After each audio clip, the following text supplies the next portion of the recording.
Happy Saturday, everyone. How's it going? How's everybody doing? Good to see you. Oh, I meant to be big.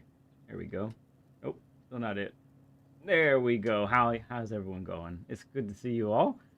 Happy Saturday to you. I hope hope your weekend is going well so far, whether it's early in the weekend or later in the weekend, depending on where you are in the world. So we're getting going here and give you the rundown for what the plan is. So we've got first up we'll have Berube here in a moment, and we'll be on Lago Major. Actually, reverse. We'll be doing the Daily B,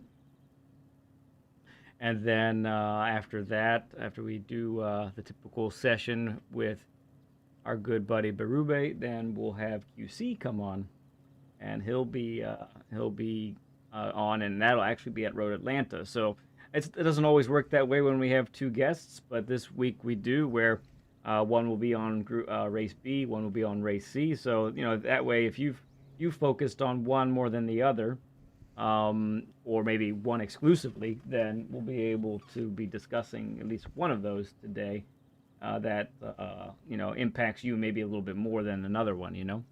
So that's going to be good stuff. So yeah, and then after QC's session, then I'm out. I'm done. I've already had kind of a full day today, so I'm gonna go take a nap afterwards is my plan. Probably take a nap. Although, to help stifle the napness so far, I actually do have, Red Bull with me today. I saw that they have a spring edition, so I went ahead and grabbed that. It's called Cherry Sakura. I don't know what Sakura is. I don't really taste... I don't really taste any cherry. Cherry usually bothers me. I don't really like it. But this is good. I'm digging this right now, especially for today. So yeah, that's the plan. Let's real quick say hi to everybody who's in chat. So we got Le Mans in P1. Excellently done, sir. Well done, my friend. Appreciate you, bud. Blank in P2. Ramboy in P3. He says, this is going to be great. I love it. It's great. He's saying good luck to QC and Berube. Awesome, awesome. Berube saying hi. So that's, hang on. We got Le Mans, so blank P2. Ramboy P3. Good looking podium. Berube actually getting fourth place energy. And we got Rob in P5. Wonderful. Wonderful, wonderful. And Le Mans saying hello. Good luck to the guests. This will be good. That's great. Glad you guys are looking forward to this. Cheering our boys on here. Chris Wood, awesome to see you, man. Appreciate you coming in, bud. Now let's go ahead and we'll pin that sucker. All right, and then let's see. BL's in the house. Good to see BL. There's QC saying hi. Looking forward to his session. Awesome, awesome. Sakura means cherry blossoms. Oh, so it's kind of almost a redundant name then. All right. Bluebeard. We got Bluebeard. Oh, Bluebeard is saying blossom season in Japan. Interesting. Okay, gotcha. Very good. Thank you for learning me a thing. Appreciate that. Sakura is from Naruto. JK. Hey, we all hear things from different places, right? All right. Good stuff. So let me get one thing taken care of here. Let me see. One moment. Almost ready. Yeah.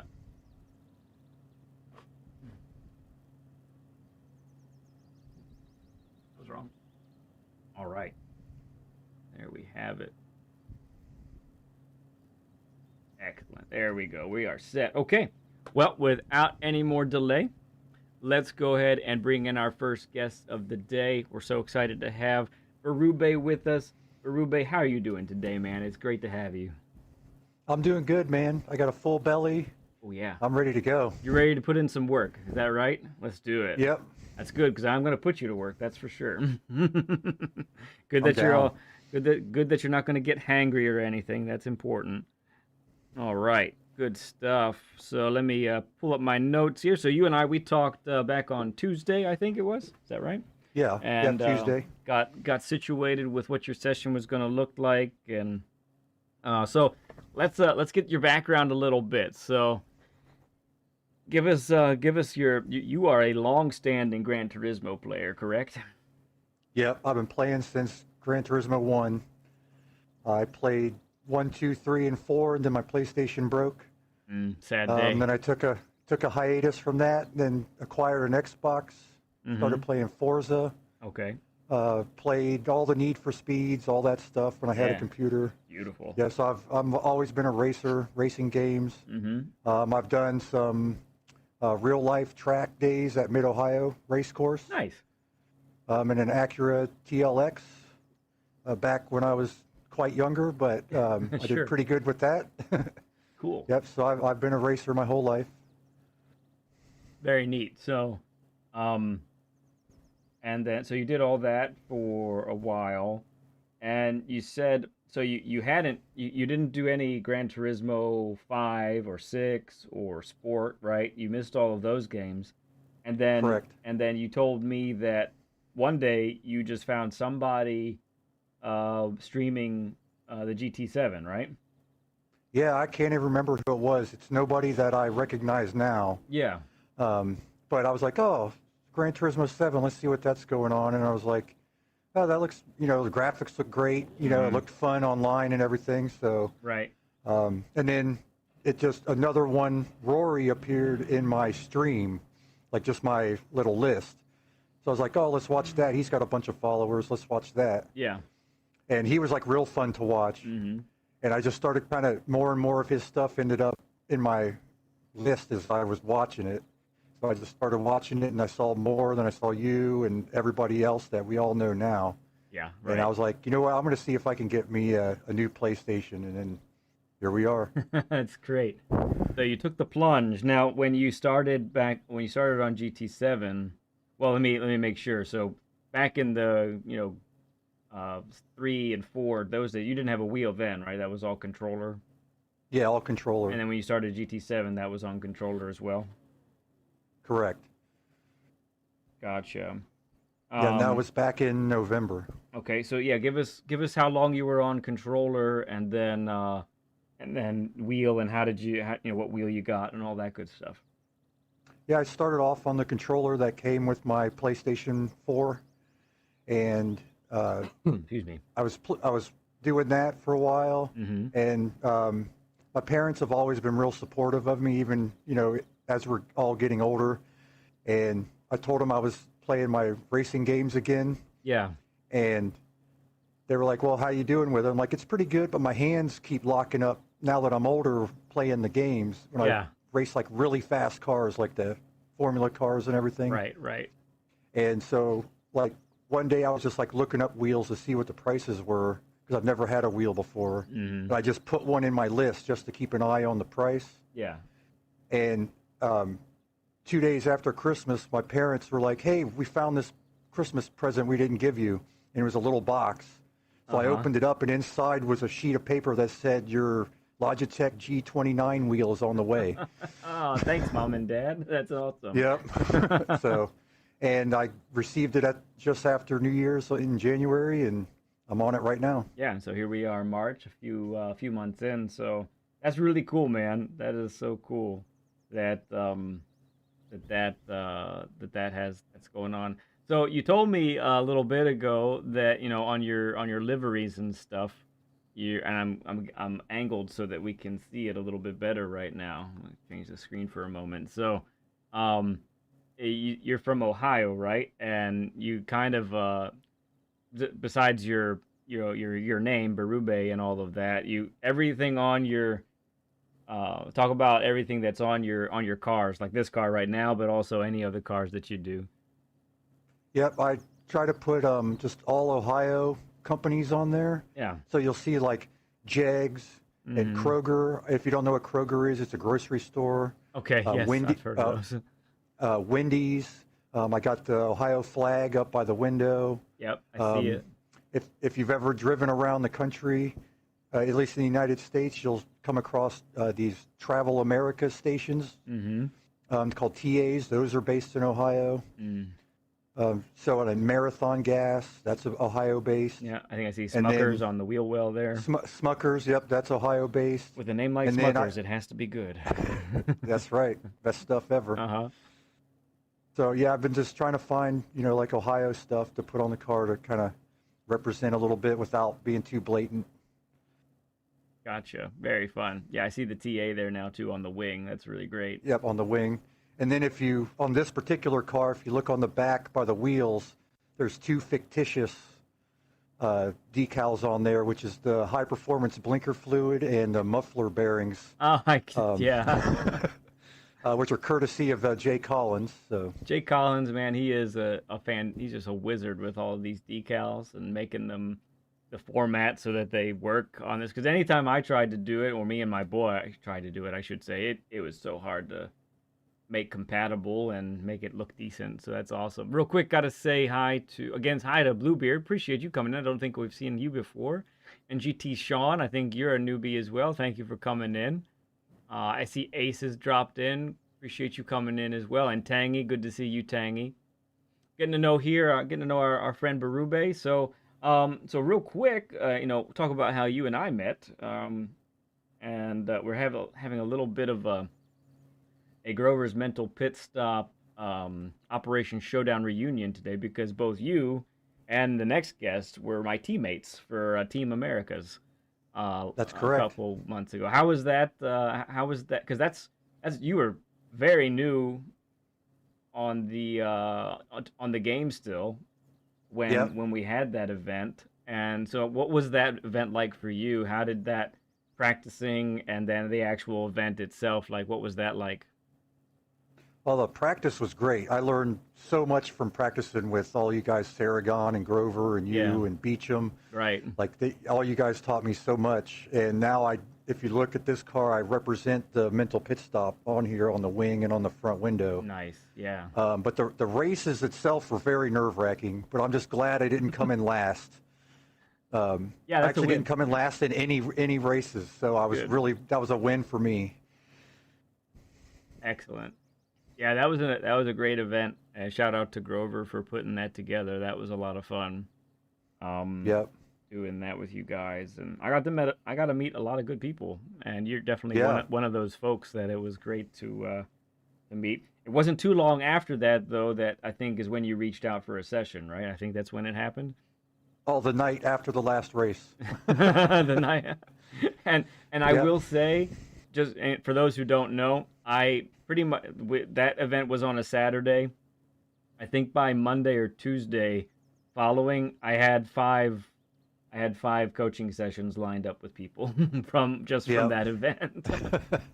And I don't know if winning one of the races was part of it. Like, hey, this guy might really know what he's talking about. I'm not sure, but it was great to do it. So, and all 16 drivers were great.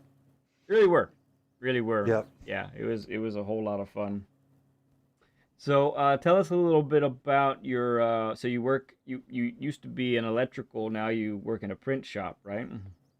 Yeah, because my hands are all messed up from being an electrician for like a dozen years, and so now I have more of a slower paced job as far as like working with my body parts. I guess I work at a local print shop. So I still have to like do a lot of mental work, but it's not as taxing on my body as my old jobs used to be. Right. But it's pretty cool because you shared in our Discord after Chuck Norris passed away, you did a little special print with him and some other things on there, right? Yeah, we did a Chuck Norris Never Forget, and then in small print we put because he'll never let you forget. Classic Chuck Norris style memes there. Yeah, it's great. And then your name, the name that you have, Berube, that's actually your actual last name, correct? Yep, that's correct. And where does that come from and all that? Well, real quick, Jay Collins designed the Berube on the side of my car there as well. Yeah, it's very jagged. It's very cool looking. Yeah. Yeah, very metal. I'm a metalhead. So nice. Well, that's totally in my style there. Yeah. So the Berube is ultimately French. I'm the third generation in the United States from Canada. My family moved from southern France during the Revolutionary or the French Revolutionary War to get away from there, and they moved to That's early 1800s, right? it'd be 1600s. Oh, that one, the older Yeah. one. Okay, The gotcha. older one, yeah. Yeah. You're going way back. Gotcha. Way back. Yeah, yeah. 1641 is when we have the first record. Nothing from Europe, but our family name is in the records of coming on the boat, arriving here. And he started a farm 100 kilometers outside of Quebec, and it's still there today. It's a cow farm. Yeah, a dairy farm. That is crazy. That's amazing.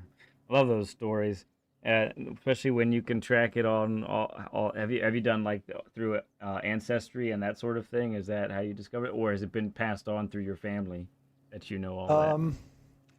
Up through the farm has been passed through, but my mom did a bunch of ancestry stuff, and the Berube name was easy to track. It was pretty straightforward, but her side is like English and German, and it's like all over the place. Yeah, that's where it And we found out we're part of the Hatfield McCoy group. We're really?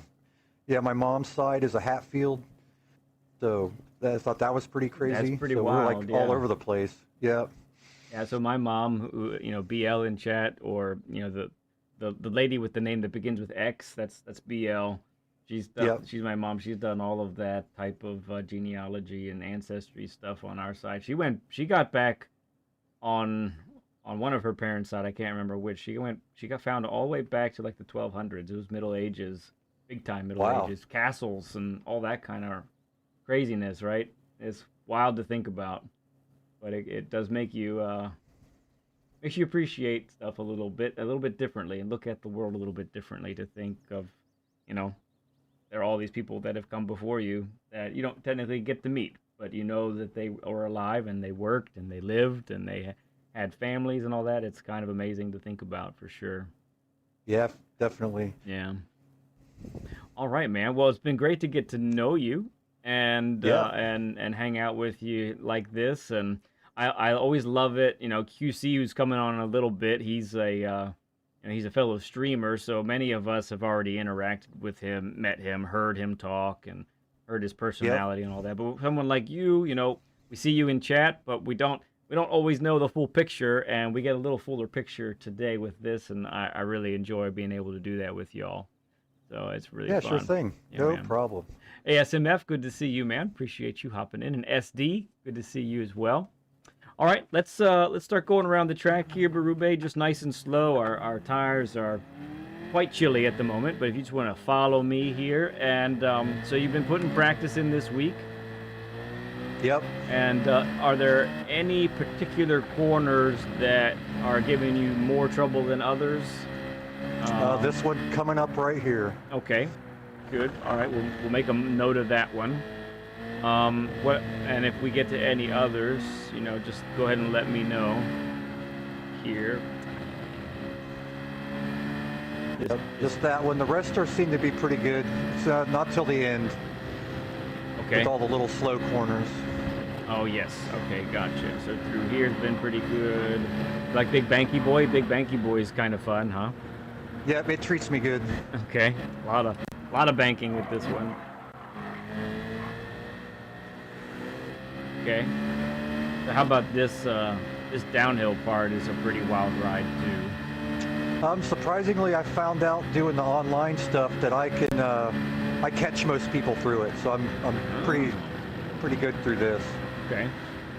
Unless I hit this like weird bump crack thing right here. Okay.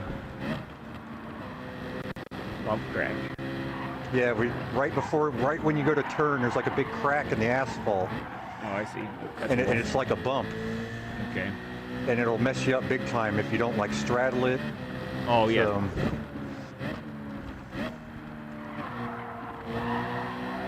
all right, so let's go ahead and we'll get to that turn here in a little bit.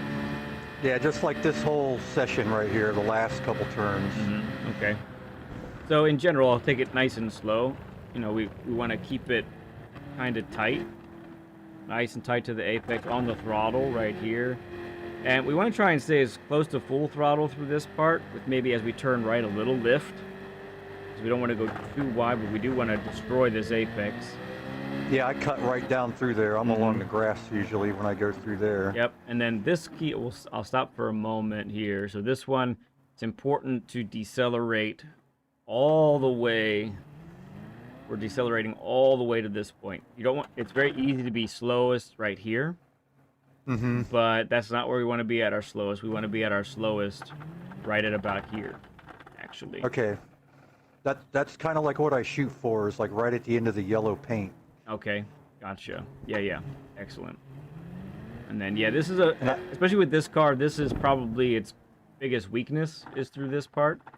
Yeah, I don't like this part, this turn here. Yeah, this is a pain in the butt, honestly. It really is. It's not great. Because of this wall. I just watch people eat this wall all the time. I know. It's a killer for sure. All right, let's get to that other sequence of left-handers there. We'll talk about that one briefly.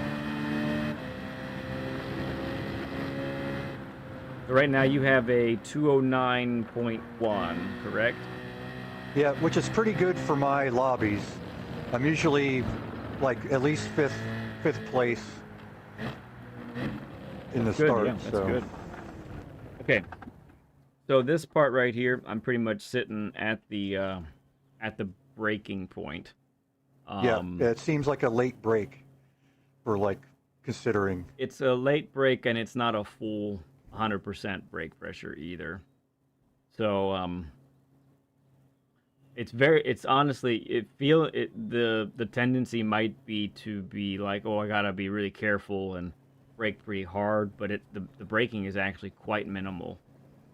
So you want to hit the brakes here and then begin turning left and going with this car going down to third. Yeah, that's what I do already. Yep, and you're going to brake all the way to this point, and this is actually when you'd want to be back on the throttle for a brief period of time. Okay. Okay. Yeah, I don't brake all the way to here. I'm usually off the brake a little bit before this. Okay, so that's what's probably happening there is I'm trail braking more to tighten to the corner here than perhaps you are. So yeah, that'll be something to look at. So I get back on the throttle and usually up to fourth because the gearing for this part with the speed is kind of wonky. But yeah, so I'm on the throttle all the way to here right before the curb starts, and I want to briefly tap the brake once again. Now, and down to third likely as well. And what's interesting about this is it's crazy. It looks like you should be having to brake a lot harder, but I'm pretty much done braking right about here, and then I'm up to fourth, and then I try to get on the throttle as early as now, and try to make the corner, and usually it works out. Well, I don't even hit the brakes for this part. Okay. I usually like right before I go to turn, I just like let off the gas until I start actually turning, and then I start hitting the gas again. Okay. So that may be because you're not carrying as much speed on the first left-hander. Probably. If you end up hitting that one a little bit quicker, then you might find that, oh, I need to be on the brakes at least for a little bit before getting back on, okay? Gotcha. All right, so let's start to kind of go around the track here, 60-70% speed. Nothing crazy yet, but I'll just try and demonstrate the racing line that we're trying to achieve. I'll try not to lead you astray like that. And feel free to be as close to me as possible. Like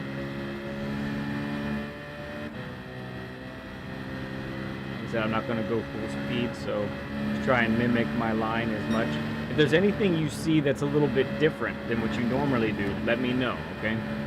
Alrighty. So here I'll drop to fourth and back to fifth. Same. And then I'll come through here and drop to fourth. And kind of, late apex it so I don't hit the wall. Correct. Yep. Good. Yeah, and then I come out wide. Yep. And then just rub the sausage there. Yep. Just give it a little tickle. A little tickle. Hey there, Yost. Good to see you, man. All right, so I'll try to mimic the line here. I know you said this is a little bit tough sequence for you. Yeah, are you down to second? Yep, exit in Right. third, but down to second for rotation. Yeah, and then eat the, I call those things bacon strips. Sure, that works too. So you got sausage and bacon. It's a whole breakfast thing. It is. So you don't want the sausage, you want the bacon. Good thing we ate already. Yeah. I had a burger and some salad. It was great. Okay, go around again here.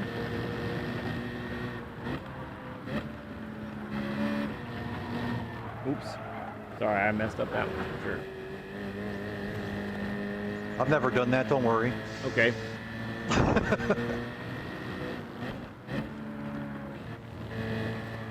Yep, and I just clip a little bit of grass right there.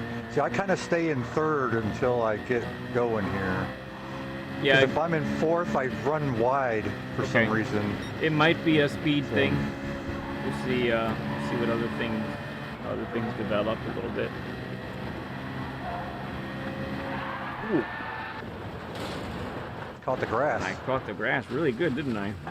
Yep. I was looking for I did that last night. I was looking for my braking point in the distance, and wham, there I went.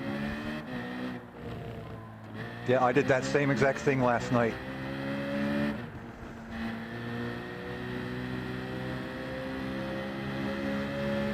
That makes me feel better. Okay, good. No, I watch tons of people do that. Like, that's a common thing. Mm-hmm. Yeah, this is just full throttle here. You just got to be able to hang on. Yeah.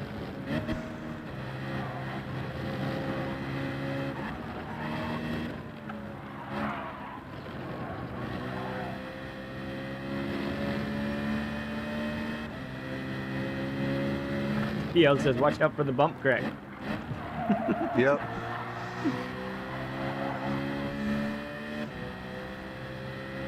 All right.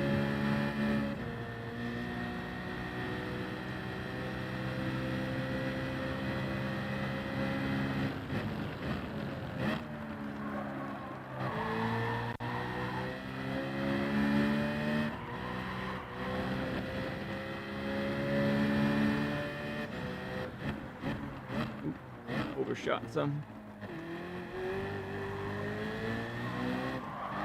Whoa. Whee! Yeah, that hasn't happened in a while.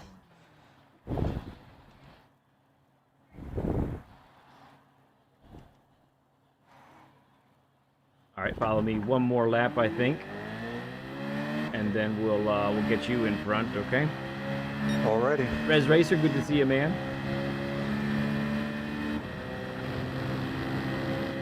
Try and pick up the speed just a little bit here.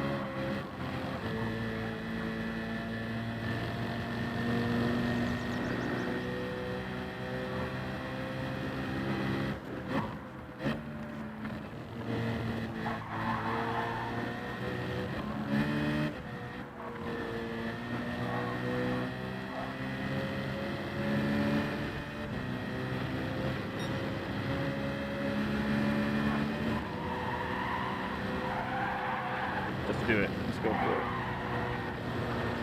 Who needs roads? Oh, you got a... Hey there, Mandy. Good to see you. No, I haven't tried the 4C here. Hey, I thought you were looking to sign up for a session, my good friend. But I haven't seen a message from you on any platform. Good to have you here, though.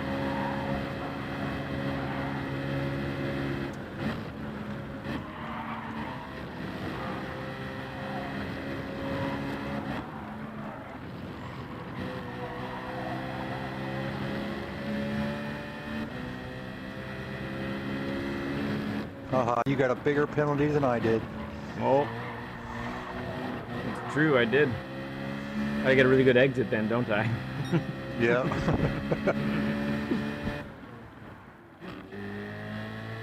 Oh, it's close. Go get you. We'll see.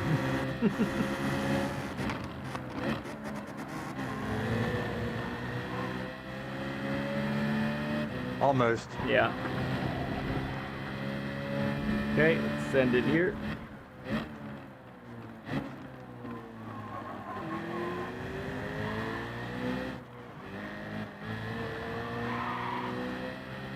All right, my friend, go ahead and take the lead. Alrighty, on my way. PL says, new idea. Who can get the most pens wins.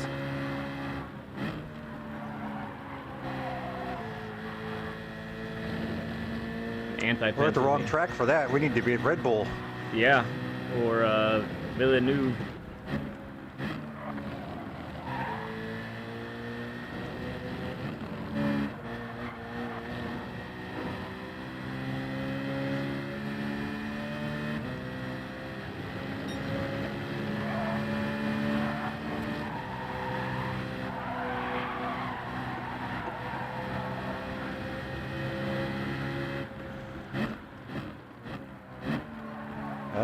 Didn't get that bacon.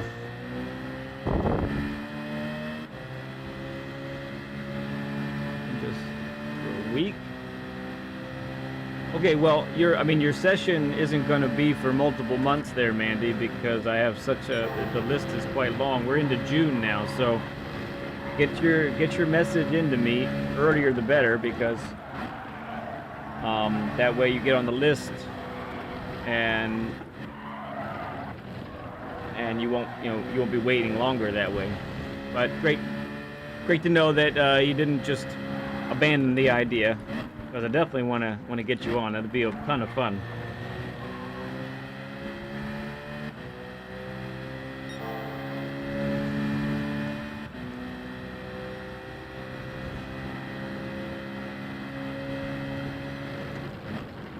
Yeah, right now the waiting list is into June, halfway through June.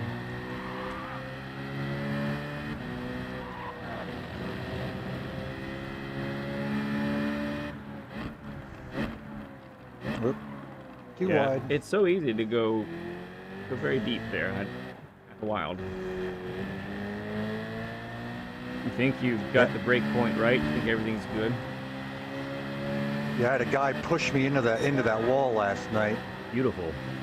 Yeah. Lovely.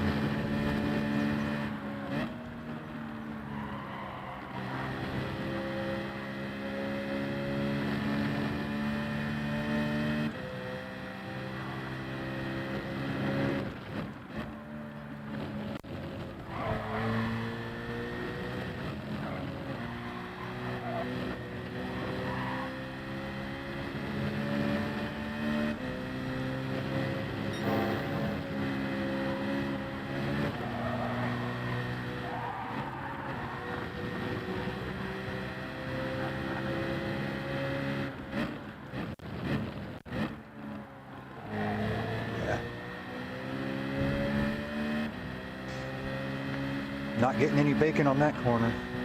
Stefan, Dubuque, good to see you, man. You want to get on a lead session too? That'd be sweet, dude. You're a fast boy too already, but man, that'd be a lot of fun. Yeah, hit me up either on PSN or Discord. Message me, we can begin the conversation, and then I'll get you on there, okay?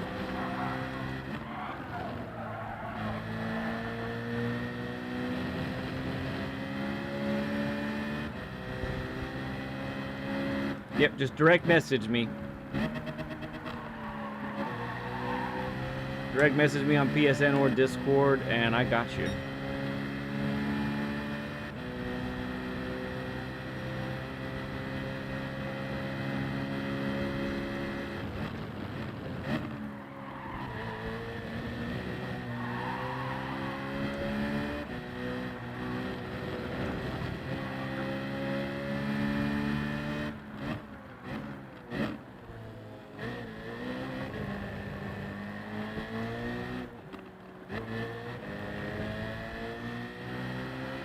That line that you just did there, is that typical for you, or was that a mistake?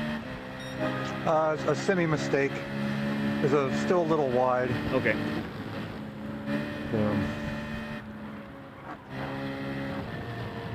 Well, I'm wide.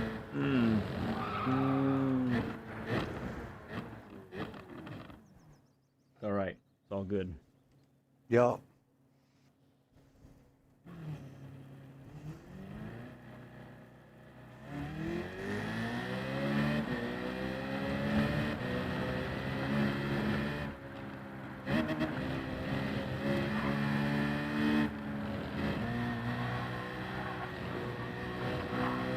to pick up the speed here.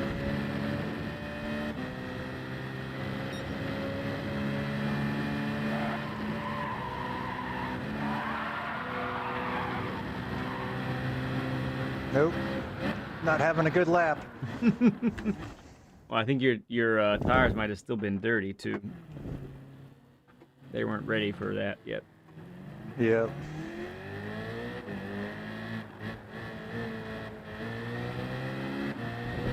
All right, nice straight, clean off the tires. Here we go. Yep, here we go.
Yeah. All right. So next time we come through there, let's park it and talk about that. Okay. Okay. The whole section or just the last turn? The whole section. Okay.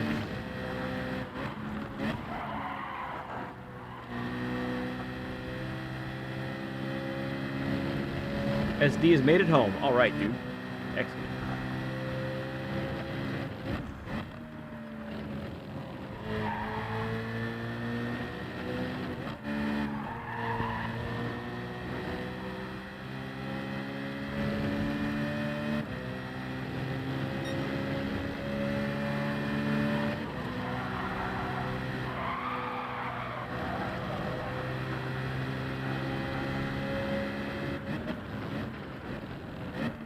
Bacon.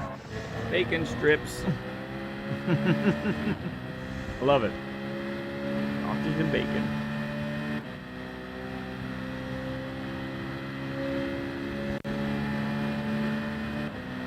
Yeah, typically in races I catch people through this section. Nice.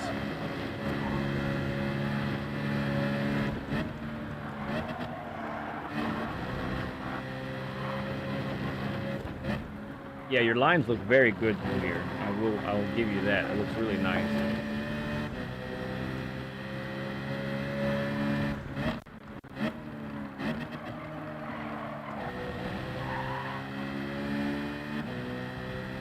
All right, so at this breaking point here, let's park it, okay? All right. So fundamentally, what I'm seeing here is we aren't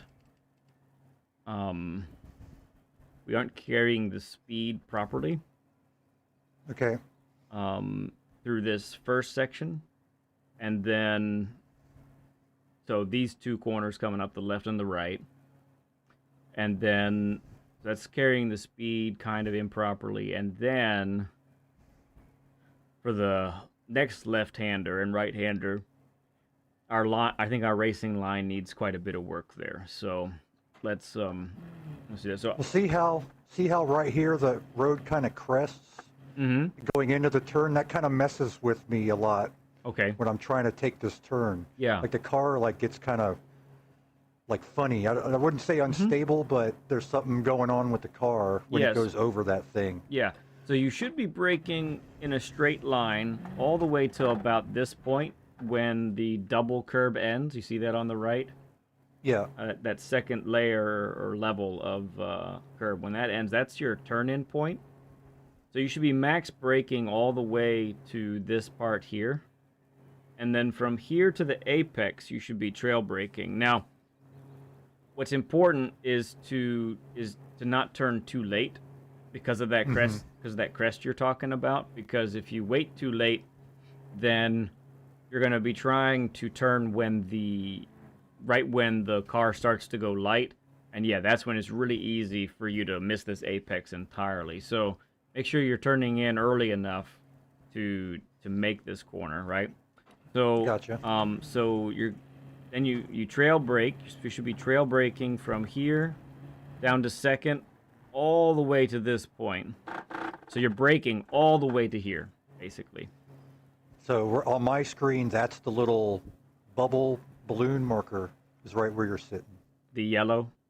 Yeah, little. Yeah. So you have pointer. those up, correct? Yep.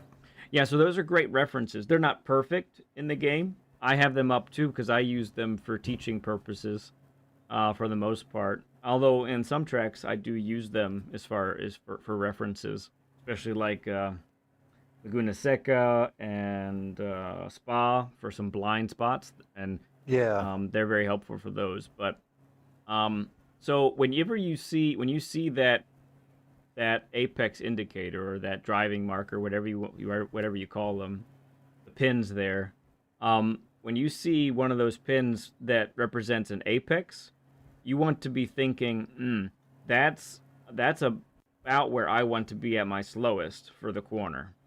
Not perfectly exactly there, but that's going to be close, right? Okay. So right about where, maybe in between where I am and you are right now, is when you want to be on the throttle for this part. Okay. Gotcha. So, and that's typical, right? So for any track, you should be on the throttle either at or before an apex. Never afterwards. That's for sure. Okay. Now, you want to be on the throttle here. And you want your left tires on the curbing, right? You're exiting in third. Now, what I've seen happen with you is right here at this point you deviate from what I would consider the proper racing line. From here, you start to go way left. And I think why you're doing it is because you're trying to straighten this exit coming up. But what you're doing let's continue forward a little bit. I get to about mid-corner, and I start to turn in from here. Okay? I think you're probably a good car width or maybe a little bit more to the left at this point right here. Yeah. Okay? So the reason for that is because we're going from this right-hander and setting up for a left-hander coming up, a tight one also. So it's not like it's a long straight. I would say if it was a long straightaway afterwards, where the car is going to end up close to like top speed, then yeah, your wide entrance for this corner would be very apropos, because you want to be carrying as much speed through that flat out section as possible and gaining time while you're doing it rather than not. But here is not necessary to do that because it's bang bang, two corners back to back, right? Mm-hmm. So I would advise now doing this narrower line, not a lot narrow, but you can see I'm basically the middle of the track. Half track. Yeah, half track. So you're turning it, and you still clobber the apex like we've been talking about. You're still gonna do this, but you're gonna really smash this apex. You might lift a little bit here as you go over the bacon strips, but it's very brief, and you're right back on the throttle, and your momentum should carry you all the way to the white line on the left here. Yeah. Your line takes you not even close to this white line. I'm about where I'm at now. Yeah. Yep. Okay. Yes. Very, very good. Yeah. That is basically it. You're still full throttle all the way through here. And then I like to brake right about in the middle of this no man's land. But this is basically where braking begins. And the other thing that happens here is you end up quite wide to the right, setting up for this corner. And while you do need to be a little bit over to the right, you know, we'll call it, it's like mid-right as far as the width of the track goes. It's about like this. And the reason is because you're not, the car is it's lower powered. So there really isn't a benefit to be gained by taking that extra wide line all the way to the right and then coming in. And the truth is, I'm seeing you get on the power too early for this part, which is hampering your ability to take the right turn after that, okay? So think about it this right here. This sequence, these two corners right here, you're going to sacrifice exit speed on this left-hander in order to set up for the right-hander, because the right-hander has a long flat-out section. Make sense? Yeah. So you definitely want to be carrying as much speed through the straight coming up. Okay? So as you come through here, then you're still on the brakes and you're turning, you're trail braking in. I'm down to first gear and I'm tightening all the way to the apex right here. Okay? Yeah, I try to touch the grass with my left side a little bit when I come through here. If you can, yeah. So what I've been seeing is you're quite a bit wider than this over to the right. Mm-hmm. And then even by this point, when you should be over here, you're actually still maybe a car width or so over to the right. Okay? Make sense? Gotcha. Yeah. Yeah. That's really critical. You're going to have a bad time on this corner if you're not as wide to the left as you possibly can be. All right? Gotcha. All right, cool. All right, let's keep going a little bit here. Let's try to put that into practice. I'll go ahead and stay in the lead for a little bit as well. I'll do one lap in front.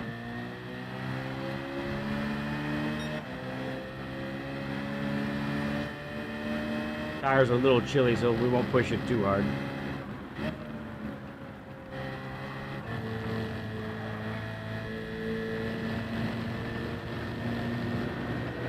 That turn one reminds me of turn one at Road Atlanta. It has some similarities, yeah.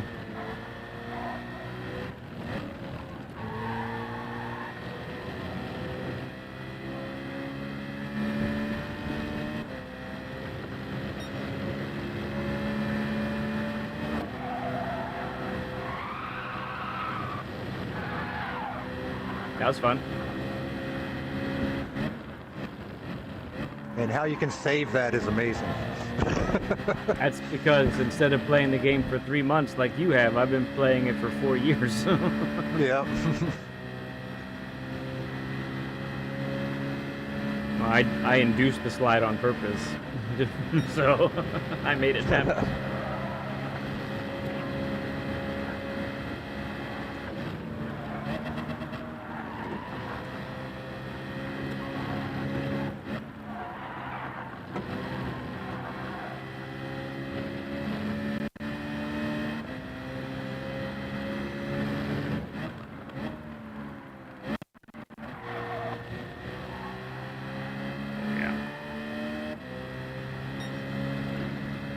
Baruch, good to see you, man. How you doing?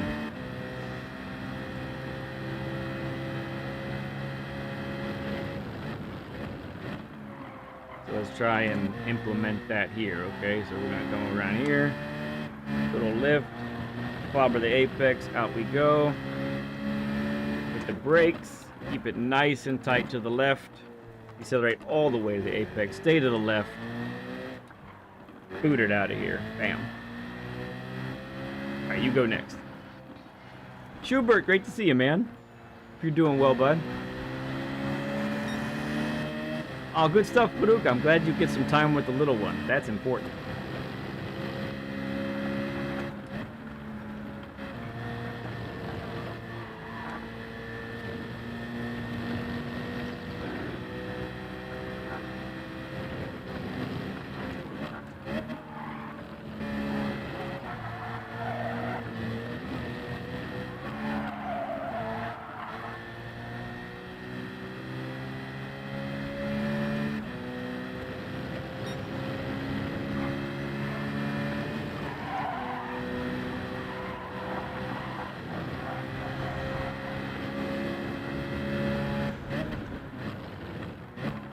Good. Nice turn there. Whew. That was rapid, dude. Rapid. Steven still says we got a 30 burger. Thank you for the 30 likes, everyone.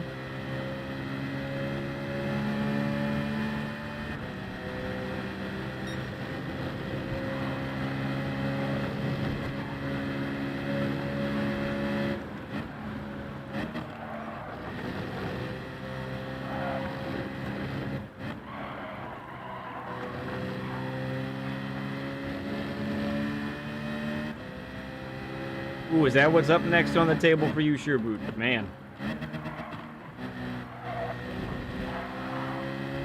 Yeah, so that's another case right there. It's interesting. You know, normally I'm telling people go wide as possible, but Yeah.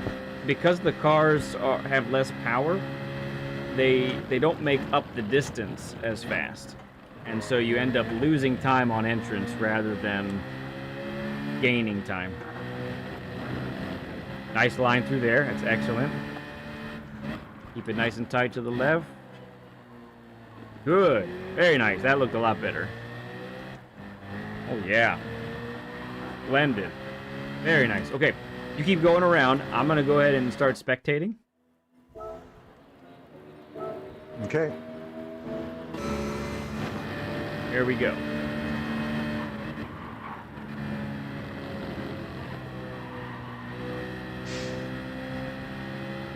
Whatever, game.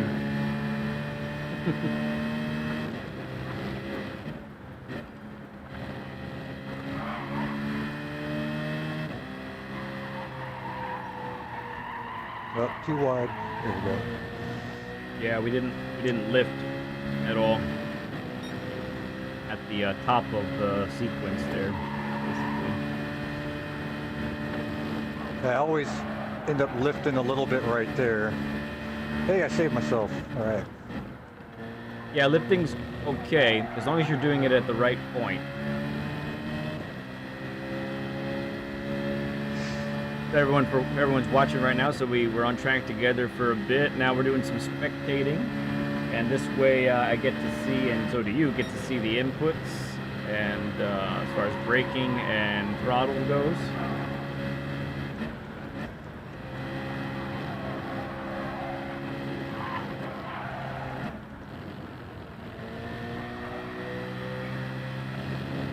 Man, you're just collecting those penalties You're just racking today. them up, baby. So I've had this silly idea. I don't think I'm ever actually going to do it. But you know how Rory has the triple crown? That's what he calls it. Yeah. I've thought about doing the triple frown, which is where on each daily, A, B, and C, start from the back, and I get as many penalties as I possibly can on the first lap, and then try to catch up with everybody.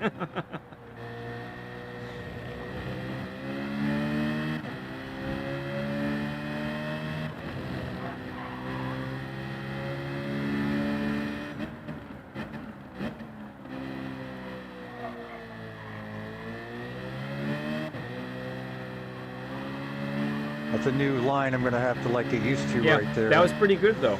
That was quite good. Do it a couple more times and it'll start to feel like, okay, this is starting to work.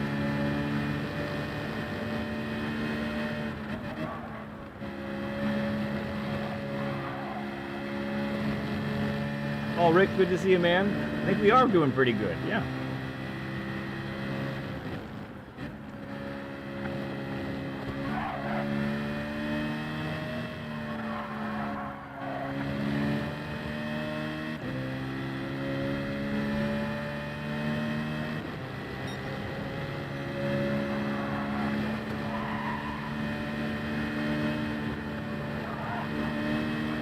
Nice.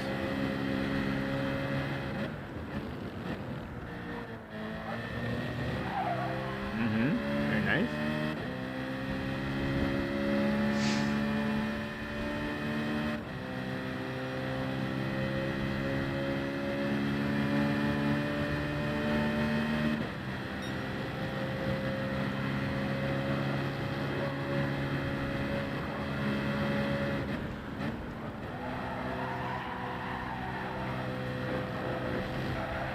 I would stay a little bit longer in fourth there to help. A little bit longer? Yeah, to help suck the car towards the apex there, so you really destroy that apex that way.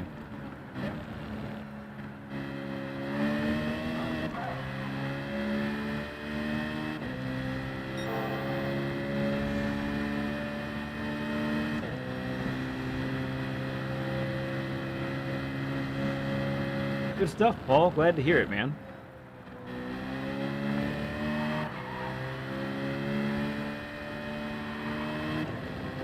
Good.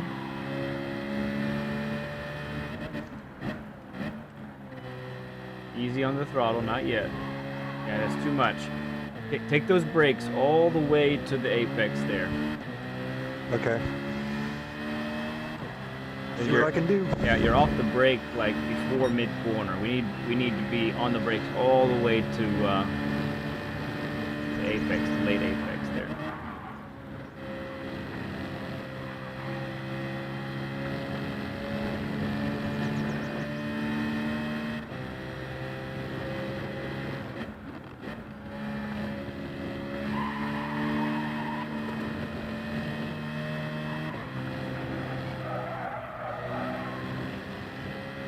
Nah. I didn't even see where.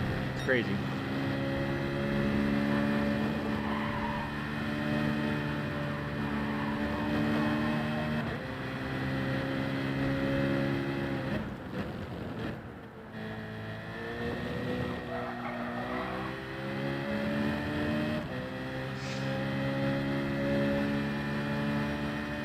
It was in between the two left-handers. I went out into the white paint a little too far. Oh, okay.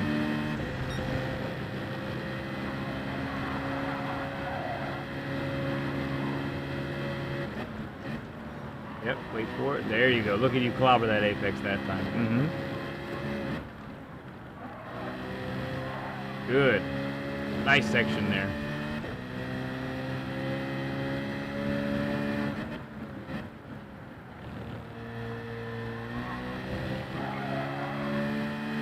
Nice. I always try to hit the gas right before that sausage. Mm-hmm.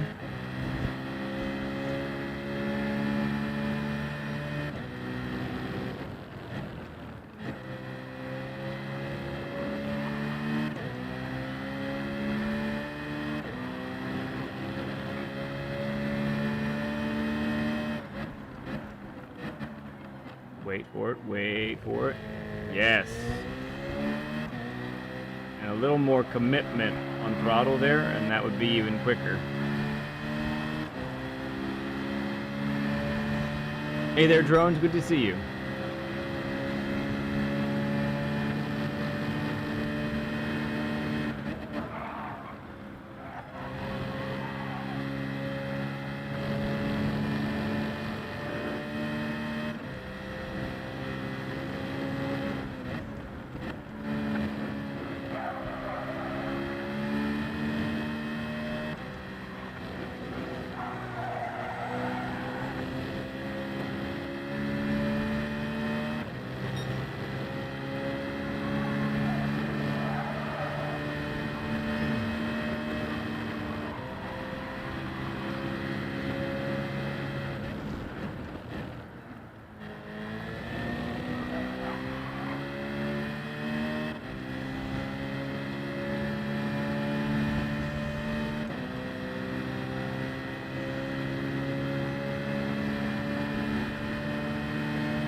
Nice. What that's doing is it's allowing you to get back on full throttle a lot sooner.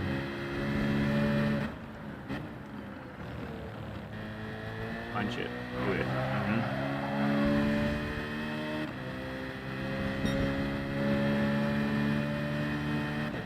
All right, here we go.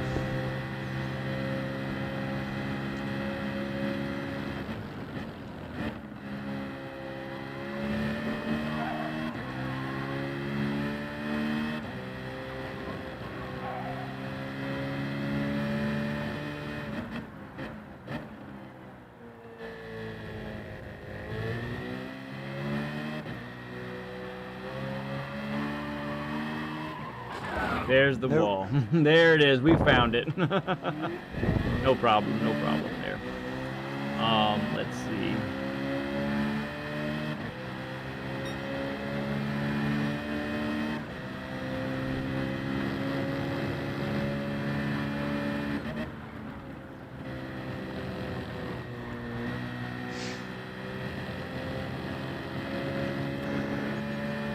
we get back around to over there again? Do one more lap here, I think, and then I think I have a main thing to go over with you, okay? Alrighty.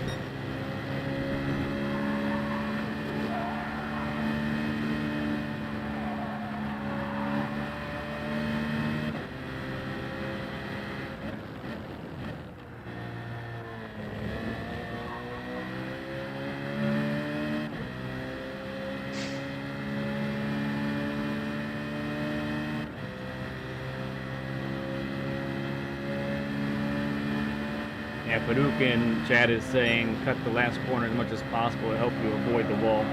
Yeah.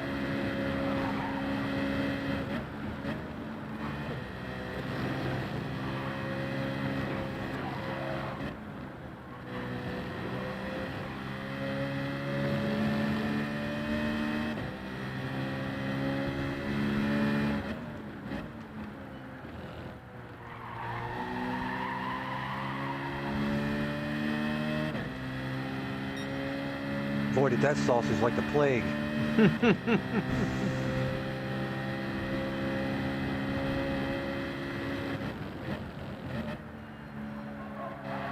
Good.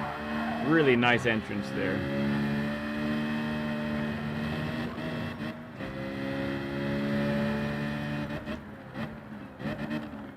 Bring it all the way in, wait for it. Now you go. Yep. There you go, Farouk. How about that? That's pretty good. I liked it. Okay. Let's go ahead and you can hop out now, and we'll just take a moment here. So here's the you know, there's a lot of things we could talk about, but I think my job as a coach in a session like this is to talk about the most glaring thing. Okay, so Yes. the most glaring thing I'm seeing, and this makes a lot of sense because while I was following you, I was catching you on exit quite a bit. So what I'm seeing that is very chronic is the habitual lifting off the throttle after an apex. This is happening time and time again. Not every corner, but you know, multiple corners for every lap. Okay, so Okay. I want you to adopt a philosophy. Are you ready for this? Sure. There is no lifting after a corner.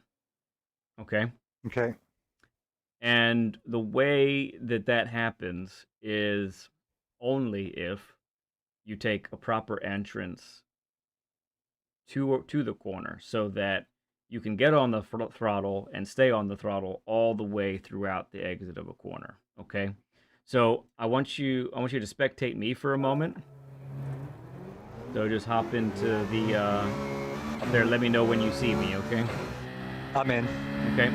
Make sure you get all the data up, you know, display all. All right, so let's talk about this one, for example. These two left-handers. This is one where you're lifting on exit a lot, okay? Okay. So when you're coming here... yeah, go ahead. I lift on the exit when I'm going to go wide. Right. But you should not be going too wide, right? Can we agree on that? Mm-hmm. Correct. So, right. So here's how I want to treat it, right? So lifting after an apex on the exit of a corner is a symptom, okay? Is this so we're gonna make a diagnosis here. We're gonna be doctors, okay? So let me get over to this part, right? So if I'm having to lift, right here, okay? Right here in order to make the corner. This is a symptom of another problem, okay? So no, you're right. You can't just not lift and go in the grass and crash into the wall, right? That's not an option. You have to lift in order to make the corner. But whenever you are lifting on the exit of a corner, you need to treat that needs to be a little like pain, okay? It needs to be a pain to tell you that something is wrong, okay? So what is wrong? What is making us end up having to lift on the exit of a corner? Well, there's a number of things, okay? Number of possibilities, okay? But let's take this sequence for example to start. So if we're out here, okay? So for this corner, it could be one of two main things, okay? Number one, it could be because we're not entering the corner wide enough. Does that make sense? So instead of being, typically you're right about here on the track where I am sitting right now. Mm-hmm. When I'm entering the corner, I'm over here. So I need to wait till I'm at a curb before when I start to turn. Well, not always. It depends on the track and all of that. I mean this corner. Yeah, I mean, sure, this corner, sure, yeah. But I don't want you to, this information is beyond just one track, though. I'm talking about every track, every corner, okay. Right? So we're trying to give you big brush strokes for this going forward, right? So I'm just using this corner as an example because it's happened a lot right here. Okay, so it could be because you're too narrow. So with this kind of width on the entrance, I can get on the throttle right now and make the corner. But if I was a car width over to the left, I could not get on the throttle now and make the corner. Right? Mm-hmm. Okay, so there's that. But of course, you could also be on the proper racing line. So if I was on the best, widest racing line, but I decided to get on the throttle here, right? Well, that's too early. And even though I'm on the right racing line, I'm not going to make the corner. I'm going to have to lift on exit. Okay?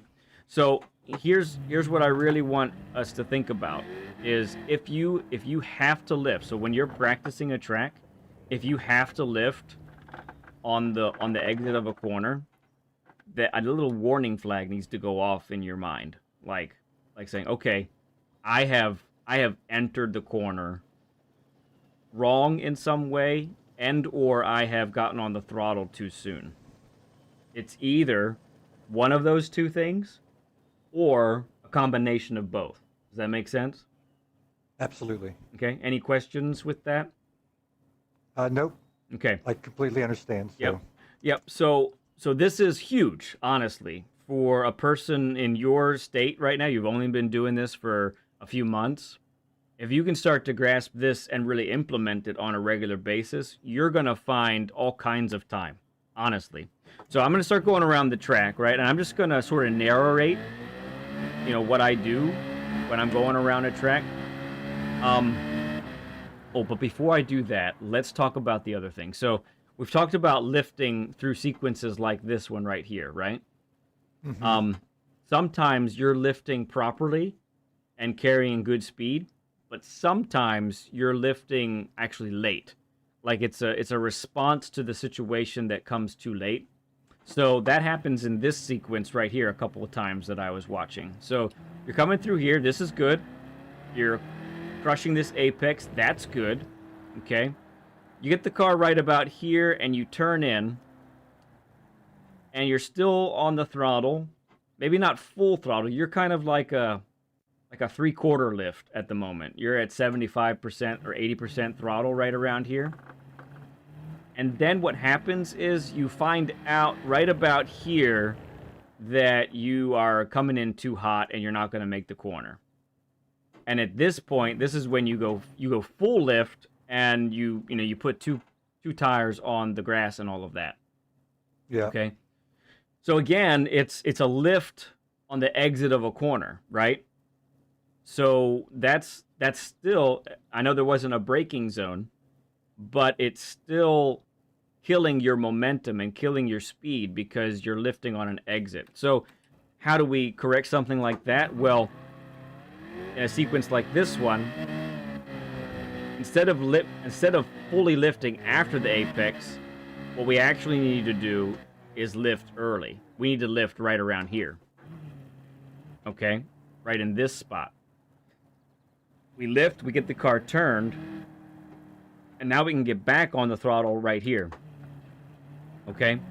So 2 instances. So braking zones and areas where lifting needs to take place. In both scenarios, there's a tendency for you to be, it seems like, be okay with lifting after an apex. And the new Berube is not going to be okay with that, all right? Gotcha. You with me? All right, here we go. So I'm gonna keep going. Lamont, great to have you, man. Appreciate you, bud.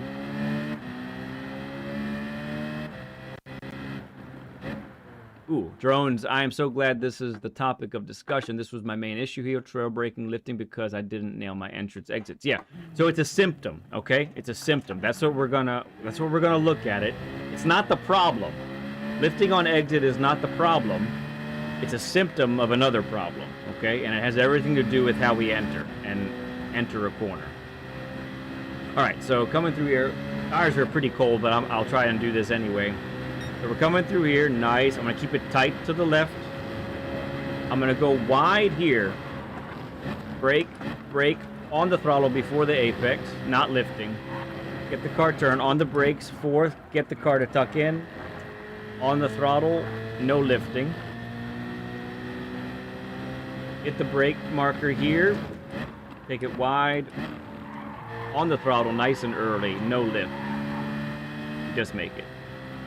All right, same here, no lifting here. So and I'll talk about that later. So here we come. We're gonna come in, tuck in, back on the throttle, fully. Yeah, cold tires. That'll heat them up a little bit. Come on, car, you got it. Okay, and we come through here. All right, on the brakes, watch my brakes here. Gonna tuck in, up to second. Lift before the apex, now we come out nice and strong. No, I'm not gonna stay off your lawn, Angels fan. It's good to see you, man. Hey, Nielsen, good to see you too. Okay, one more lap like that, okay? So we're coming through here. We get nice and wide on the brakes. Ooh, that was kind of wild. Yeah, sorry, that wasn't a very good demonstration at all. Let's try again. Come through here. On the brakes. On the throttle. Little bounce there. Lift. Back on the throttle. No lift on exit. Alright, again through here. Keep it nice and tight to the left if we can. Little lift here. Ooh, yeah, get a little sketchy. Then back on the throttle, no lifting. Get to the brake point, boom. Back on the throttle, no lift. Out we go. Okay? So that's the idea there, okay? Yep. Gotcha. Yeah. That's the main thing. The second thing, before we go to the daily and see you get a chance to beat your time, the second thing is there are times when you are staying, even when you're on the throttle, you're staying in like a 75 to 80% when you really should be full throttle. It's a weird thing with GT7. I don't know if you've noticed this in the short time you've been playing this particular game, but if you are even like 90% throttle, you'd think, well, that's just a little bit below 100%, so that would still be quite a bit of acceleration, right? But it's not. The game actually it feels like there's a bigger gap than that 10%. So if you're on the throttle, less than 100% in any regard, basically, it's going to be a pretty significant drop off as far as how much the car will accelerate. So when you're in between certain corners and you're just sort of floating in that 70, 80, 90% range, you're not accelerating as much as you really need to be until you're losing time with that as well. Okay? Gotcha. Okay, let's go ahead and I'm going to exit here and close that lobby. And then we'll have you start the share screen here. once you're ready. You need me to walk you through that again, or are you good? No, I remember how to find it on this All right, with yours it's a little bit because it was different too. buried. Yes, that's Yeah. right. Hey, Ghost Metal, good to see you. If you mow your lawn and you find a GT3 race car, you might be a lead pencil subscriber. That's fantastic. Wow, could we actually turn like you might be a redneck if jokes into you might be a lead pencil subscriber jokes? That would be pretty amazing and dangerous. Yeah, Nielsen, QC is going to end up on Road Atlanta. Yep. So we actually today we get both tracks. It's pretty fun. All right, Berube, I see You see me that. yet? I just clicked on it. I think it's thinking about it. Connecting to the host, it says. Yep. Yeah, I don't think it'll do it when I'm in my. As soon as I get back into the game here. Okay. Uh-oh. Oop, Did nope, not it didn't connect. work. All right. Take two. Yep, we'll try again.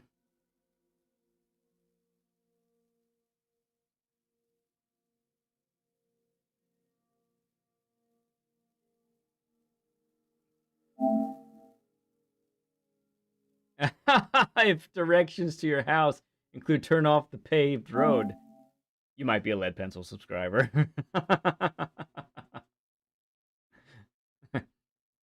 if if in your household you start to measure things in burgers, you might be a lead pencil subscriber. All right, that failed also, which is a bummer. But this worked just the other day. Yeah.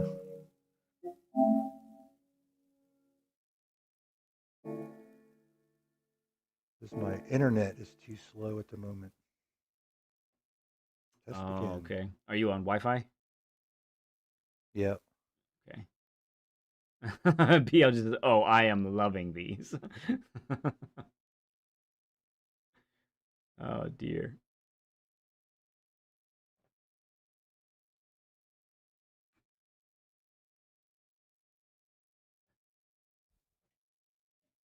Doing testing. Yeah, the testing is all over the place here. Okay. Let's see. Try it again. Mm-hmm.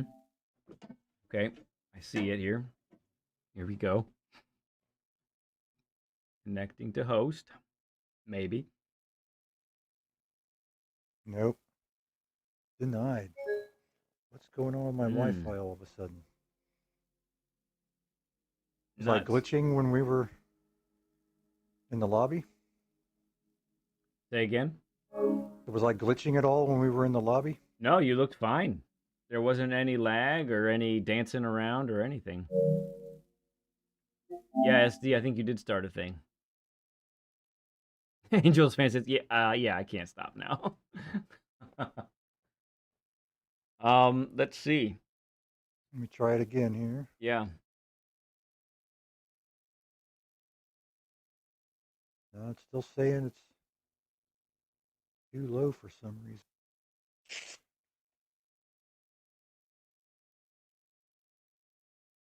Kill that then. Yeah, maybe if you Very have anything strange. if you have anything else connected to the internet, maybe maybe turn it off or disconnect. Give it that extra bandwidth. Yeah, that's what I did. I turned my phone off, the Wi-Fi. Okay. Oh, used to could. Yeah, used to could. That's serious. That's significant right there. Geez, that's really bad. What is my Wi-Fi doing?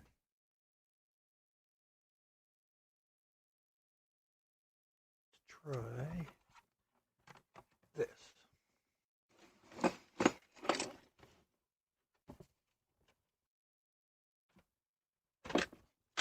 Give me 1 second here. Sure, no problem. Oof. This is a reminder too, if anyone's just joining, we're still on our first session for the day. Next session will be QC. We'll have him come on, and that'll be exciting. And that's going to be at Road Atlanta. This one's at Lago Major reverse, but that one will be at Road Atlanta. We're going to get in the Porsche 992 and fly around that course a little bit.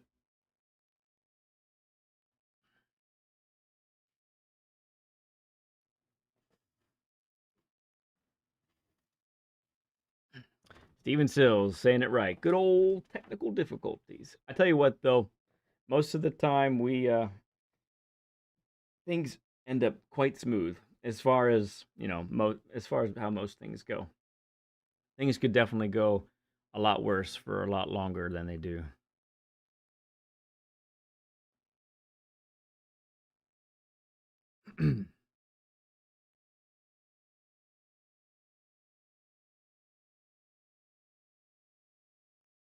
Well, if we wanted to do something like that, I wouldn't be opposed to it. It'll Or just take me 2 seconds to do that. right, and then you just have to rejoin the all that have to be done really is to rejoin the party chat. All right, let me do that real quick. Okay, then. sounds good. Yeah, let's do that and go from there. All right, quick break, friends. I'm going to go to the bathroom, and I'll be back in just a moment. Okay.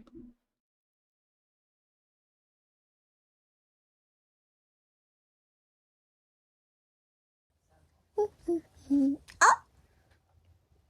where's that do?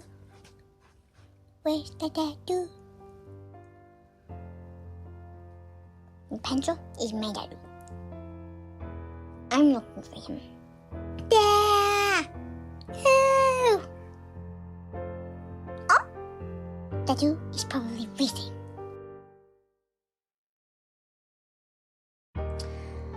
What to do? Oh my goodness, do you know what I have not done in so long?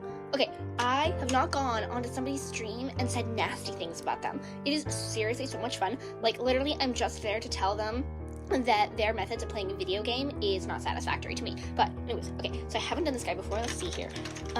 You are a nut bunny. Why do you measure things with burgers?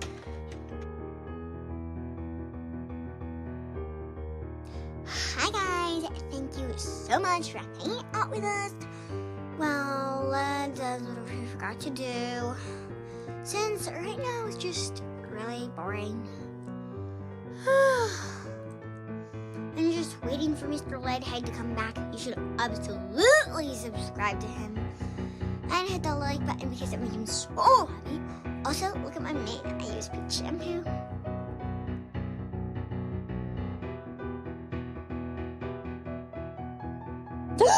You guys! Only 999,998,907 more subscribers until we hit 1 billion!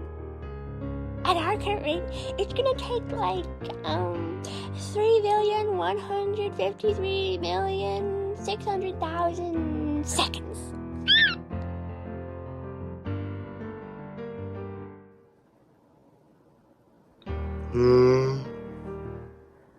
Oh, hi. I was watching that pencil, but it looks like he's not on right now. We gotta wait.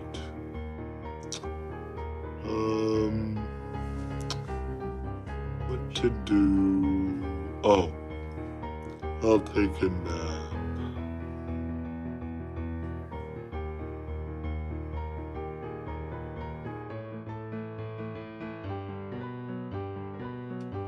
Hello class, welcome to the first day of Miss Neverfeather's Gormless Guidelines. Now, take out your driving journals and write down the first 6 tips on the chalkboard.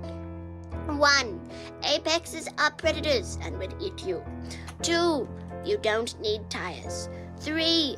Always drive outside your limits. 3. If you want to accelerate, press the pedal to the left.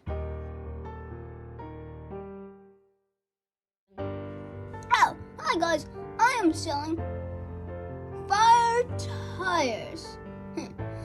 They make your car look smoking hot. Just and literally and figuratively. I guess I don't need to use the blowtorch. Anyway, if you need to pick up a pair, visit Enzo's www, and some more W's and another W. Hello, I'm Breeze, and in case you're just joining us, we're at the last lap here at Daytona. Mr. Dinky Car is in first place with Led close behind. Led just took that outside so well, leaving Mr. Dinky Car in the dust. Oh my word, Led passes the finish line, then Mr. Dinky Car. What a race, folks, what a race! What did you say? Oh no, you guys. We've just received word that Led took out a couple of young, innocent cones. Oh no, we're gonna have to give this one to Mr. Dinky Car.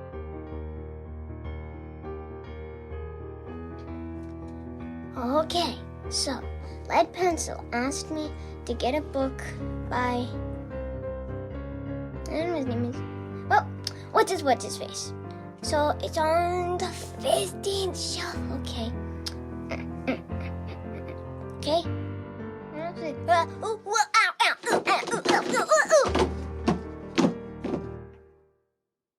I'll just hit my way out. You most certainly will not. I'll just read my way out. So guys, do you know about gas? Because gas is really important for cars, because cars need to drive, and if they don't drive, that's bad.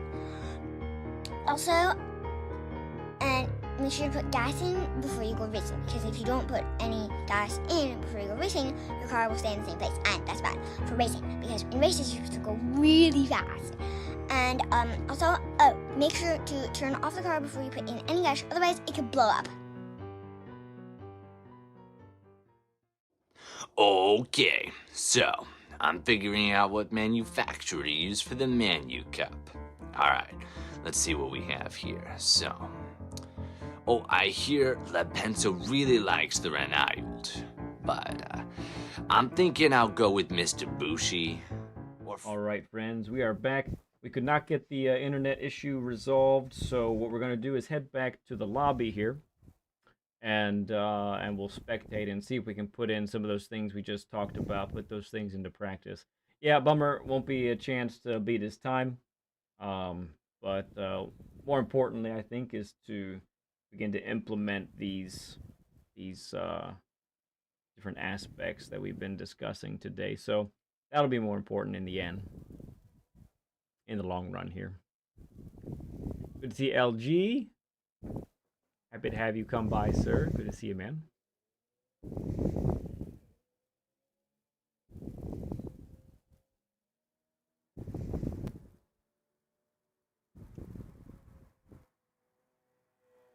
All right, here on the track, we need to get play all. All right, here we go.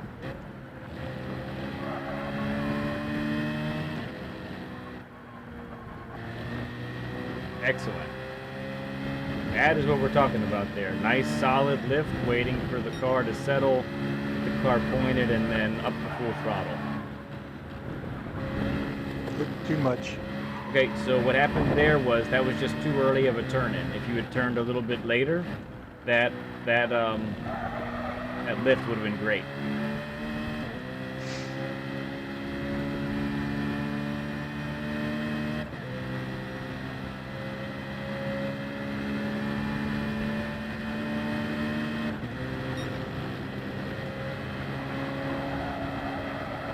Oh no! Have you been showing me?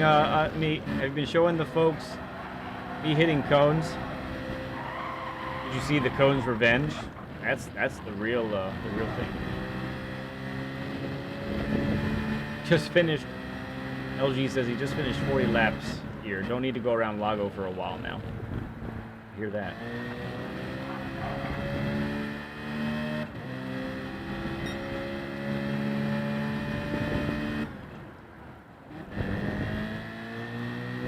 Yeah, usually at the end of a week, I'm done with the track for a little while. Yeah, right.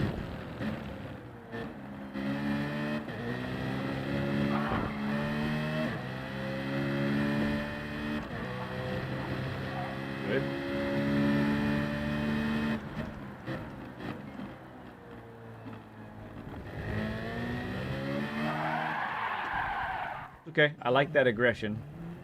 It's a good mistake. Hey, I'm lined up for the straight though. You are. Very lined up. Nice.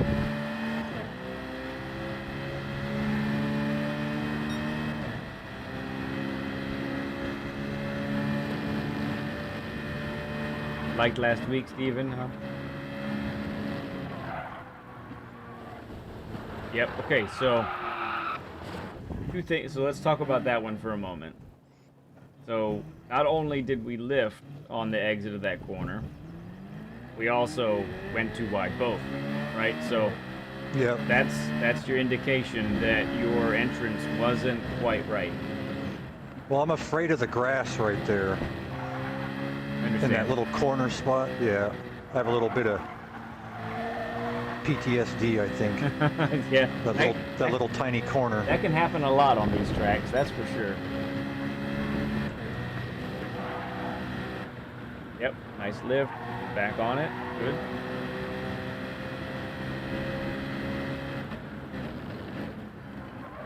Oh, is that right? You won, LG?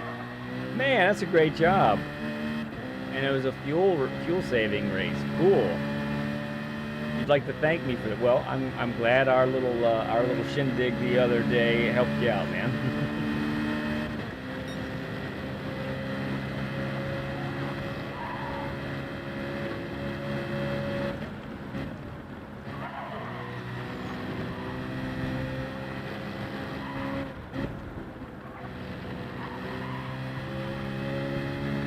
Good.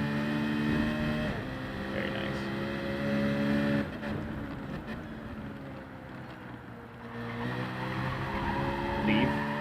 Believe. Yeah, I like that you hung in there. I think sometimes you would have lifted there. And you kept it down. I like it.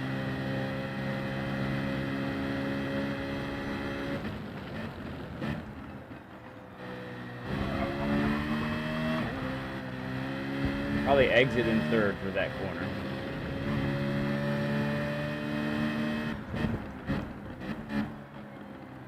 Yep, wait for it. Good, now you get on it. Punch it. There you go. It was trying to spin me out there. It was.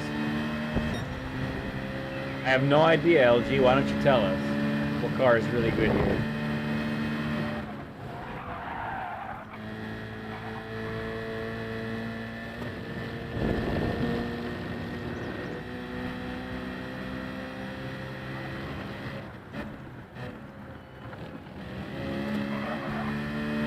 Interesting, Farouk. I like it. Nice, man. That's one of your best sequences there.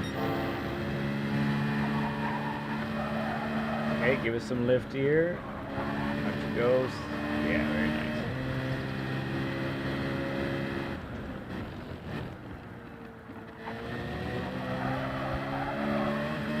Good. Okay, LG.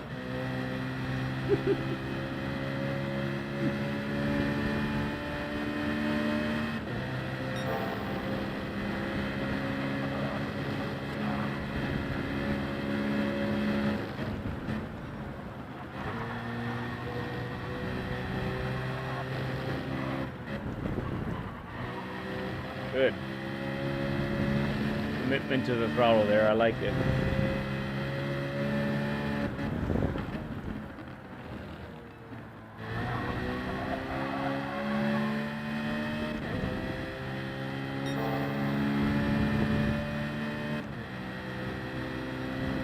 Mark Rolls, good to see you. 40 likes. That's a 40 burger. Thank you, everyone.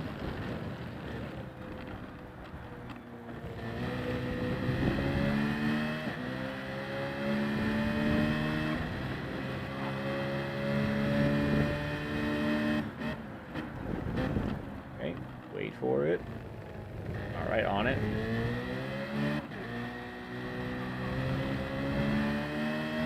Good.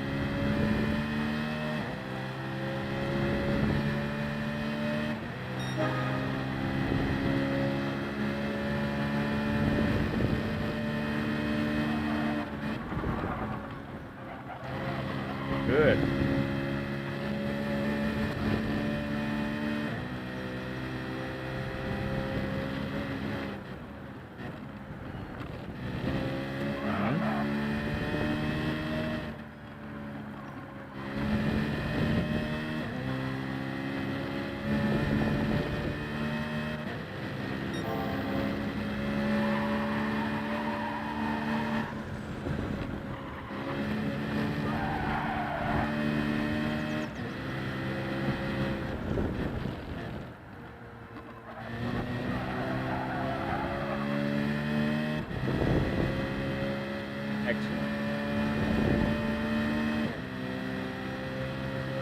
All right, LG, we'll see you later, friend.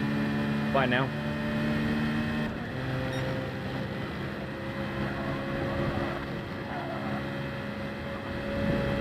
Oh no, FBL. Oh my goodness, I need to check those out.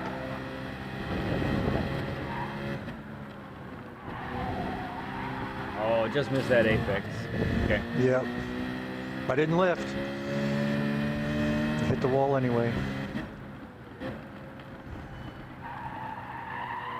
Right, but the symptom of hitting the wall is still showing you how, you know, that entrance wasn't quite as good as it should be.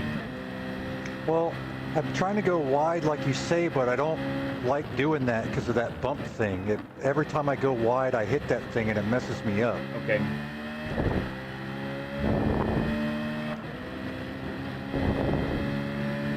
Like, I don't know why the track maintenance doesn't fix that. Yeah, come on, track maintenance.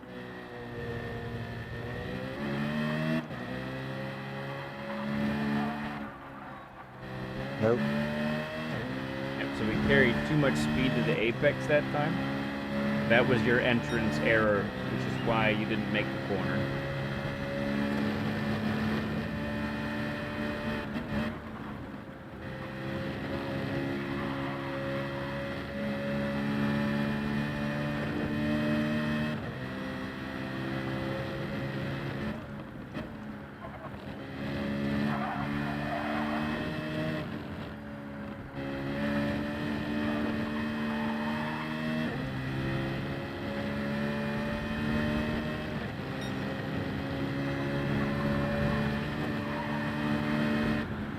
Nice.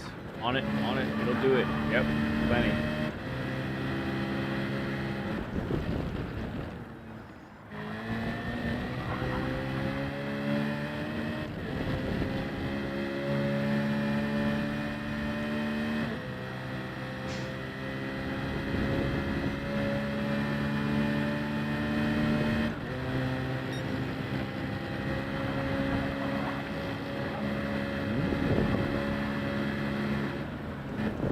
Yep, tighten, good.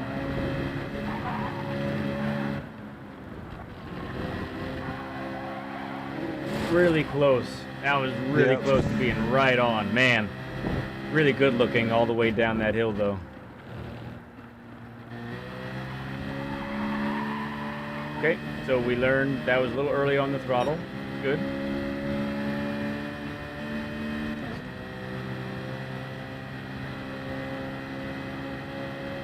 How did I not get a penalty for that? Oh no, but you just thank the GT gods, I guess.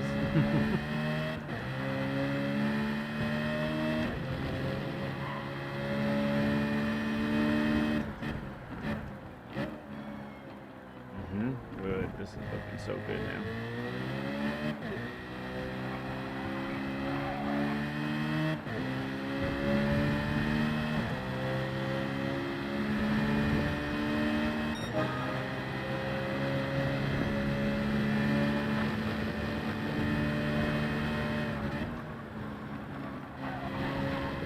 Alright, we have about 10 more minutes, I'd say, before we have to shut it down here and get to our recap. So let's put in some good laps here. Good. Solid lift there. I like it.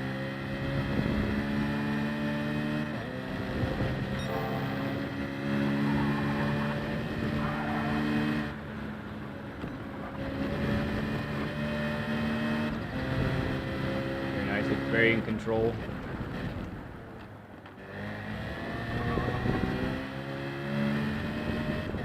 A little slow through that, but it's all right.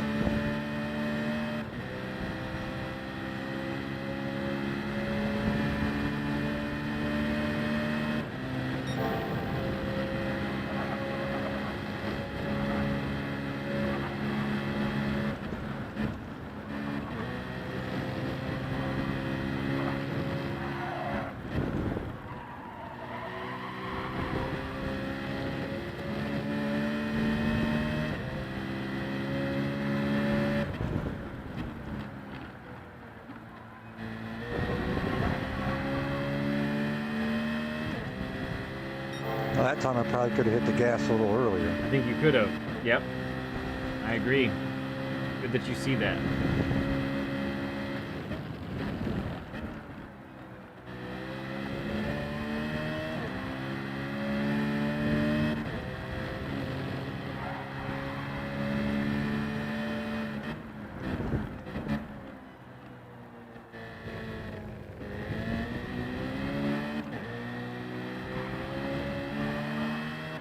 Be close. Made it. All right.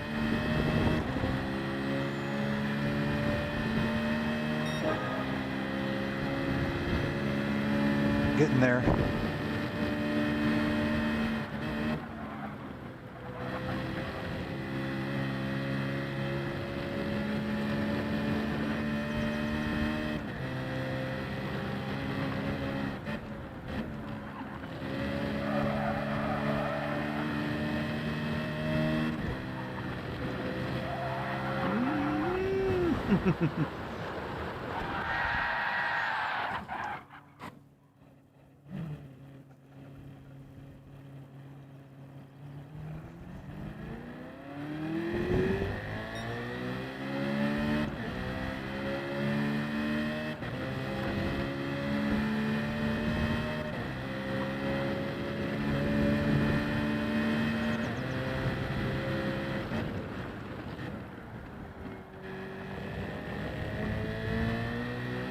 All right, should have clean tires by now. Mm-hmm. Good.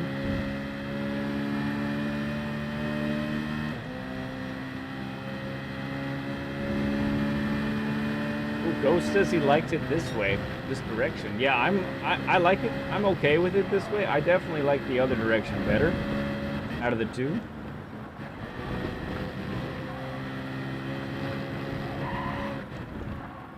Nice weight transfer there.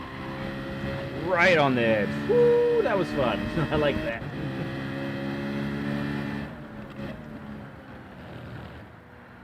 That wide. That's all right. A little bit wide. A little bit longer on the brakes.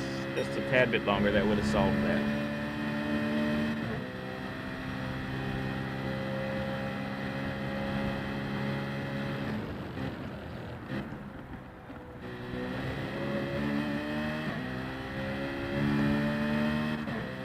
Well, I guess that's the case. Yeah, it goes. I mean, we definitely like the tracks we're better at. So if you end up being better in this direction than the other direction, that makes sense. Good. That was good patience on the throttle that time. Yeah, there's no like real good markers there. Yeah, you're kind of in no man's land.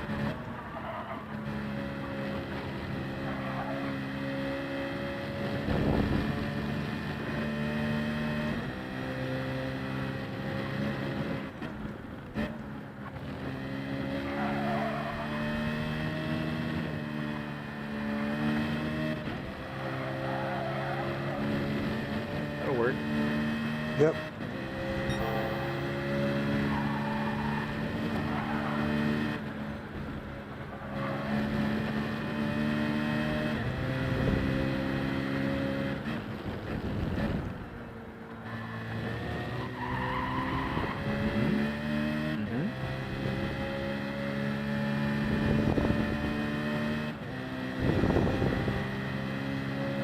Going into that thing almost seems like you're going straight down. It is. I think it's very steep.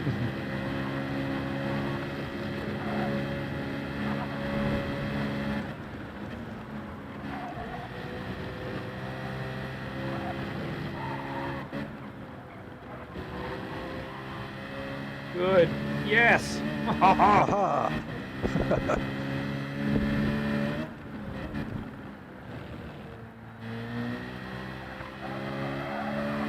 Right on the edge. Good.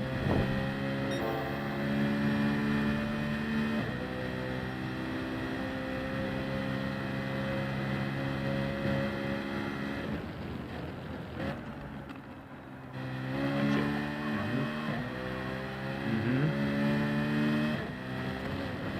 Little lift. Yeah, good. Tighten. Let it tighten. On it. Go, go, go. Wait for it. Lago, punch it. Here we go. Let's see. Boom. Got it. Fastest lap. So, real quick, that's the fastest lap so far for sure. Great job, dude. Well, that beats my other time. That would so. beat your other time. Yeah, a 2:08 is, I think, would be cake for you. I'm curious. We can't see it with spectate mode, but what does your optimal say it is right now? Oh, yeah, let me switch to that. 2089. 2089. There it is. Okay. Yep. Very cool. All right. This has been a great session. This has been really great. When you were going through these last few laps, did it start to feel like a flow was happening here? Like, Yeah, especially at this turn. I was feeling better about this turn. yeah. And if I had taken that last big left sweeper properly, I definitely would have been in the 208. Yeah. Yeah, agreed. Good. All right. I'm going to exit spectate mode here. Yep. And let me let's go ahead and wrap this up a little bit here. Put a bow on this session. All right, so I have three main takeaways here for you, Berube. Okay. Right, let me get my pencil here. Okay. My Ooh, unleaded pencil. I like the pencil idea. That's good. All right, shoot. Okay, so again, we talked about a lot of different things, but I'm highlighting sort of the main things for you here to work on. Yes. As you're doing this. Okay. So, first thing is lifting after an apex is a big no-no, okay? And you might have like a subcategory over under that. If you're having to lift or you're going wide on a corner exit, that's a symptom of a poor entrance. So you have to alter that entrance in order to be on the throttle fully without going too wide and without having to lift, okay? Gotcha. So that's a big one. That's a big one for me, for you, okay? I would definitely put that like that is priority number one with at your stage, okay? I put a big star next to it. Excellent. Okay. This next one, I touched on it briefly. We're not always full throttle when we should be. And let me actually show you. Go ahead and spectate me for a moment. I want you to see this, okay? Just so you know that this is happening, okay? Okay. It's very subtle, very, very subtle, okay? But let me get right here, and let me just. I'm just gonna be on the brake too. So, very, very often, you are right here. See where the throttle is? You're right in that area, just below 100%. Rather than, you see the 100, that's 100 right now, okay? Yeah. And you are in this spot right here, or just like this spot. Right, And that's because I'm paranoid about the grass. So I purposely, cut that short. that little bit, huh? Okay. Yeah. So I think we want to not be as afraid. So and to be honest, the better you're getting your entrances, the more you can commit to full throttle on exit and still be comfortable with it, okay? So Gotcha. that can really be the two can go hand in hand, I think, is how I would put that. Okay? Yeah, because last night I spun 4 times at that little piece of grass. Okay. That's fair. So Yeah, that would leave an imprint on your memory, right? yeah. Gotcha. Hey there, Bronco. Good to see you, friend. Okay, so that's that. Now, here's this third one. I haven't mentioned this yet, but this is a big byproduct of working on the first two, okay? Okay. So, I was noticing when you're practicing and going around, you are braking in some places a lot later than I am.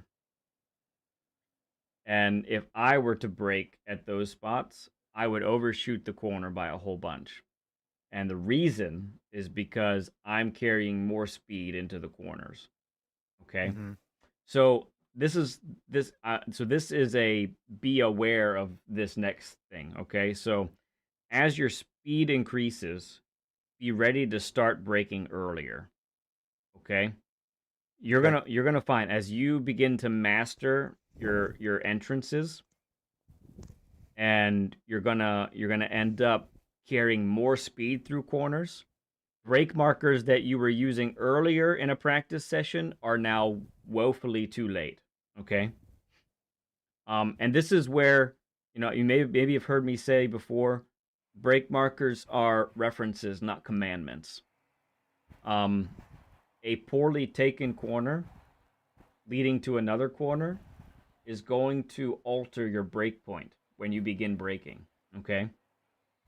Now, for the people, the world tour drivers, the people who are the fastest in the world, they don't have that problem. You know why? Because they're not that inconsistent in corner to corner. They are Yep. supremely consistent.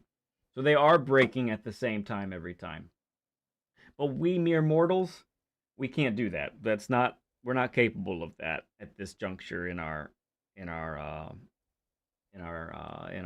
journey here in GT7. Okay, so this is sort of a looking ahead. As I'm really confident your pace is going to increase after this session, um, and you're going to find that your braking points are going to need to shift. Okay, so Okay. that's gonna be big. All right, so those are my three main things for you to take away from this. Any questions for me? Anything like that? No, I just super appreciate Yeah, you man. take the time out to do this for me and everybody else. Oh, you I mean, got this it, has bud. been great. I love it. I enjoy this so much. This is too much fun. Way too much It is a fun. lot of fun. Mm-hmm. It is way too much fun. Should be Yeah, illegal, probably. maybe. Shh, we'll keep it secret. We won't tell too many people. Um, okay. What was I gonna? There was gonna be a thing. Oh, have you seen my cornering videos at all? Any? Yes, I've watched all the way up through your A ranks. Okay. Have you seen any of the videos that are specific to techniques in racing? I've just started watching those ones. Okay. So I'm gonna put a link up in chat. I had this ready already. It's right there. So check out that video. If you haven't seen that one yet, I definitely recommend it. If you have seen it, then watch it again. Okay. and and but there are two other videos after that one that will talk about cornering also, and they progressively get more advanced as Hmm. you go. But I would say with where you're at, I would say go ahead and the first video will have a couple things in there that'll be like, oh yeah, I get that. I'm already basically doing that. But I really want to, especially with you being a newer driver, just a few months in to the game. Let's going over those fundamentals in that first video that I just posted. That will be good, and then the next video builds on that one, and then the video after that builds on the previous two. Okay, so Gotcha. definitely look at those. I think they will help you a lot as well. Because to be completely honest, there's a lot of things we could have talked about. Okay, I could have overloaded you beyond belief, and your head had been spinning, and you'd have been like, I never want to do anything like this again. So that's never my intention. I'm always tailoring a session with a guest to be the most helpful right now, right? Yep. So that's why I focused on the things that I did. But as you begin to implement what we talked about, then you can implement what I talk about in those three videos, and I think you'll really start to see your pace increase a whole lot. And listen, if you get back on the daily, let us know in the Discord if you beat your time. Okay, let us know what that time is. That would be great. I'd love to Okay, yeah. love to Just see as a it. reminder, I'm at a 209.1 something. Yep. Yep. So, So a 208 is yours. You just got to go grab it. That's all there is to it, I think. And do you normally use a ghost when you typically I use my own ghost. Okay. So as a 'Cause reference. I like to be able to see my mistakes and correct them as I'm driving. Like, oh, I'm not doing that again. Yeah, yeah. You know, like, So right. So you weren't even in our lobby here. You weren't even time trialing in the way you normally are comfortable doing, right? So yeah, correct. I think if you do that, you'll be able to beat your time no trouble. So a couple things for us to go over. Number one, we're gonna get you access to the Learn with Lead bumper stickers here. That's gonna be Yeah. really fun. Let's get you going here. In a little bit, BL should be getting you your trophy for your session as well. Oh, yeah. Forgot about that. Let's take a look at that. All right, getting that there. There you are. There's that part. Oop, that's not it. Oh, here's the trophy. Here we go. Drum roll. Oh, sweet. Let's take a look, everybody. Very cool. There's the map of Ohio in the background. Oh, fantastic. Awesome. That's beautiful. Got that's really cool. Love it. Great job, BL, as always. Wonderfully done. Yeah, the little Buckeyes license plate. Is that what is the tree or the bush on the right side? Is that something Ohio related? That's the Buckeye tree. Yeah. Oh, it is. Okay. That's fantastic. That's wonderful. Yeah, she says there, so good getting to know Berube better. His family history too. Yeah, she loves that stuff. Oh, thank you so much, BL. Well, Berube, this was a fantastic time. I think we both had a really a good blast here together today, and you definitely put in some good work, and I can't wait to see how things improve for you here in the coming weeks.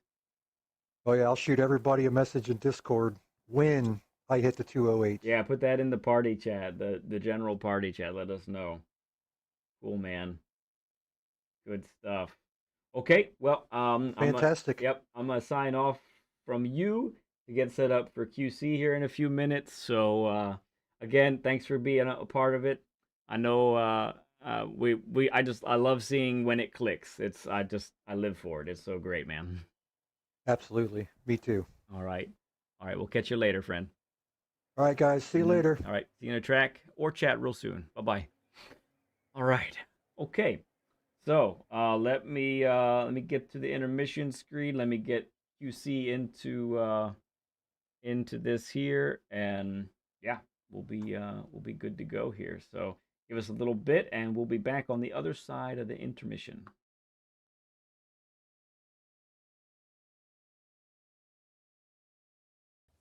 Oh! Where's that do? Where's the tattoo?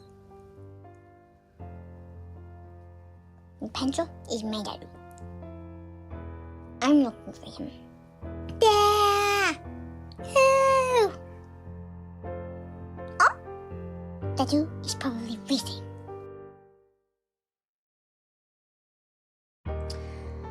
What to do? Oh my goodness, do you know what I have not done in so long? Okay, I have not gone onto somebody's stream and said nasty things about them. It is seriously so much fun. Like, literally, I'm just there to tell them that their methods of playing a video game is not satisfactory to me. But anyways, okay, so I haven't done this guy before. Let's see here. You are a nut bunny. Why do you measure things with burgers?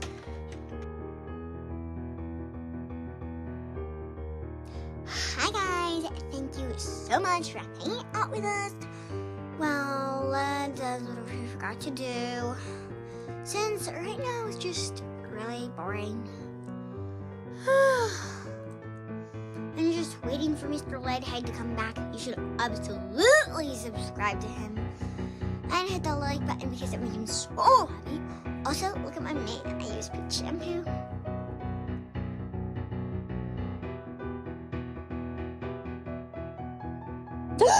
You guys! Only 999,998,907 more subscribers until we hit 1 billion!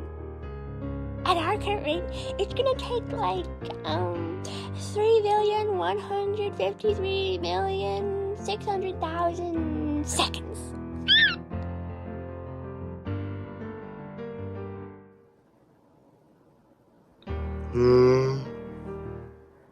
Oh, hi. I was watching Lead Pencil, but it looks like he's not on right now. We gotta wait.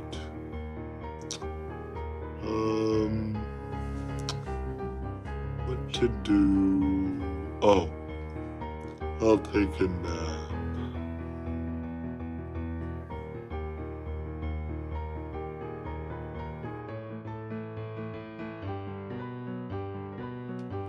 Hello, class. Welcome to the first day of Miss Neverfeather's Gormless Guidelines.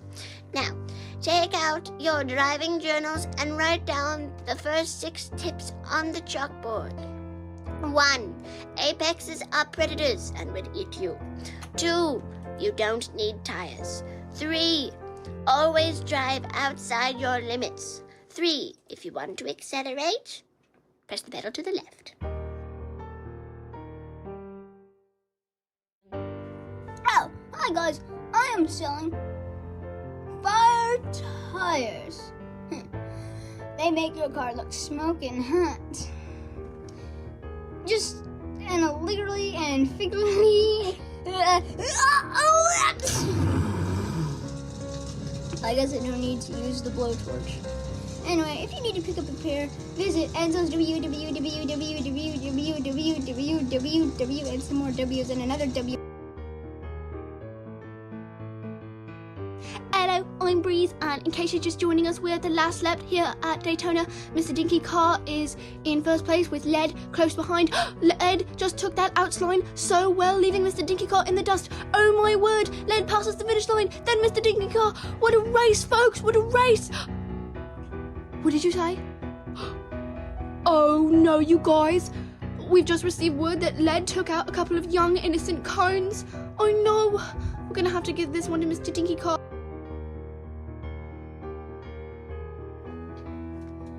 Okay, so Lead Pencil asked me to get a book by, I don't know what his name is. Well, what's his face? So it's on the 15th shelf. Okay. Okay.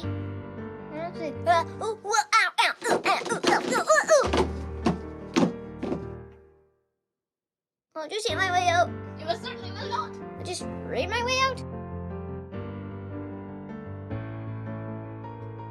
So guys, do you know about gas? Because gas is really important for cars, because cars need to drive, and if they don't drive, that's bad.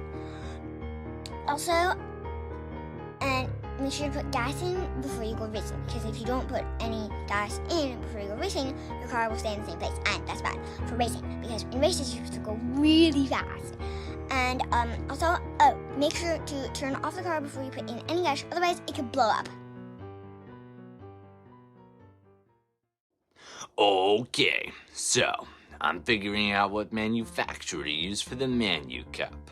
Alright, let's see what we have here. So, oh, I hear Lead Pencil really likes the Renault, but I'm thinking I'll go with Mr. Bushi, or Fraud, or maybe McLaren?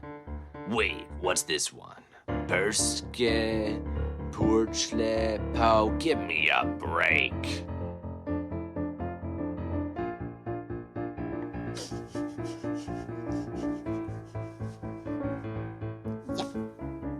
That's the smell of tires.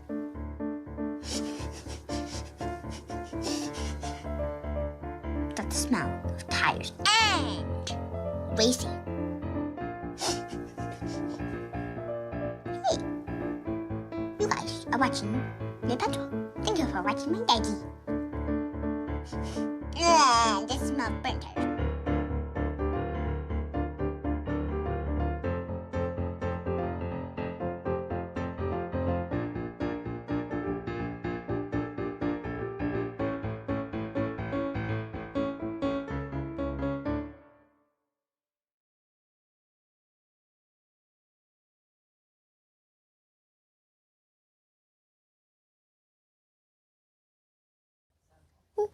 Oh!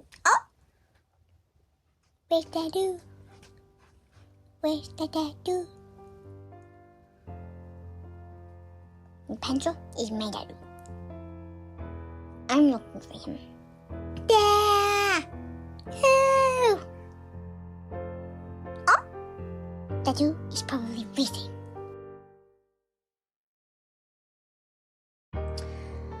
What to do? Oh my goodness, do you know what I have not done in so long?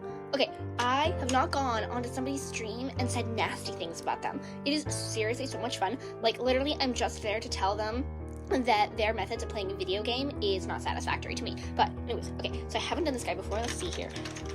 You are a nut bunny. Why do you measure things with burgers?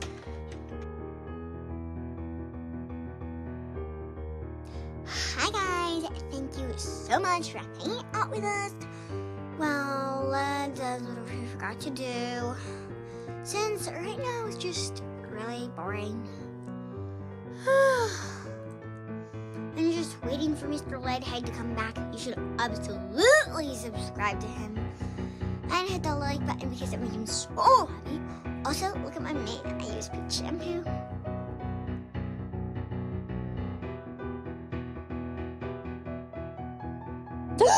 You guys, only 999,998,907 more subscribers until we hit 1 billion. At our current rate, it's gonna take like 3,153,600,000 seconds.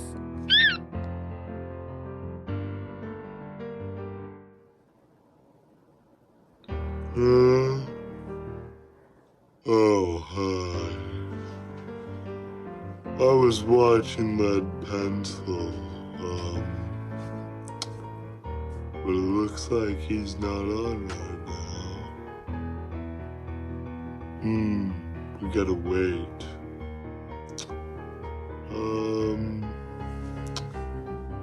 What to do? Oh, I'll take a nap.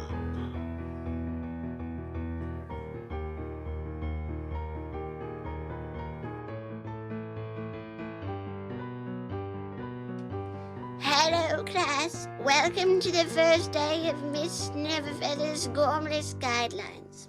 Now, take out your driving journals and write down the first 6 tips on the chalkboard.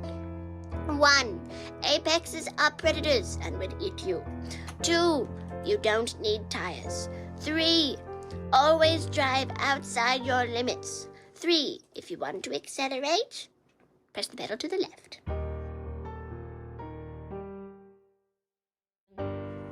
Oh, hi guys, I am selling fire tires. They make your car look smoking hot. Just literally and figuratively. I guess I don't need to use the blowtorch. Anyway, if you need to pick up a pair, visit Enzo's www, and some more W's and another W. Hello, I'm Breeze, and in case you're just joining us, we're at the last lap here at Daytona. Mr. Dinky Car is in first place with Lead close behind. Lead just took that outsline so well, leaving Mr. Dinky Car in the dust. Oh my word, Lead passes the finish line, then Mr. Dinky Car. What a race, folks, what a race! What did you say? Oh no, you guys. We've just received word that Lead took out a couple of young innocent cones. Oh no, we're gonna have to give this one to Mr. Dinky Car.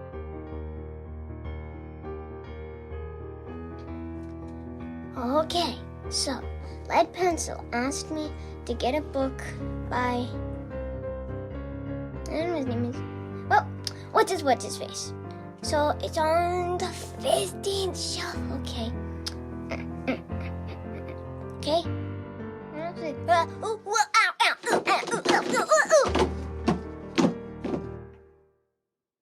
I'll just hit my way out.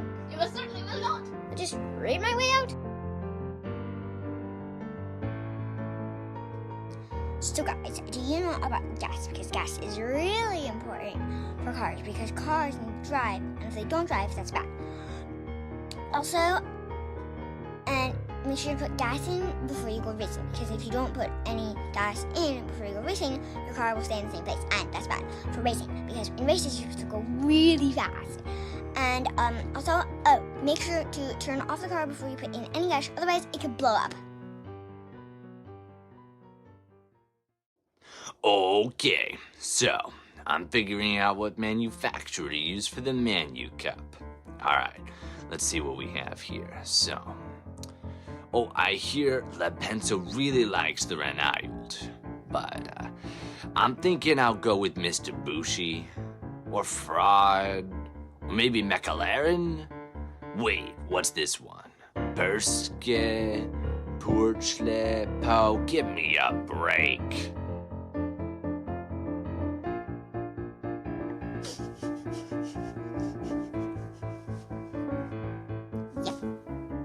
That's the smell of tires.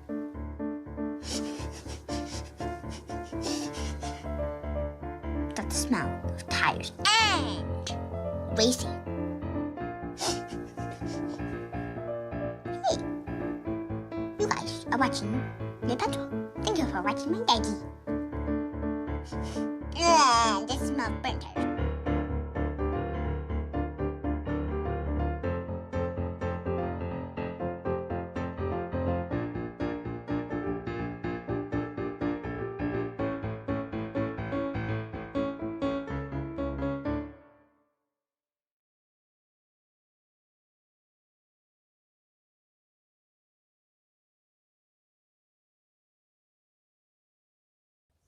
Oh! Where's that do? Where's that do? The pencil is my daddy. I'm looking for him. There! Oh! Oh! Daddy is probably racing.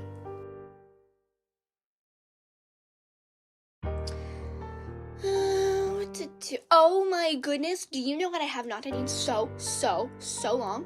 Okay, I have not gone onto somebody's stream and said nasty things about them. It is seriously so much fun. Like, literally, I'm just there to tell them that their methods of playing a video game is not satisfactory to me. But anyways, okay, so I haven't done this guy before. Let's see here. You are a nut bunny. Why do you measure things with burgers?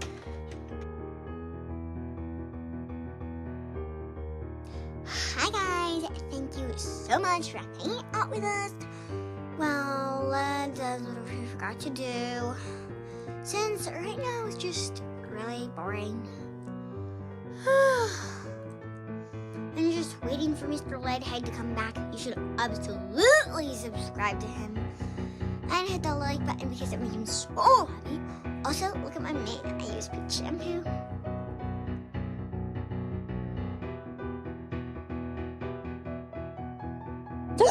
You guys! Only 999,998,907 more subscribers until we hit 1 billion! At our current rate, it's gonna take like 3,153,600,000 seconds.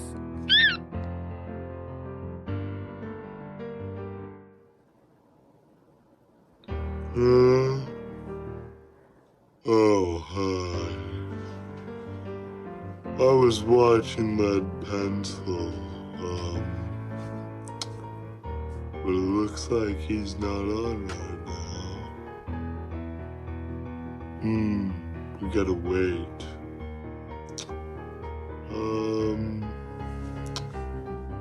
What to do? Oh, I'll take a nap.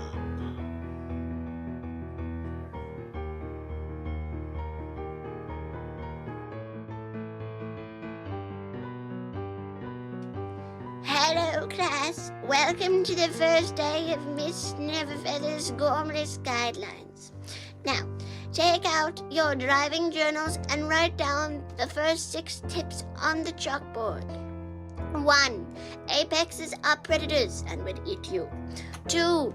You don't need tires. 3. Always drive outside your limits. 3. If you want to accelerate, press the pedal to the left. Oh, hi guys. I am selling fire tires. They make your car look smoking hot. Just and literally and figuratively. I guess I don't need to use the blowtorch.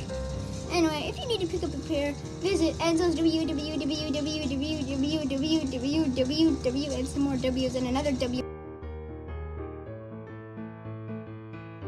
Hello, I'm Breeze, and in case you're just joining us, we're at the last lap here at Daytona. Mr. Dinky Car is in first place with Led close behind. Led just took that outsline so well, leaving Mr. Dinky Car in the dust. Oh my word, Led passes the finish line, then Mr. Dinky Car. What a race, folks, what a race! What did you say? Oh no, you guys. We've just received word that Led took out a couple of young, innocent cones. Oh no, we're gonna have to give this one to Mr. Dinky Car. Right.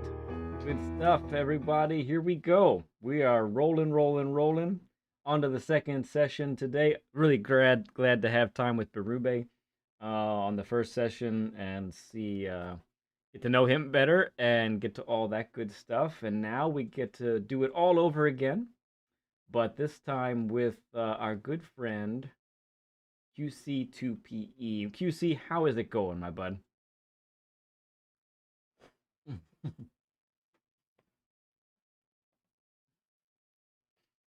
Mm-hmm. Yep. Okay. Well, yeah. Right. Good stuff, man. Yeah, I mean, hey, if you need to take a moment, we'll wait for you if anything needs to get taken care of, okay? It'll be no problem. Yeah. But good stuff, Yeah. good stuff. So, there are a lot of places we could start here as far as the interview portion of our time together, but really, I think let's start with when we met. So we got teamed up together at Grover's Mental Pit Stop, and that's the first time I ever met you, heard of you, and all of that. So that was cool. And not only were we were part of Team Americas, but we were also together manufacturer wise. So exactly. That was cool stuff. Yeah, you guys can hear him now, right? Yeah, I thought so. Okay, I did have a mute. I muted by mistake, and now I corrected it, so we should be good. Yeah, so I kind of forced you into a car that I think you ended up hating by the end of that that time together. Yeah. And I mean, I was super happy that I got paired up with you because you jumped in because my original partner had to drop out. Yes. Okay, so that was going to be. I don't even know who that was. I don't even know who I replaced. Is that I don't. Is that secret information? I don't remember. Okay. No, it's not secret information. It would be available if I went back on Grover's, but yeah, I wasn't sure. But then yeah, when I saw that I was paired with you, I was like, well, that's cool because I know like I'm like looking up to racers that are higher than me. Like I'm definitely not complacent about my level of racing. I know that I need help, which is great, and I thought it was awesome to be paired up with you. And the good thing about it is, as much as I didn't like the car, in the end, you kind of pushed my boundaries to help me through the training that we did together for those races. To hopefully be able to get better. So So for those who don't know, so QC and I ended up wanting to go Renault because I knew how amazing the Megane is on tire wear and fuel consumption, and the fuel consumption was at ×4, and the refuel rate was 2 liters per second, which is just terribly slow. So I knew how valuable fuel saving would be, and so I knew that the RSO1 we had to do Group 4 and Group 3. So I knew that the RSO1 wasn't going to be as competitive, and I think that's the car you really didn't like so much, correct? At the end. Yeah, yeah. It's and I think it falls in the same category as the Beetle. I think for some reason cars that have 7 gears don't work well for me for some reason. Oh, that's right. I remember you saying that. Yeah. Yeah. So yeah, so the RS1 was it was a pretty tough learning curve for myself, just because I hadn't really ever driven the car. Yeah. I drive a lot of Group 3 cars. I was in a league that we used pretty much a lot of the Group 3 cars were used. But yeah, it was definitely a steep learning curve with the RS1. I still don't like the car to this day. I still won't jump in it unless I absolutely need to. But I mean, overall, in the end, what helped was the training and the tips that you gave me for Watkins Glen, which is the track that we had to work on with that car. Yep. So, yeah. Right. So that was beneficial in the end. So yeah. Right. So that was aside from the car, yeah, that was beneficial. Good stuff. Yeah. So QC ended up getting kind of a Learn with Lead that was not official Learn with Lead at Watkins. I remember doing that. Exactly. And it was a tough car. I mean, I did rather poorly in the RSO1 at Watkins. I didn't qualify well, but looking back too, I was also we were having tech issues here. I was very, very distracted, so I didn't qualify well. I was much happier with Spa in the RSO1. I ended up qualifying 3rd, right behind Saragon, and my pace was great. My pace was great there. I was hanging with all the big boys up front, but I couldn't save the fuel as much as they could, and so I think I ended up 6th in the end. But I was happy with that performance in the end there. But yeah, so that's great stuff. So tell us a little bit how you got into GT7. If you were doing anything racing-wise before GT7, give us the rundown there, friend. Yeah, so I used to, so I'll go back basically, my roots of racing go back to the 90s with the SNES. So I used to I spent, I would say 2 summers playing Top Gear with my best buddy growing up. He had the Super NES, and we played that over and over and over again, and we had like incredible fun. After that, life got in the way, work gets in the way, and all that stuff, so I dropped out of racing games. Early 2000s, I did a bit of NASCAR stuff when I got my very first Logitech wheel and pedals, so I did that for a couple of years, and then dropped out of that as well. So basically it all boils down to COVID.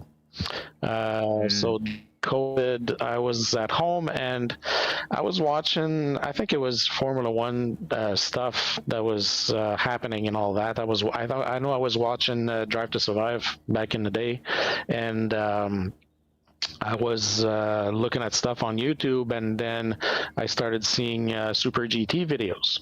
So when I saw that, I was watching his stuff, and he was, back then it was GT Sport. That was the big thing. So he was doing videos, and he was nowhere near 1 million subscribers like he is now, but I liked what he did, so I was watching his videos and all that. And obviously when you start watching stuff, the YouTube suggests other stuff, so then I started watching Rory, and then I started watching Hoggy and all that stuff. But while I was watching, before I started watching other streamers, when I was watching Steve, basically what happened is I bought myself a new TV, I bought myself a PS5, I bought myself GT7, GT Sport, bought myself my G29, and I bought myself a cheap rig that I bought on eBay. So I you are. basically spent $2,000, and that's when I started racing. And then I did, oddly enough, I did a lot of it until GT7 came out. When GT7 came out, I did about a month intense, and then after a month, I basically didn't touch it for a year. Oh wow, interesting.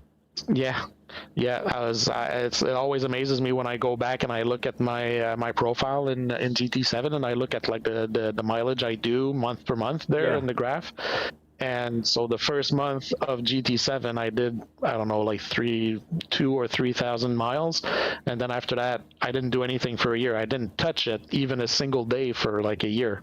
And then I just got back to it because I think that's when I started watching more streamers. I think that's when Rory started doing more, when I started watching him, and then Hoggy and all that stuff. So that's when I started getting involved in it more. Yeah. And then did a lot of racing with my G29. I went through one G29 that I had to retire, and then I got another one. And then at some point I felt like I needed an upgrade to be able to upgrade my racecraft, if I can say. And I moved over to T598, and that's been a game changer. That thing is insane. Like the one thing that I always tell people, like when people ask me questions like how is it and all that stuff, I tell them you cannot imagine the amount of details that you feel through the wheel. It actually feels like, aside from the fact that you don't feel the G-forces and all that stuff, like through the wheel, it actually feels like you're racing, that you're like in a real car. Like the quick portions on the Nordschleife are insane, because just the little dips and the little bumps and on the track and all that. That track has so many of those. Yeah, right. Oh God, it's insane. Like you feel everything, and that's what I feel like is just incredible with the quality of the racing equipment today, which is pretty awesome. Right. So yeah, and I've been I joined a league in early 2024, which was Midway Racing League. I did that for about 2 years up until a few weeks ago. That allowed me to improve racing in packs, if I can say that, because that was one of my fears all the time. Racing in packs, like close racing and all that stuff, being close to another car, like bumper to bumper racing, and then just going into corners and still being able to follow and not go off track all the time. So that was one of my, or just ruining somebody else's race because you missed a corner. That was one of my big fears. So I graduated. So MRL used to have five lobbies every week, basically, for Group 3 on Mondays, and I graduated basically from fifth lobby, which was the lowest one, to being a regular in lobby 3. And I was even able to do a few races in lobby 2, and I was winning races in lobby 3. So my racing did improve with that on multiple fronts. And now I joined a league that's I joined WERA, which is World Echelon Racing Association, which we do races on Mondays. It's tough because it's invite only for A+ and A drivers. I am an A driver on my main account, but I feel at the beginning of the season I felt like I was really, really out of my league, basically. I felt some of those WERA boys are quick, man. Oh my God. Yeah. So it was an eye opener for me, because basically I went from racing in a league that had 5 lobbies on Mondays, where I was in the middle of the pack for the 5 lobbies. I was in the middle, and now I'm racing with guys that are equivalent to guys that would drive in lobby 1, like the fastest guys. So it's but I mean it's good because it forces me to push myself to do better, basically. So yeah, exactly. So racing with better guys will technically help you get better eventually. So that's and I wanted to quit a couple of times, and then Frigi, who's one of the guys that founded the league, was like, no, we came and we picked you up because we saw your potential and we want you in the league and all that. So exactly. So Andrew, right? Andrew is Frigi's. He was just a part of our 2000 sub celebration race the other Saturday. Awesome. So it's great. And he was also in Team America's Operation Showdown. That's where I met him for the first. That's where I met all the Weira boys, actually. Oh, nice. Or not all of them, but Yeah. I met all him and Bailey and Beecham and all of them for the first time there. So very cool. Yeah, that's awesome. Yeah. So I want to go to a couple different things here, but you ended up. What about the YouTube side of things? When did you start doing that and getting all that? Because for those. Real quick, for those who don't know, QC does operate a channel over on YouTube. He's streaming actually right now, that's what you see in the top right-hand corner of my stream. And in this view, he's in the frame there as well. That's his stream going on right now. So I have his link pinned to the chat here. So please hop over there, give the man a sub if you can. But as people are doing that, let us know how you got started in that there, QC. Yeah, I'm streaming right now, but my viewers are telling me that there's no sound. My sound is not coming through your thing, so I don't know if they can still hear me or not. Okay. I thought it was working, but anyways, no big deal. Worst case scenario, I'll just close my stream. But so the streaming thing came. Just one day I was like, well, there's a whole bunch of people that do it, like they're sitting down and they're streaming, and I'm pretty sure it's pretty much the same way that they started. They're like, well, might as well just put a camera in my face and stream and show myself on camera and maybe get an audience, and some people do it. So I started, actually, I was on Twitch, but I wasn't like pushing anything. I wasn't really doing any production or whatever. I was just streaming my races, and it was mute basically. I wasn't on camera, and I wasn't doing any commentary. So I was just streaming my weekly races in MRL. So that's basically what I was doing. And then the very first official stream, and I went back today just to check for fun. My first official commentated stream was July 25th last year, 2025. It was Rory's 200 laps at Road Atlanta. Oh, yeah, a big one. So, yeah.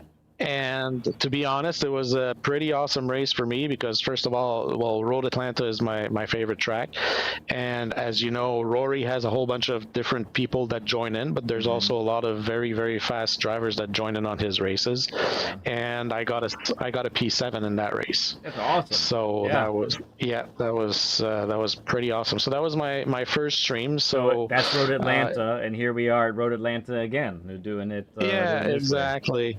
That's great. Exactly. So it was. I just started it for fun. Like I never put any kind of expectations for myself for my channel. I just put it there, put the cameras, and then you know how it is. Like you're a techie guy, so when you start. Yeah, you just put it up and then you play in OBS and you're like, oh, I could do this. And like, if you look at my screen right now, I have like so much overlays and so much stuff. Sometimes I'm asking myself if it's like too much or whatever. I have to clarify something. I am not a techie guy. No, I am the face. I'm the face. I'm the face of the channel, but my son is the tech wizard. Okay, so don't be spreading any rumors. Don't nobody come asking me for advice on various things. Not it. Not me. You're the tech guy behind the wheel. So okay, BL's hey there, Kiwi. Good to see you, man. BL's asking a very important question too. What's the story behind your name, QC2PE? Oh yes, that's a question that comes very often. So I actually have this is my official license plate that I have on my car. Oh, no kidding. So. Yeah, this is my personalized license plate. So over here in PEI, when you get a license plate, they give you 2 copies just in case you mess up the first one, so you have a replacement. So QC is for Quebec because I'm originally from Montreal, Quebec. Okay. And PE is for Prince Edward Island. So I moved to Prince Edward Island in 2019. So I've been here for almost 7 years now. Okay. So basically, QC2PE is just from Quebec to Prince Edward Island. Basically, neat. Okay. Is the meaning of it? That is pretty simple, actually. Yeah. That's Yeah. really cool. So that's all my friends thought that it was a pretty cool thing. It fits really well on the license plate too. So yeah, I like Yeah. it. It's a little it's a little unconventional because it's a lot of hard consonants. Like it's not a name Yes. that flows really well. Right. But people Where- like you, like everybody calls me QC now, which flows a lot better. QC So is yeah. easy to remember, easy to say. Yeah. Now Yeah. we'll start to go around the track here shortly, but you kind of lucked out this week because you're getting not just one coaching session, but you actually had Sammy Snake watch your lap here the other day, right?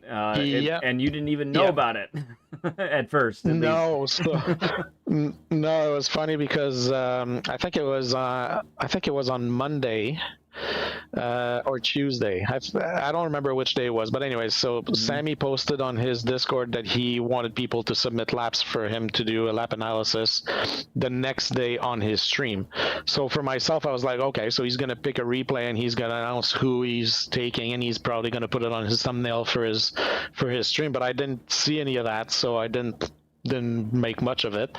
So then when I was doing my stream on Wednesday, which doesn't usually happen, I usually stream on Tuesdays, but then somebody on my stream on Wednesday said, oh, by the way, I watched the stream, I watched Sammy's stream yesterday, he did your lap analysis, he went on for like about a half hour. I'm like, crap, did I really miss that? So I was kind of bummed out about it, but Right. I went to watch it, and I went on his stream because he was streaming the next day. I think it was yesterday morning, I think he was streaming, and I told him like, thanks, because like I appreciate it. I went to watch it and all that. Like it was really, really insightful because he went through like a whole bunch of details, like all the apexes, like, and I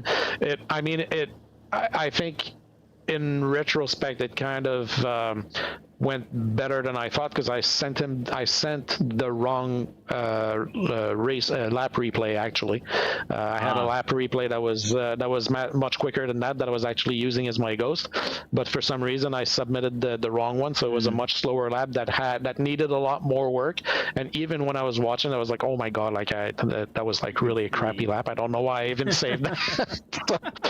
But no, it was really insightful because he went through it, and then he went through his fast lap, which was basically exactly 2 seconds faster than mine, and then he went in the data logger and showed the differences between mine and his. Yeah, it was really awesome. A lot of insights. So yeah, after today, like I should be the king of Road Atlanta, right? after today. You should own this course. Yeah.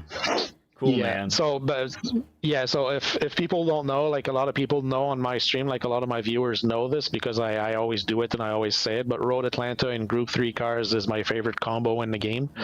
So it's very very good that we're doing this today. Yeah. Yeah, well, timing was awesome with the dailies this week. After today, I mean, this is gonna be like, it's gonna be heaven for you, basically. What we're doing here. Yeah. All right. Well, let's start going around the track here. Tires are cold, so we're not going to be pushing yet. But as we end up getting started here with the session, what are some places that are giving you? You know, it's a very quick lap. You know, it's just a little, almost a minute 20. The laps go by quickly here, and there's quite a bit of turns, but there's, as far as braking turns, there actually aren't that many. So what are some portions of the track that maybe are giving you more trouble than others? So I think that my two main concerns is always my entry spot for the left-hander after the S's. Okay. So that's going down the hill there. yep. Where, yeah. And then here, basically, I feel like I'm either braking too early or too late, or my speed, I have too much speed coming in.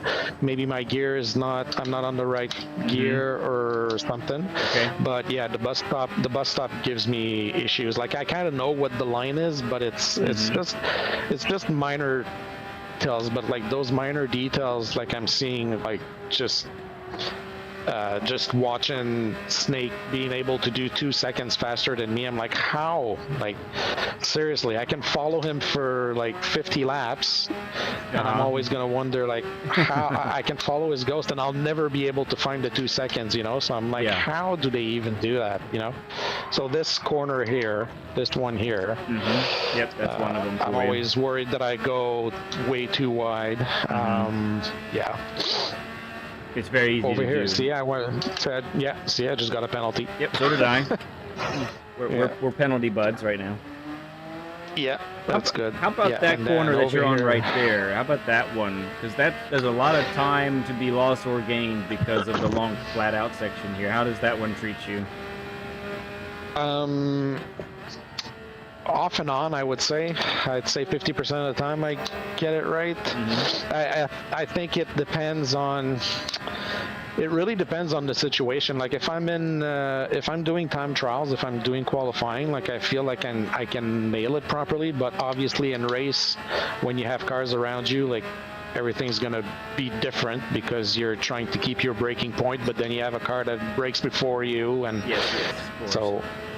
But yeah, I find you are right though. The second corner in those 2 right-handers is the one that I usually mess up most. Gotcha. Okay. Oh, very good. Too far left. Yep. All right, tires are starting to warm up a little bit. They're getting there. Chimpanzee, good to see you, Chimp. So. Road Atlanta has some corners that are kind of unique to this track. That left-hander after the S's is very unique. Not a lot of comparable turns to that one. It's very fast. Weight has to be transferred very quickly, and you technically need to get on the throttle way earlier than you feel is safe. And but there and you know, the way to be the fastest through that is to actually get the back end to come out and harness that slip angle, and that can be rather difficult to achieve, but let's see what we can do there. How about turn 1? Because I know turn 1, we talked about that yesterday when we did our sound check. You mentioned how you saw how much you were braking too much in many cases. So talk about that one a little bit. Yeah, so one of the things, I'm just gonna circle back to Sammy when he did his analysis of my lap there. So the first thing obviously he noticed is that I don't dip my tires over the line on the left. But you basically have to just do a little bit of a dip, and then you go straight into the corner turning right. So I can't figure that one out. Like if I left, I end up in the grass. It's like automatic. Like my brain doesn't compute that I just have to basically do a quick left right and then just go into the corner and carry speed. But yeah, so, and it's funny because when I've been doing my E to A challenge and I'm in B lobbies now. I'm stuck in B lobbies for Lord knows how many races now, but it's usually in the first corner that I can still pick up a good gap. That's where I usually pick up my gap in B lobbies. But when I go on my main account and I do my races in A lobbies, that's where I lose a lot of time and the guys get the gap. So I'm kind of in between where I can win time or lose time, but it's all depending on corner, you know. So it's just but it's like I said, it's just I know it's just that little dip over the line that you have to do and go straight to turning. But yeah, it's so I don't know, my brain has a hard time registering that. Yeah, and it does feel, I'll fully admit it, it feels like you're gonna go flying off the track. But yeah, there is a timing thing with it. So with these cars, at least, I'm not sure, are you braking right before the grass ends? Like where my car is right now? Yeah, so I watched some replays, and so you have to really get the corner there where the grass ends, it's like a combination of a lot of things because you have to dip there, you have to like brake a little and then let it coast a little. So it's like just I know it comes with practice, but yeah, that's what I've been trying is just trying to hit the corner of the grass there, and then just be able to get the proper line to enter the corner after that to go up the hill. Right. Yeah. I mean, it feels, you know, for everyone watching right now, it can feel like an inconsequential thing, and like Nando is saying, in real life they're not doing it like that in the on the real track, and that's fine. Yeah. Probably because it's too risky in real life. But at least for the weight transfer, for the way this track goes, it's huge. And part of it is because before you get to the apex, the track dips down. It's like a slightly less steep version of Brands Hatch Turn 1. If you think about that one, how that thing also sweeps right and dips down. Yeah. So that means that if you want to stay put right there. So if you start braking here and you dip over to the left, right here you begin turning. You see what happens there? So you begin turning here. Now you get the weight transferred earlier, and you get the weight transferred before the much earlier than the track starts to dip down, right? Yeah.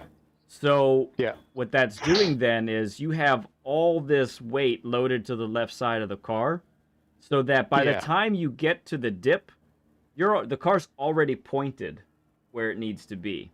Does that make sense? Now let's back up. Yeah. Let's back up and look at what's happening if you don't do that, okay? So if you instead don't dip, you don't dip over there, when do you actually start turning? You actually start turning then right about here. That is a good car length and a half to 2 car lengths later. Yeah. So that means the weight really isn't fully transferred over until about the dip, right around here. And now it's too late. Yeah. Basically. Yeah. That's exactly where I start turning. Where you were is exactly where, because there's a bend in the paint on the line there, and that's exactly where I start turning. But it definitely makes sense to do the dip over the left line, over the line on the left, just because you definitely get a much better angle. But and to be fair, it does make a difference. Yeah, and to be fair, the wider your entrance is on any corner, the better. But for that corner in particular, because of the elevation changes, it makes that much more of a difference because of that. Let's talk about the left-hander then as well. Yep. And we'll get down there. So that the first corner, because of the fact that I'm not going far enough to the left, usually automatically my brain goes into compensating mode, so I go way further on the inside low. So basically I dip my right tires on the inside of the curb, into the grass. To get a better entry in the corner. Yep. So with this turn here, this thing is a wild ride, and I would say it is between this car and the 296. The 296 is much nicer to handle in this spot. Okay. So I didn't tell you yet, but after we were done talking yesterday, I did about 10-15 laps with this car to prepare for our time today. And so I got more used to it, and I think that it's very achievable to chuck this car into here. You just have to be very conscious of how the car feels at a certain spot, basically, and I'll talk about that in a moment about where that is. Yeah. But basically, and I'm sure you're braking right about where you are right now. That's about the braking point.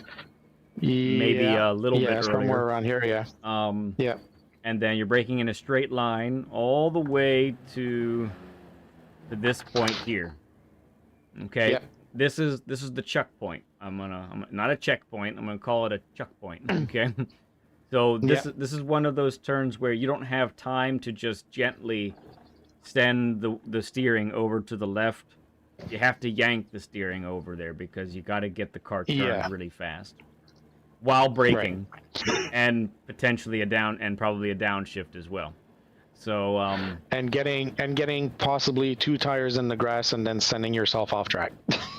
yeah, I've definitely got an error by getting this one wrong multiple times. Yeah, I think my kids still talk about it. I don't remember if it was a circuit experience or what I was doing here, but I ended up getting this so wrong, and I ended up flying into like I got serious air, and they laughed so hard. My 2 younger ones were watching me at the time, and they wanted me to do it again. Do it again. I was like, I don't want to do it again. I want to get a good time here. yeah. Oh yeah, that's great. So I find that it's one of the, like, the Road Atlanta is like you said, it's one of the shortest long tracks, but there's a lot of people that say, oh, it's boring, whatever. I find it's one of the more technical tracks because you have to be super fast and you have to be super precise. Because if you miss, it doesn't matter how quick you're going. If you miss, you're going to miss big. You can't miss just a little bit. It's true. You know, no, it's so true. This is one of those corners like that right here. Yes. Yeah. Big time. And that's the way it is at the top of the hill before the S's as well. Because there is a racing line in which you can take that requires little to no lift whatsoever. But if you get off of that, like you said, the word precise is perfect. If you're off of that turn-in point by a little bit, forget it. You're going to have to lift huge to get back on the racing line, and you won't get back. Exactly. You're not getting that momentum back through the rest of this part until after the second right-hander, basically. Then you have a shot again. Yeah. But, yeah.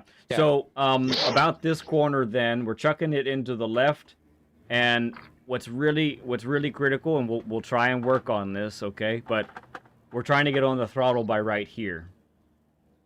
Okay. Okay.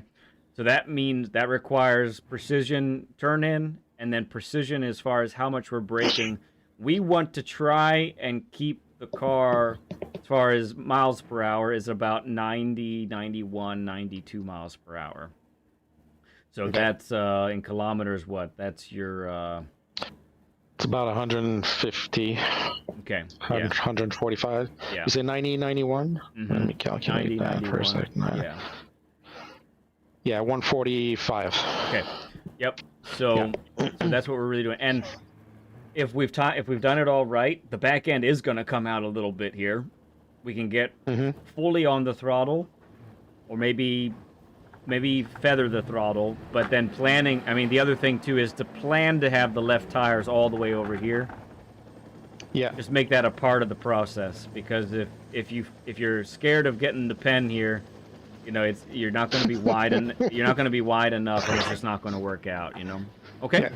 I can just see myself whenever I get on this curb here, and I'm like always like cringing, like, oh my god, like, am I gonna make it? Am I gonna, like, I feel like I'm holding on like white knuckle tight on my steering wheel. Yeah, it's a roll of the dice, to be sure, for me as well. I never quite know if I've got it until I just pass the apex.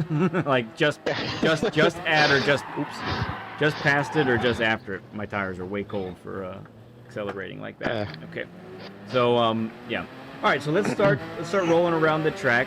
We'll kind of take it easy here to start, but we'll start doing some follow the leader. I'll start us off, and then we'll get you in front as well. Oh, we got 50. We got a 50 burger. Steven says, "Thank you for the 50 likes, everyone."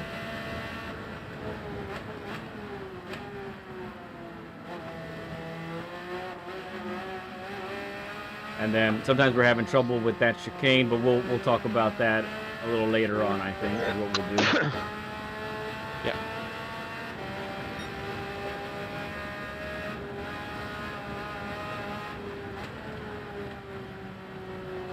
Yeah. Wouldn't be a bad thing too, that while we're going kind of slower, to try and get used to that dipping the tires over to the left. there for turn 1? Yeah, I did. Yep. I just did, actually. Yeah. I did a good job. Yeah. Yeah, sometimes slowing it down some can help build some confidence in that department. Yeah.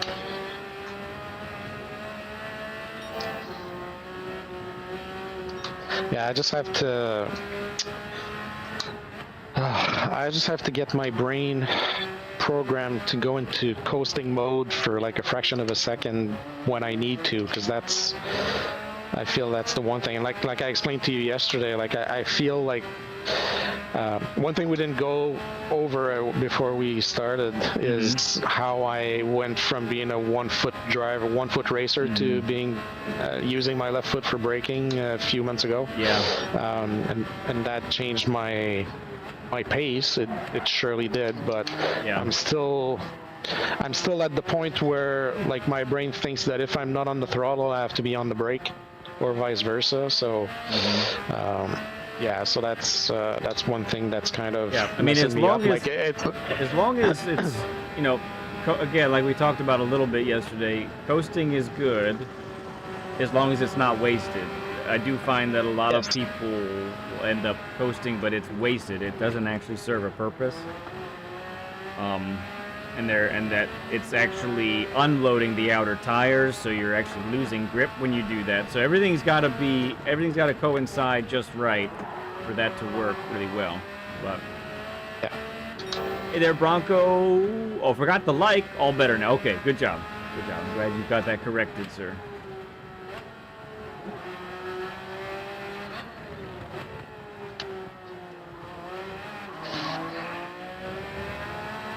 Alright, we'll pick up the pace a little bit more here.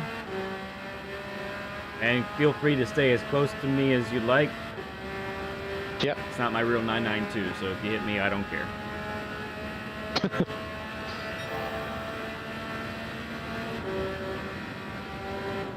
You stay in 5th here until you get to the breaking point, or you go to 5th to 6th? I go to 6th. I think I'll 6th?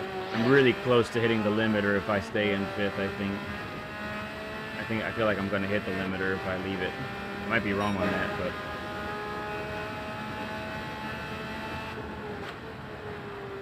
Oof, look at that rotation. I had to check up.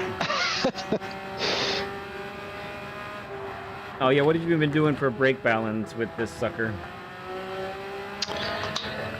That's another thing. For me, I'm always on 5 just because I try to get as much rotation as I can from the car to help me, just because, like I said, I need help in working on my entry and exits from corners, so usually I'm always on 5 to the rear. Okay, so you keep that with this car too? Yeah, pretty much.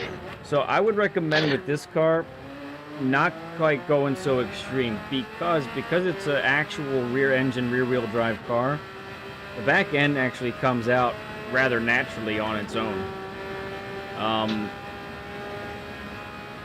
Steven Sill says you don't hit the limiter if you stay in 5th. Okay, I'll leave it in 5th. Yeah, so at most for me, and I'm a plus 5 to the rear guy through and through, but with this car I'm maximum +2 so far. 2? Yep. Yeah. Okay. We'll try that and see how it goes. Just for your benefit, I also use TCS on 1 100% of the time. Doesn't matter what car I'm driving. Okay. I always have traction control on 1.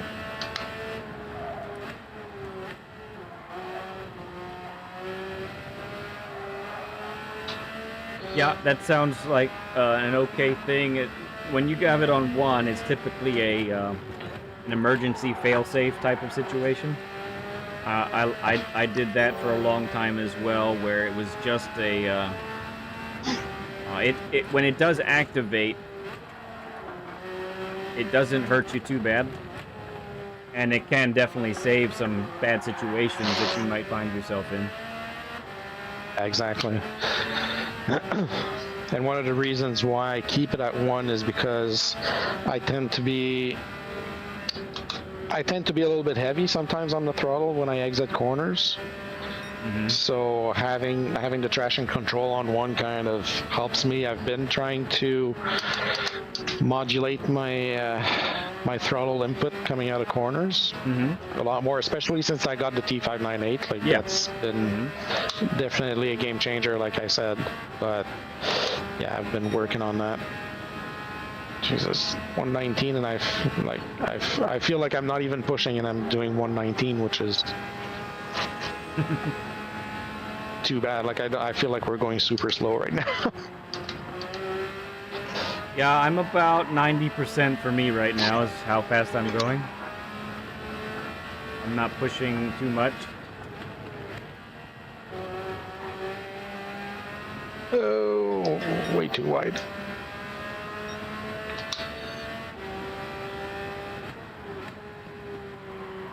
So from my practice sessions that I did when I was doing quali for this daily, my quickest time at the first sector was 29.2.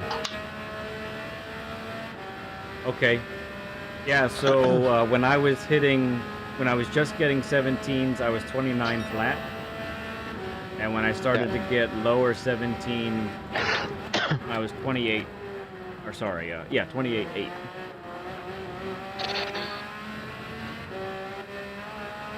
Great, after I cross the finish line here, let's have you take the lead. Okay.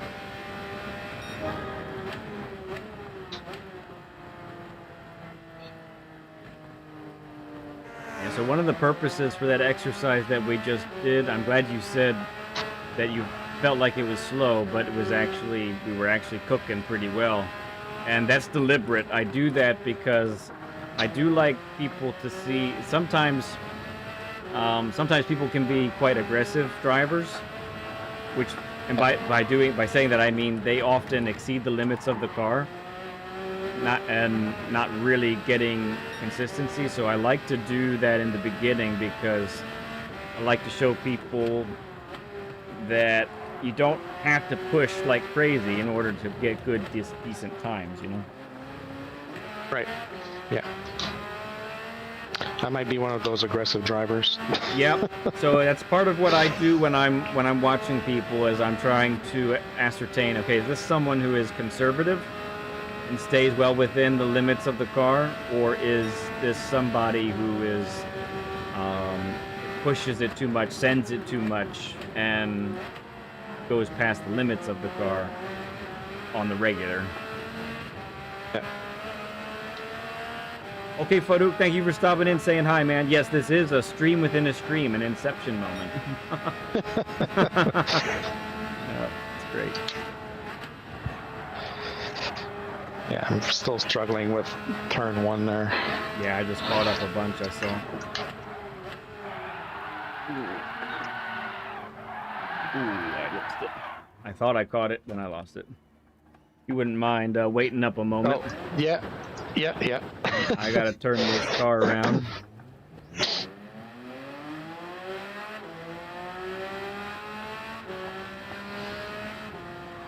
Alright, go ahead. I'm almost there.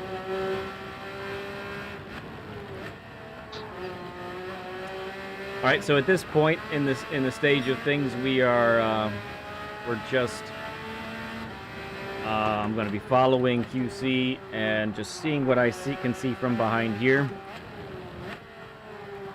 I coupled this with when we watch the inputs as well, because this way I can gauge a couple of things of when I catch, when I don't catch him, that sort of thing.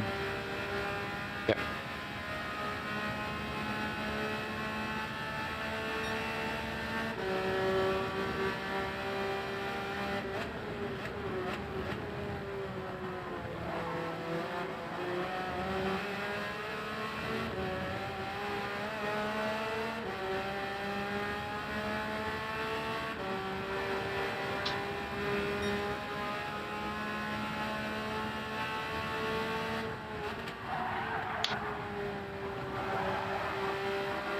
Looks to me like you're braking a little late.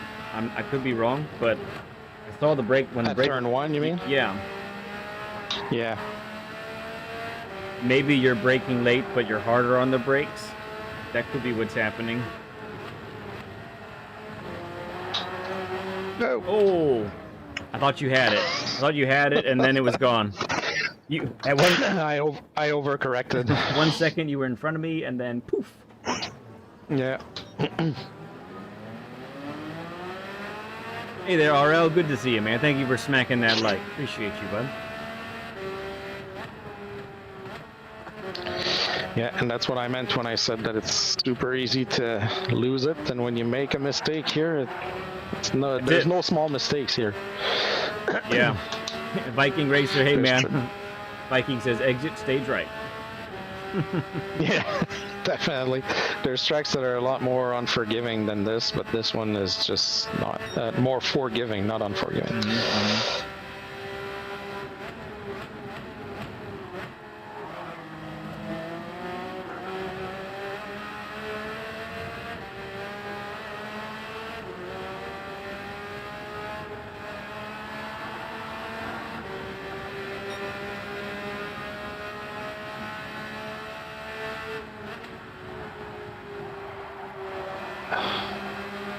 Yeah, I'm earlier on the brakes than you and earlier on the throttle than you there. Earlier on the brake and early on the throttle. Mm-hmm. Okay, so I'm braking way too late then. I think so.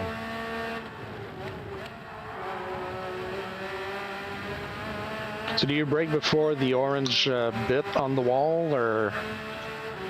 My brake reference is the grass on the left. I brake before the grass ends. Before the grass ends, okay. Mm-hmm. I don't know if where the orange part is in relationship to that. I'll have to look.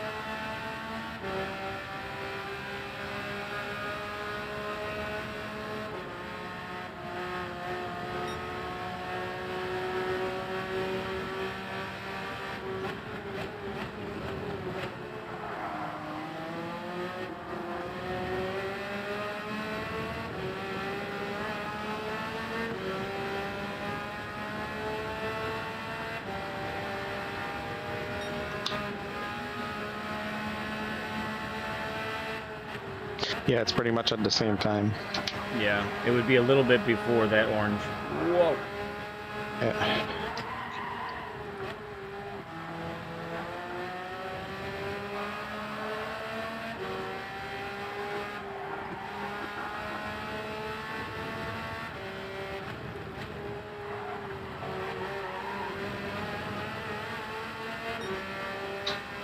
Holly Mazda, good to see you, friend.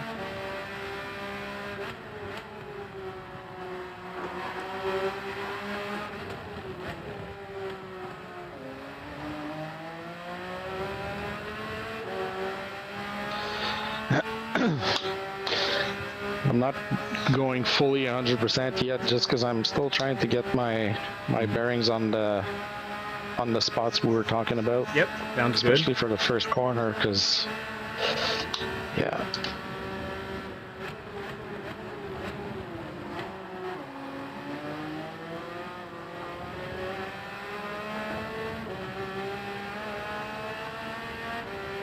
Grover said, haven't you guys done enough laps here? good to see you, Grover. Yeah, we probably have, but you know. I think I got it just right there, but I turned in too quick there. Yep. Okay, that's a good little problem to have. When you realize you've turned in too soon because you end up, going over too far over an apex. Yeah. Yeah, that just tells you your turn-in point was just a little bit too soon. Yeah. But everything else was really good, so excellent. Because it felt good when I was braking there, like right before the grass ended. Mm-hmm. Turned in too quickly, or maybe I broke a little bit too hard too. Okay.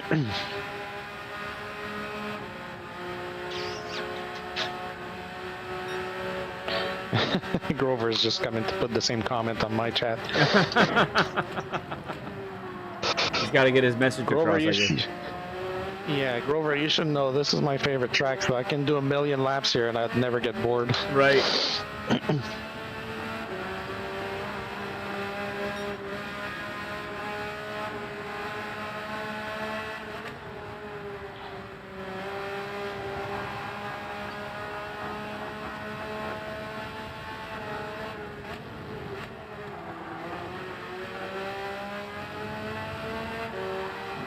We're cooking a little bit right now. Let's go.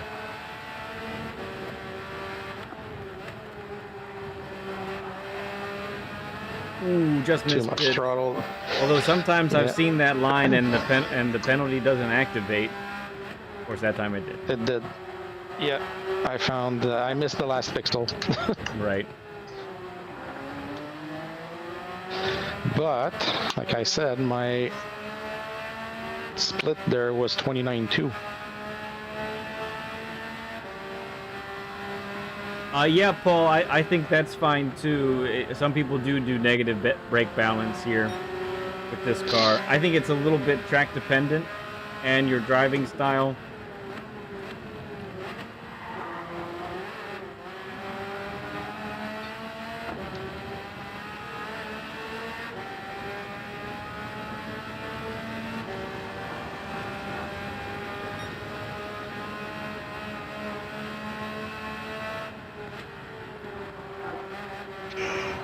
So when you're braking at your braking point, you shift down as well, Yes. or Yes, at the same time? I shift down. Yeah, basically at the same time, I think. Very close to each other. Okay. I also shift to second for this corner to get added rotation. I sometimes downshift to second for this corner. See, I'm in third here, and then I go down to first here, and then I get out in second. Exit in second, yeah. I was hearing when I was racing against a bunch of the 992s on Thursday, I think it was. I could hear everybody was exiting in second gear there.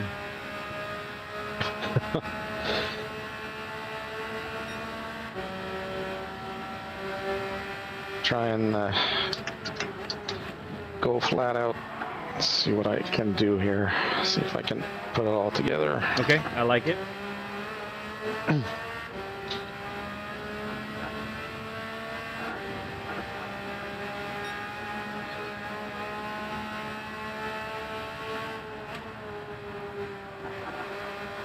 Again, I'm going in too quick now, I feel. To me, that sounds like you're getting the weight transferred a little bit better, and you're just not adjusted yet.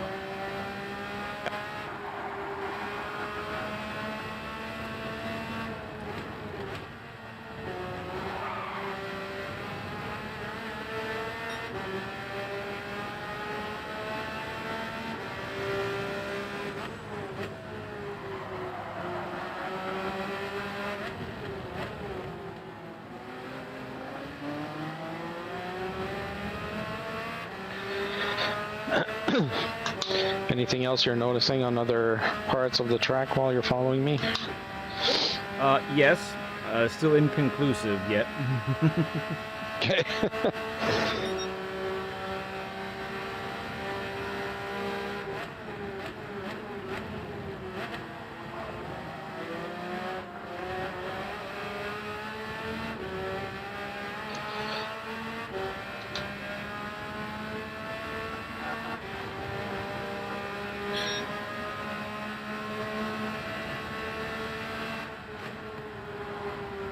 I think I know what I'm doing wrong. That was much better, I find. I found the coasting bit. Okay.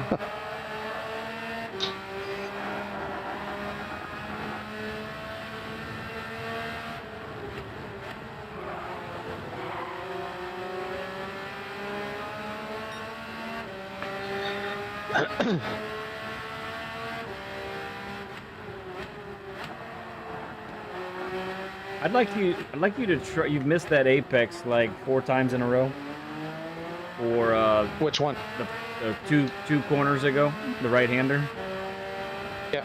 Try a second gear entrance with a third gear exit there. Okay. For the first one, you mean, right? The first of the 2 First one right-handers. is- Yep. Okay. Yeah, the second one, you know, downshifting to first and exiting in second is perfect. But let's see if that doesn't help you actually get that apex that way.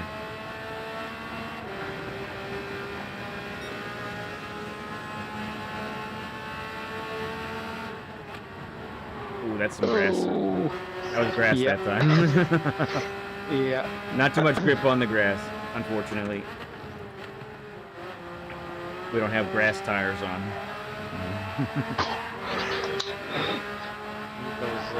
Those studded winter tires that we can use in on the ice The track. the studded tires are awesome. So down to second here. Yeah, try it out.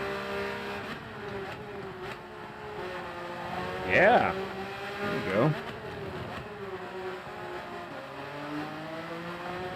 And you, oops, there I went. And you exited. I missed it there. And you exited in third, right? For the first right-hander. Second into third, and then I dropped to first and exited to in second. Correct. Okay, got it.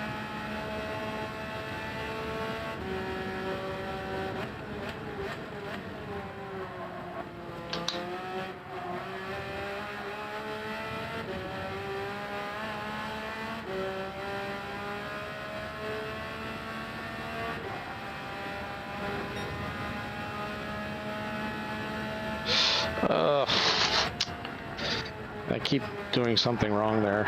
So why don't you hop out of the track for now and spectate me for a moment? I'll keep going around here, but you go ahead and hop out, spectate me.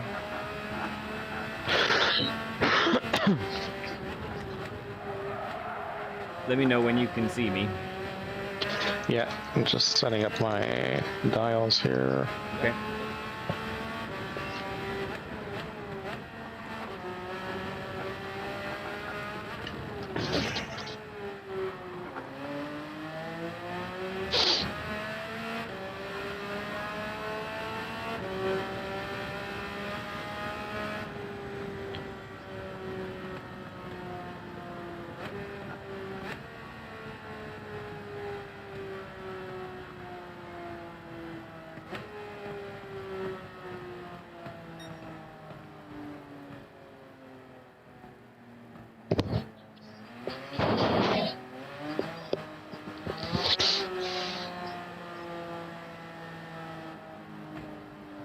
Got it up?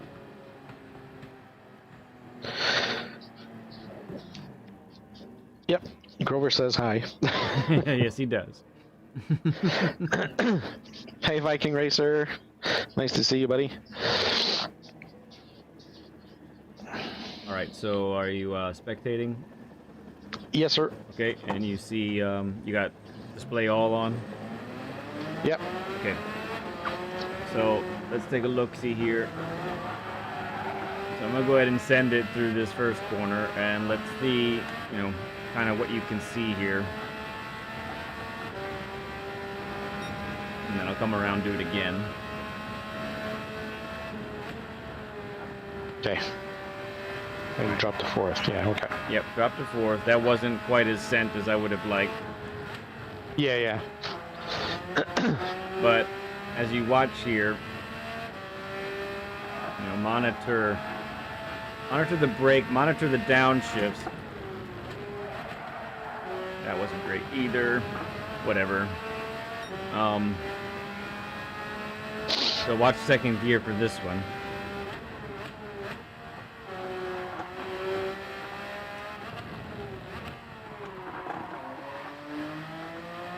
Okay. So it's just a really quick click in second gear. Yes. And I let the engine kind of scream at me all the way to the apex, then exit back out in third. Yeah, And that's kind of what I'm doing with fourth gear in turn one.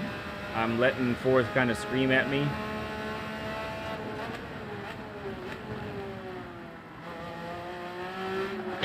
Hey, Paul. Hey, Mark. Good to see you guys.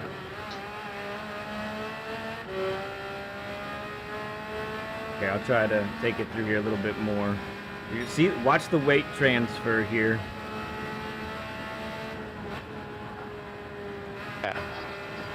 Yeah, that's more like how I want to take that. And my momentum kept me over to the left side of the track that time. Okay. All right. Now we're going to spectate you. Okay. No pressure. Nope, none whatsoever. You're among hundreds of friends, millions of friends. You know, just thousands upon millions of friends watching right now. How many people watching you right now? It's not that many, but you get what I mean. Hey, Stone, good to see you, man. Appreciate you, bud. All right, now you got fresh tires on as well, so that's good. So do you dip on the grass when you're taking the left-hander there, or do you try to stay on the curb? I'll take what I can get. You know, we were talking about how it's such a roll of the dice that if I get a couple of tires on the grass, I'm fine with it. Yeah. I find that the car behaves basically the same way whether I'm on the grass or not. So. All right.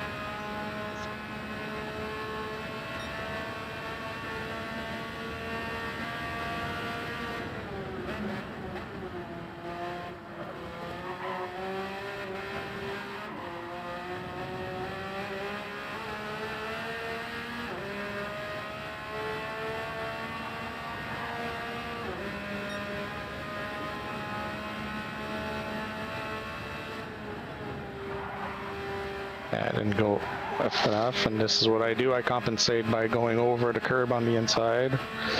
Yeah, I would say I think you need to move over to the left sooner.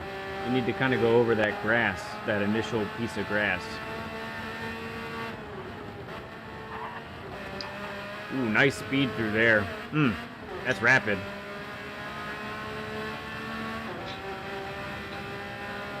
We're feeling okay there, Stone. We're feeling all right. How are you on your side of the Atlantic?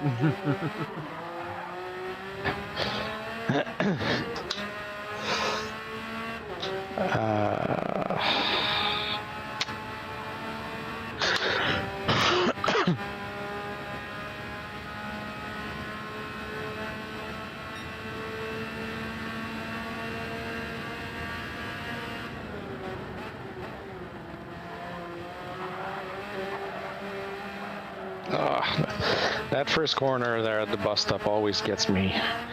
Doesn't matter how I take it. I try to take it with the wheels on the inside of the curb because that's where you should be putting it from what I saw, but... Yeah.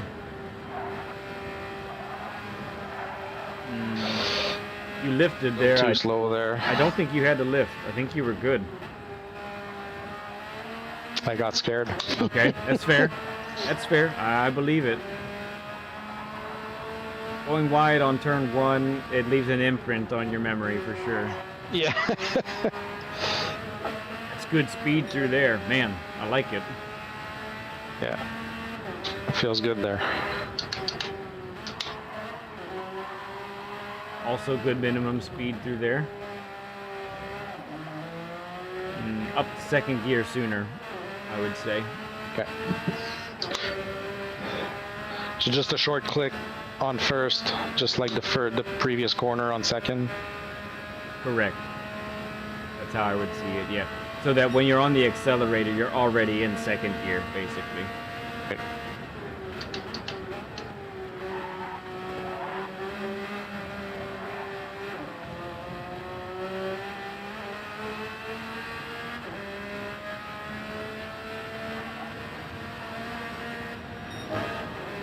Oh.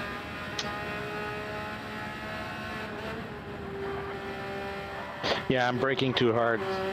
I can feel now.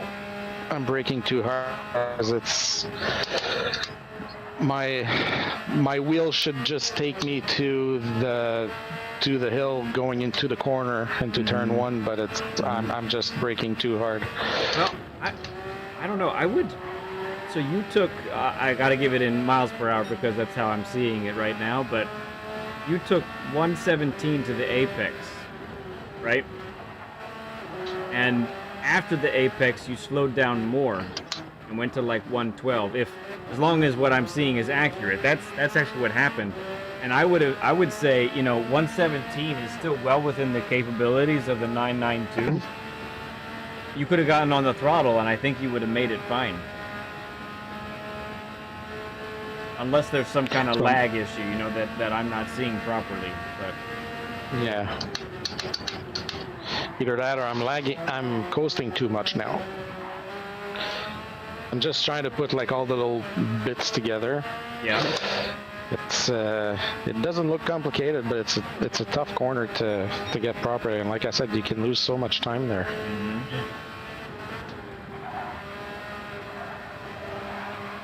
that was good. That was better. Yep. Okay, that's pretty rapid. This is setting up for a good sector 1.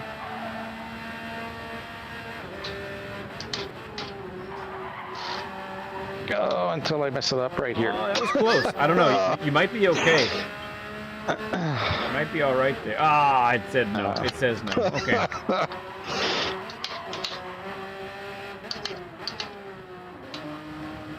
Yeah, agreed, Steven. It can take 120, 121 at that apex at turn 1.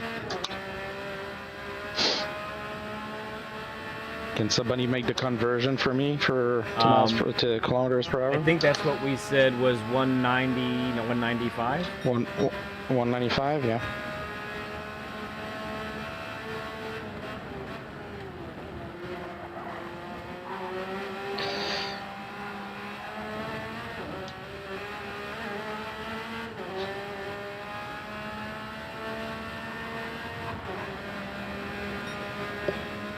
I'll make sure here.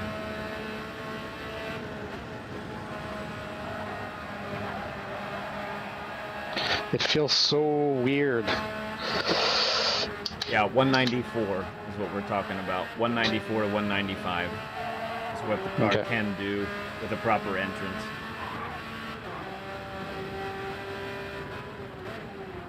Oh, I turned in too late. Lost a bunch of time there.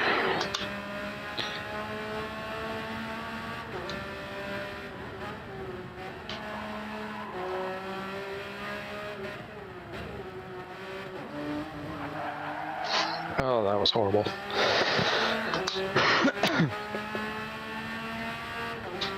So, here's what, you know, some early observations. You know, I think what I'm seeing right now is you have the knowledge of what needs to happen, but you don't always have the execution part of it. Yeah, exactly. Right? So we got to try in our session today, we got to try and bridge that gap, I think. Yeah.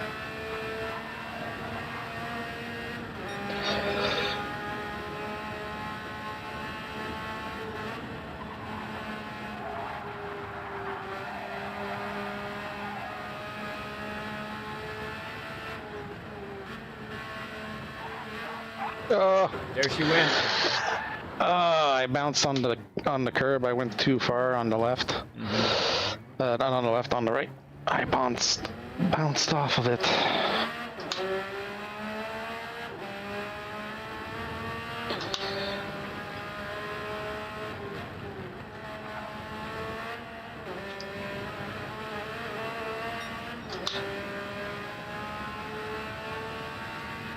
Alan Brown, I didn't see you come in. Welcome, bud. Good to see you.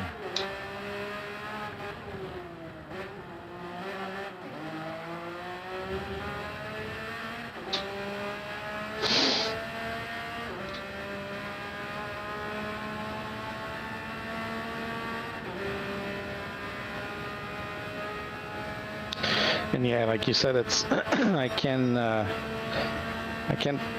get all the parts one by one. My problem is always getting all the parts together. Mm-hmm.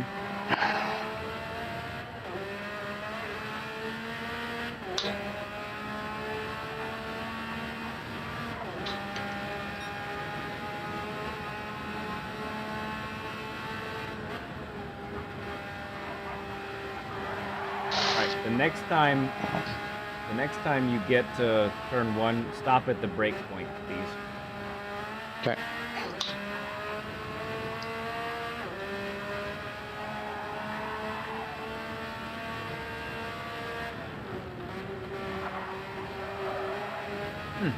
Man, the car can do a lot through there. My goodness. Yeah. I think I figured out that corner. Like you telling me where to brake and where to go back on the throttle. Like it's made a difference because I never actually noticed those spots on the track. Okay. Yeah, you're taking it faster than me in most occasions. Honestly. Oh, really? Yes. Yes, I have no problem saying that.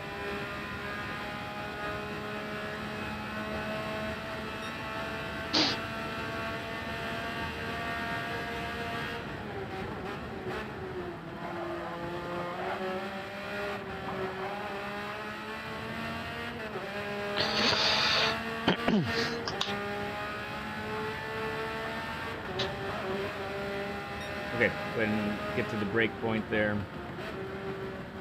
So I would brake. Oops.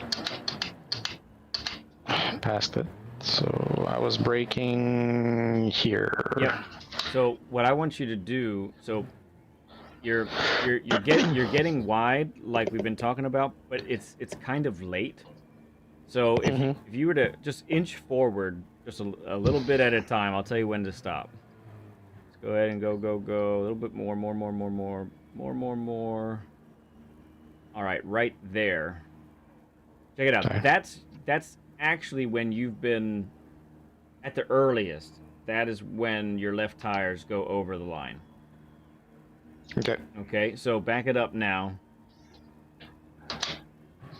I want you to put your tires actually over that grass. Just a little bit. Just like that. Yeah. Here? Yep.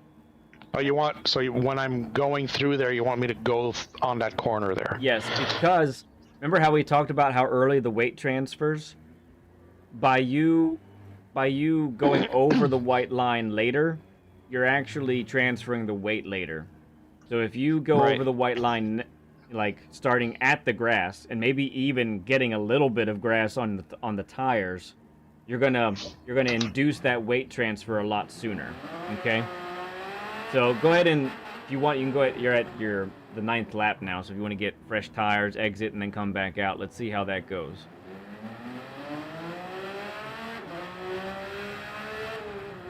Yeah, that's too far, but yeah. That would be too much, but yeah. I mean, that's not full speed yet, so. Are the tires getting bad where there's no wear on the tires, is there? There's no wear, but they're gonna, it's a nice thing to, after 10 laps, it's kind of a nice thing to just freshen them up. And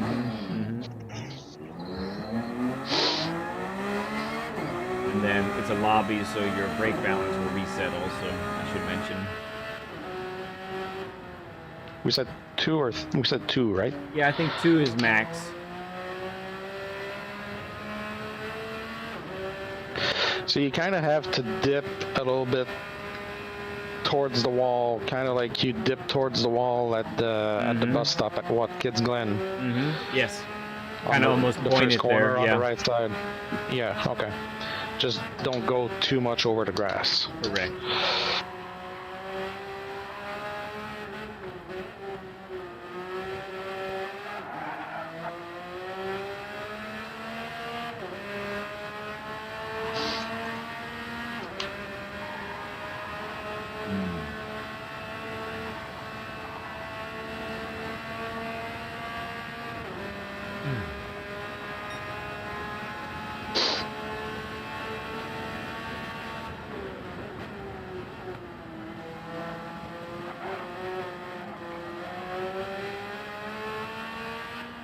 Alright, let's go. A few more laps here before we go to the next phase of the session. Yep.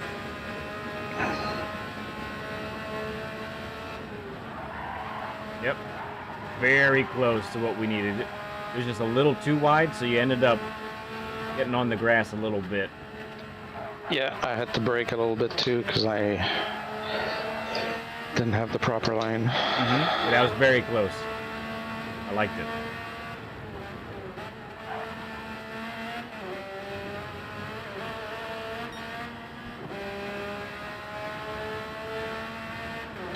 But I definitely see the benefit of being able to do that just with my times at the first sector now. because it was always hard for me to get like where under 30, or I'd get like 29.9, 29.8 regularly, but now I see like 25, 29.6, 29.4.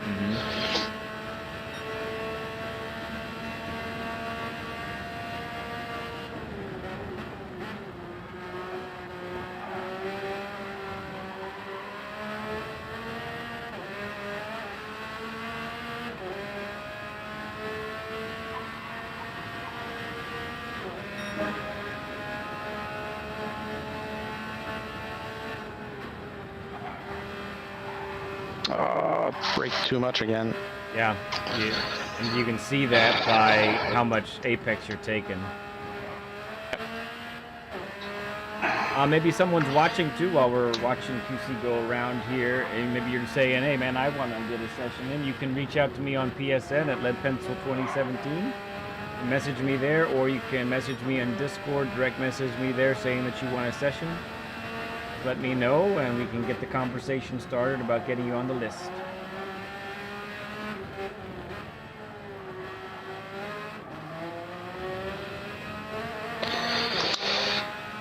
Come on, I can do this. I'm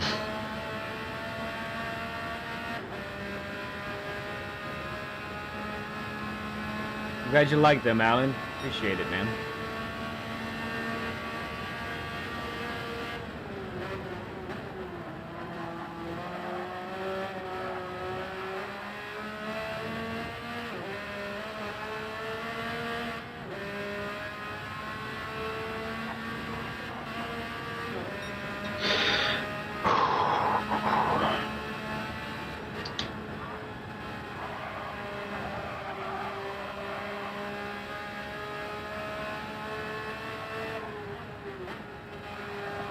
Yeah, turn one for you. I think there's a lack of confidence at this point because you had it. You were there and you waited to get on the throttle and you didn't need to. And that's evidenced by how far from the outside of the track you were. You still had like a width and a half of a car to the curb on the outside that you had. Oh, really? It's a mental thing. It's not even a real car. Imagine. Yeah. All right, Stone. Good luck on your dude, Ben. You go on Twitch. Okay, very cool.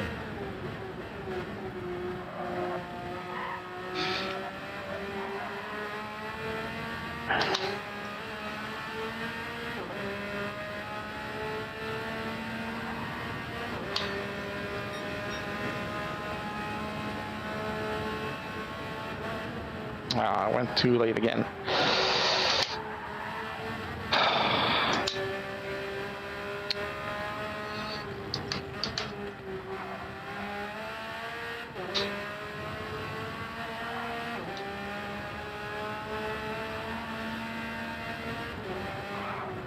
Jesus. Okay, so no, let's give you a break here, okay? Let's give you a break. So go ahead, Sure. go ahead and hop out. So what I want to do next is I just want you to see. We're gonna look at my lap next. So Yeah. I ended up I did save my fastest lap from my session after I talked with you yesterday. Mhm. So because I wanted to get practice with the car, so I could understand better what you're dealing with, because the Yeah. cars are very, very different. Mhm. But let's get a share screen started with you. All right, invite is coming to you, bud.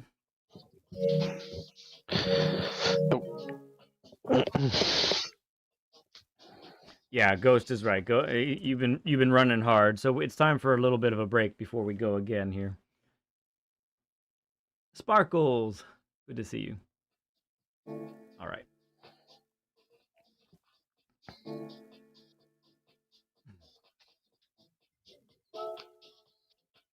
All right, so let's check this out together. So especially turn one. So I think what we're seeing here is the turn-in point is just little rough for for that. But so you'll see, I did about 13, 14 laps maybe yesterday, and I got very close to my best time with the Ferrari. I had an optimal of a 0.4 flat. And I'll be able to show you where I lost all my time on this as well. But I'll see if you see where I lost all my time. Actually, I think that's what I want to do.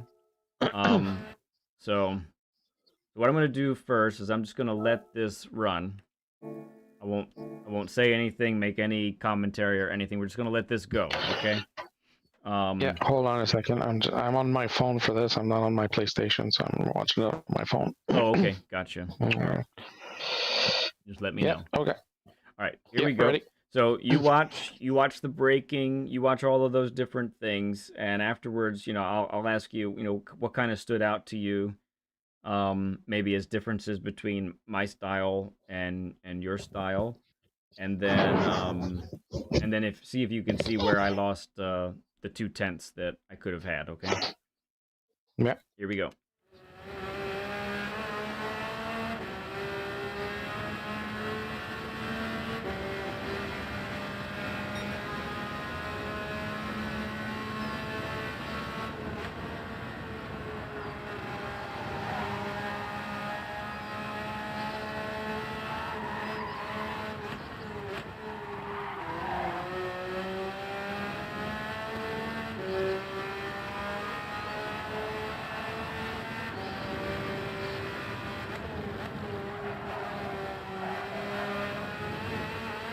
There.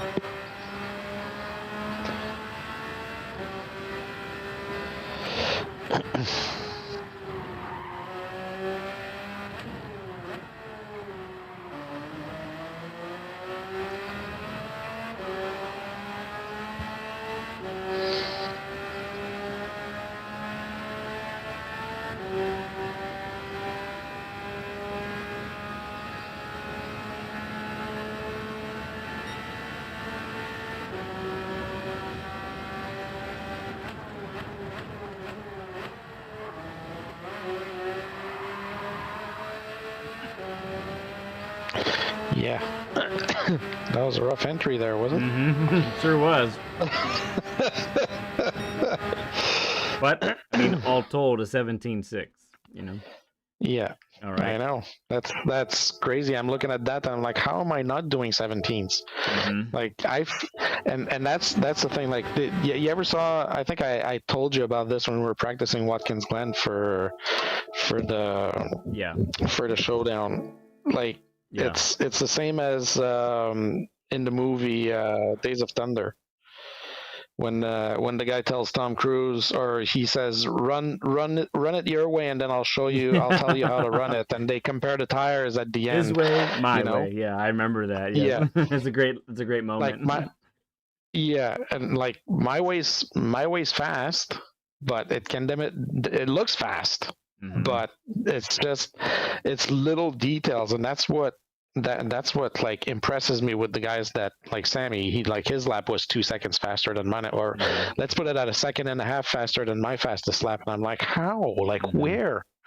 It's just little tiny details, and that's just what doesn't click. Like, and it's not because I'm not trying in turn one, it's just getting it properly, and I know it's repetition and just doing that stuff, but it's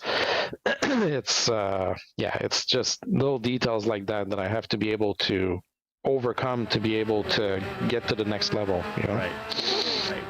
Okay, so let's break this down, and what I'm going to do is I will pick on myself a little bit, but I'm also I'll be able to tell you where some major differences are between what I'm doing and what you're doing. Okay. Yeah. So a glaring one is turn one. So I'm going to let this kind of go through.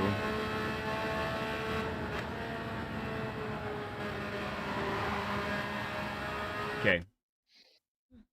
So let's look at it again. I want you to look at my braking, okay? What is the maximum amount of brake pressure that I apply? Watch for it.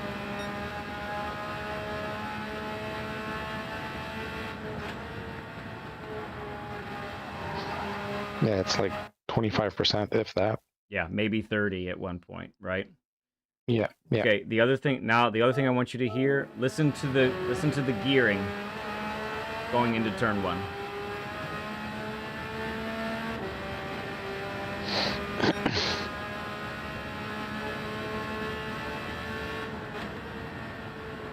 Yeah. All right, so Yeah, it's like it's about to explode. right. I'm at max rev in 4th gear for a little bit there, right? Yeah. Yeah. So now it's interesting. This is a very fast turn with a minimal braking involved. However, the principle remains the same. I want to get from the turn-in point to this apex, or actually better said, I want to get from the turn-in point to the slowest point of the corner as fast as possible. Mhm.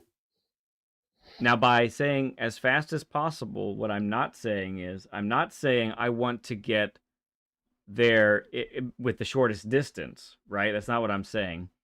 What I mean by that is I want to carry as much speed as possible through there. So I'm gonna back it up one more time. Oops. And let's go like section, like little segment by segment here, okay? Yeah. So, and we're gonna use turn 1 as kind of a microcosm of all turns, okay? All right, so I'm just applying the brakes, which again is still a little bit earlier than what you typically do, okay? Turning in, like we were talking about, I'm turning in right now. This is when the weight begins to transfer instead of, towards well into the grass part where the weight transfers for you typically, okay? So my weight's transferring now. Your weight starts to transfer here, okay? Right. Now, I'm at 133. Would you be surprised if I were to tell you most times when you're at this point, you're already in the low 120s? No, I'm not surprised because I know I'm braking way too much. You're braking harder, right? Right. Yeah. So I'm trying to carry as much momentum through this from the turn-in point to the slowest point of the corner. And the truth is, that's what you want to do on every corner, right? But every corner is shaped differently, elevations change differently, all of that good stuff, right? So, but nevertheless, that's your objective. It really is your objective, okay? All right, so, and then, now I'm a little unhappy with how this went because, okay, I did blip the throttle right there. I didn't realize I did this. So I blipped the throttle right there, trying to gauge grip levels. But I think I got a little skittish. I'm still just barely. Now I'm on the throttle. So I went all the way down to 118, looks like. And I think I could have actually, when I blipped it, I think I could have max throttled and been okay because I still have almost a full car width to the left of space. Yeah. Right? Yeah. Okay. So what I want to take away... Oops, that wasn't it. What I want us to take away from this is the objective of how to carry the most amount of speed from the turn-in point to the slowest point of the corner. The slowest point of the corner isn't the same for every corner. Mm-hmm. But it's typically going to be either at the apex or before it. Okay, so we'll take it that way, right? Yeah. How do I know apex speed like that? Because I'm actually, one of the things I do, either by my own testing, I'll see what the car is actually capable of doing. But the other thing I do as well, Alan, is I'll watch the fastest replay, and I'll see how much speed they're carrying through an apex. And if their fastest time, if on their fastest lap they're able to do that, then I know that's at least what the car can do. Maybe it can do a little more, but I should at least shoot for that, right? So that's a real critical. Yeah. Yeah. Right. Okay. So up here, So this is where I lost my 2/10, believe it or not. Yeah. Yeah, that's why I said there when you were running it. Okay, because gotcha. it looked like you were running a little bit slow, and then you lost the rear just a little bit going in the right hander. Yeah, so look at my speed here. So that right there. That should be. I mean, it's a cool entrance, and I got the car pointed, so that's really fun. It was really fun to do that, but I was on the brakes a little too long, and I should be at 89 miles an hour here, and I'm at 82. Okay. So because of that, I don't carry the speed all the way down the S's, right? I kept doing laps after this because I had a 0.4 as an optimal, and I said, oh my goodness, if I just get this part right, because I would get this part right, I would be up by 2.5 to 3/10 by the time I got to the left-hander at the bottom of the hill. Just in this section right here, which is pretty crazy. Oop, did we lose? Right. Oh. Are you still there? Yeah, I'm still here. Okay, gotcha. I was there in double. I was there with my. I was trying to get your screen share on my PlayStation, but yeah, I'm still here. Oh, the additional assist. So that last assist that I'm still hanging on to is the counter steer assist. So it helps with catching slides, is what that's doing. Right. Okay.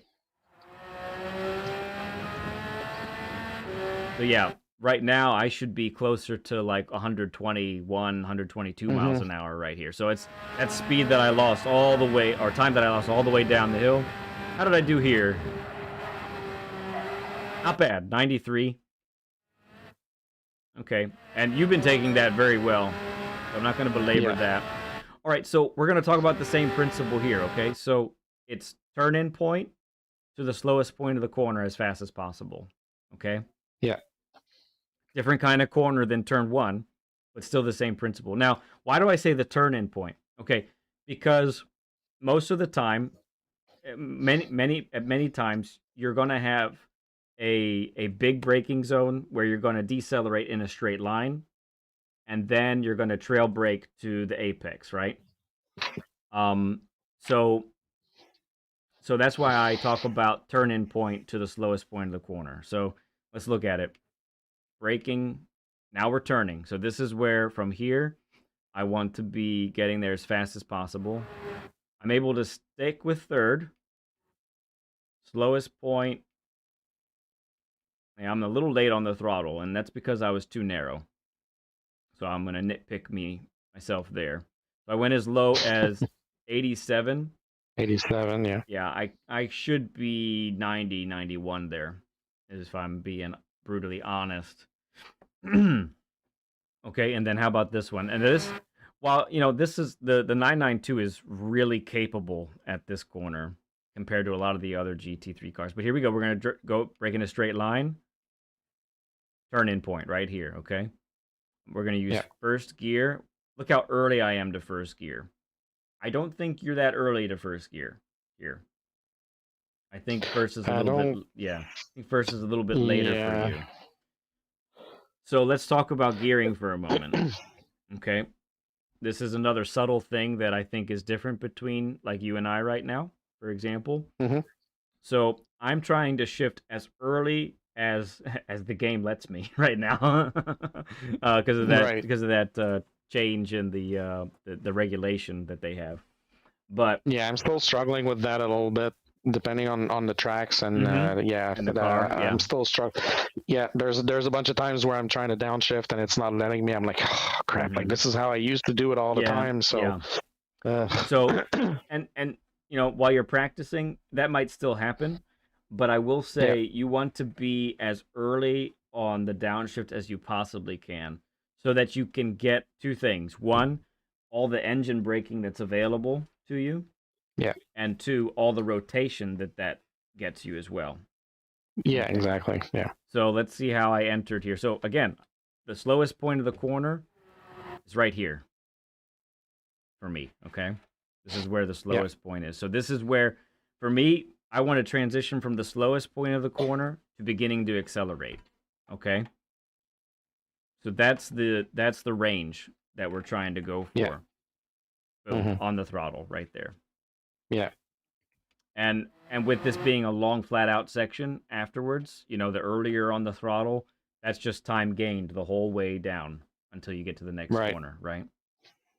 Yeah, and I realize now, like remembering the last few laps that I did, I was going way too far. So I'm probably not getting down like you're saying. I probably wasn't going down to first gear quickly enough. Yeah. So so my turn-in point was later, so I was basically going out. Yeah, it all adds up eventually, right? It does. Yeah, it does. Okay, Steven, we'll see you later, friend. Bye-bye now. Take care, man. Okay, let's Aaron get to Dirks in my chat says that I shouldn't listen to a word you say. Does he want you to stay slow? Is that why? Yeah, probably. Hang on, I'm going to go over here. Aaron Dirks. I have a QC's stream up here as well. I see you, Aaron. I see what you're saying. You're joking, though, I see. Cool, man. All right. Good to see you guys over on QC's stream. Appreciate you guys hanging out with us. All right. What do you... Hang on. I got a daughter here who's making faces at me. What's going on? What did I say? This is still well within the time period of when I said I'd be done. So you can keep that face for something else. All right. Oh, we got a Minecraft. Okay, let me show the friends this. So my younger son just sent this Minecraft axe at me. So I'm being threatened, everyone. I'm risking at this point, QC. I'm risking a lot for you. Thanks. I appreciate that. I'm being threatened with bodily harm for my own children. And Aaron says, "Hi, lad. Hi, mom." Awesome. Okay, so let's get to this last part here. That stupid bus stop. I get frustrated all the time. So I'm noticing here. When I'm going to ask you, where do you think the slowest point is on this part here? Where should you be at your slowest? My brain would say that it's between the two corners because I'm trying to position myself so that I can get a quicker exit and get all the speed that I can after the second corner to get to the finish line, right? Okay. But I'm pretty sure you're going to tell me that it's before the first corner because I need to position myself before the first corner. Correct. Yes, that's exactly. Yeah. So good. Great observation. Yes. Slowest point right here. Yeah. Okay. And part of that it works only because the game is allowing us to cut the ever-loving crap out of this first Apex, right? Yeah, exactly. So that would be if we weren't able to do that, I'd say it's probably more like here is the slowest. Right. But you can see I'm on the throttle. I was at 63 was where I was at my slowest. And the reason I'm at my slowest there is because I want to carry as much speed. Like you were saying, I want to carry as much speed as I possibly can through the right-hander and then up the hill. Now, the way this chicane works, it's not like you can just plant it the whole way up. You probably do have to lift. Yeah. So I think right here... Oh, I do plant it all the way up. Never mind. You plant it all the way up, yeah. My bad.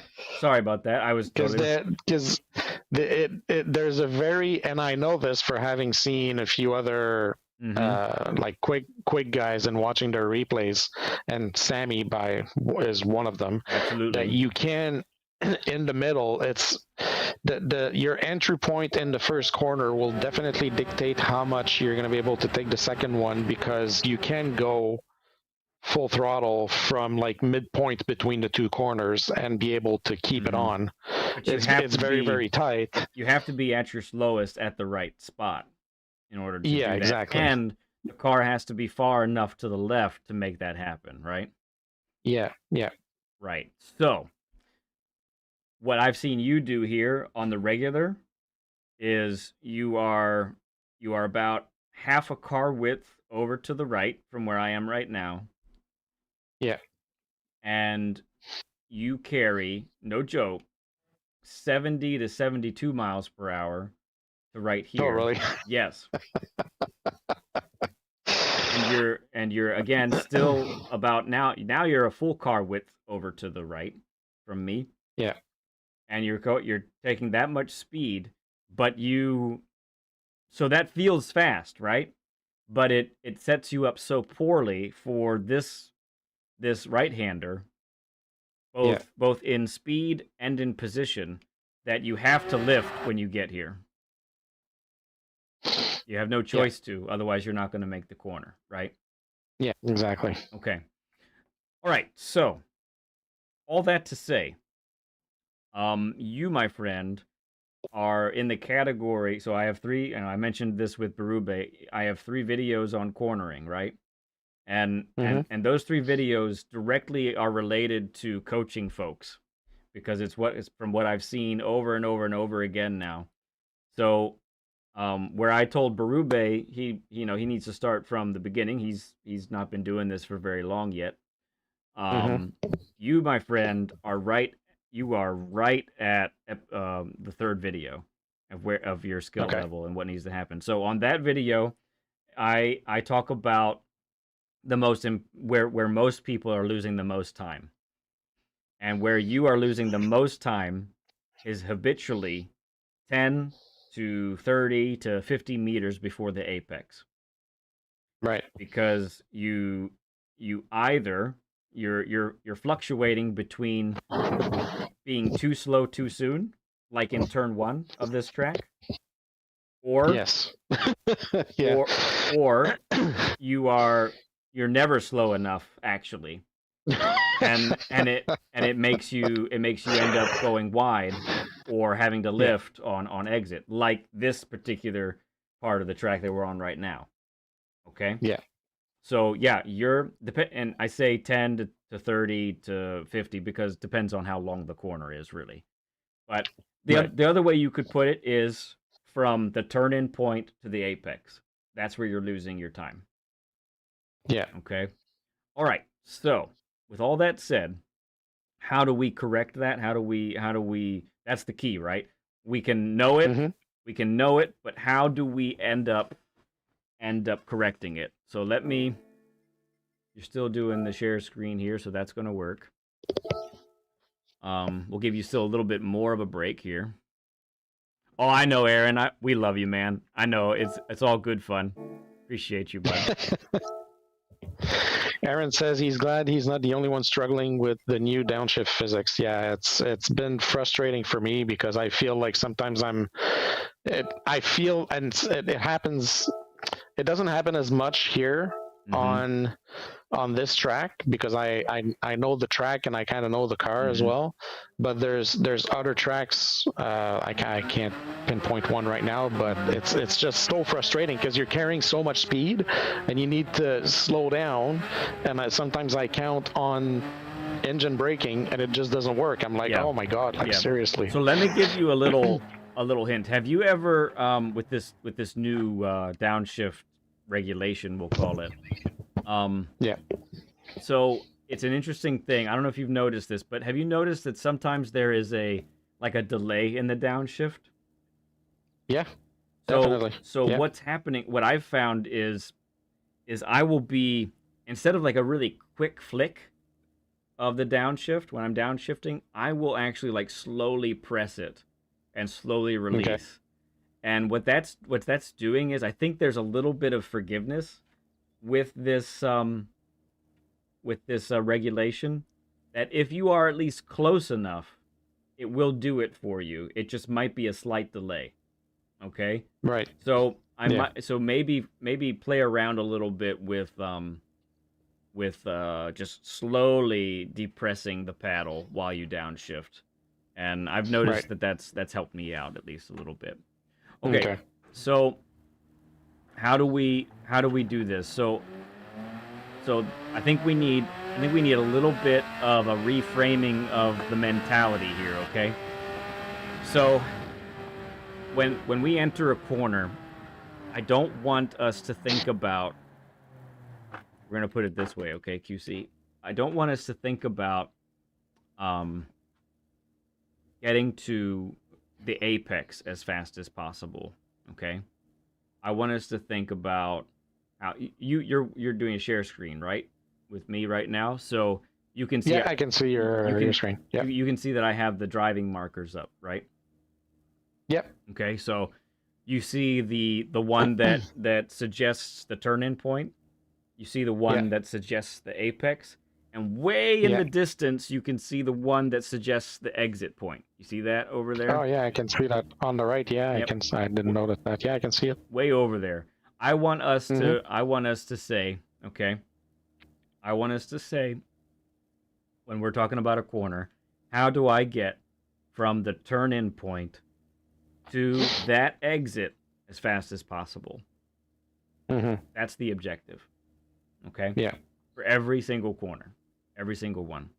So that means that no matter what car I'm driving, whether it's a Group 4, Group 3, Group 2, Group 1, some road car, whatever it is I'm in, I need to figure out how am I going to do that. And that's going to take it from, so we're braking in a straight line here. Turn-in point is here, okay? This is the turn-in point. So this is where, oops. No, not that. This is where this is where we make the money, from here to there. So we need to basically not be pressing we need to brake, obviously, right? But we can't over brake. So, and look, this is what you're experiencing, how we talked about, we're braking too much here and we're not braking enough for the final chicane before the start finish straight. Yeah. Yeah. That is so normal. It's not unusual. It's not uncommon. It's a very normal thing. What I think what it requires for you is to understand how is my braking, how can I orient and make the car decelerate in such a way that it positions my car for the fastest exit possible, okay? Right. So in a corner like this, it's making sure we don't get too slow. Because the tendency is going to be to slow up too much, getting too slow too soon, right? Because it's meant to be a fast corner, anyways. It's a fast corner, yes. So we want to keep it as fast as the car allows, right? Now the chicane, the chicane is a slower corner, and our natural tendency is to say, I need to get through this as fast as possible. Let me just clobber this apex. Well, if you're at your slowest and at the wrong spot, and your slowest actually isn't even that slow, then it's not going to work out very well, right? Okay? Yeah. So that's all I wanted to say with that. So let's get you back in the driver's seat here. And we'll go ahead and share a screen once again, and we'll get you on the track at the daily and see if we can put this together. All right? And the thing that I'm really looking for is for you to end up doing it a couple times, and the byproduct is you'll actually be able to feel what is fast. And that feeling that you get, I want you to be able to learn how to replicate it. Okay, so let's get after it. I just have to reverse my mindset for those two corners. Because I have the mindset of the chicane in the first corner, and I have the mindset of the first corner in the chicane. A little bit, yes, a little bit. You cannot treat all corners the same. That's for sure. No. So once you can, go ahead and send that share screen invite. Yeah. Hold on, I'm just. I've never done this before. Okay, so oops. Go here.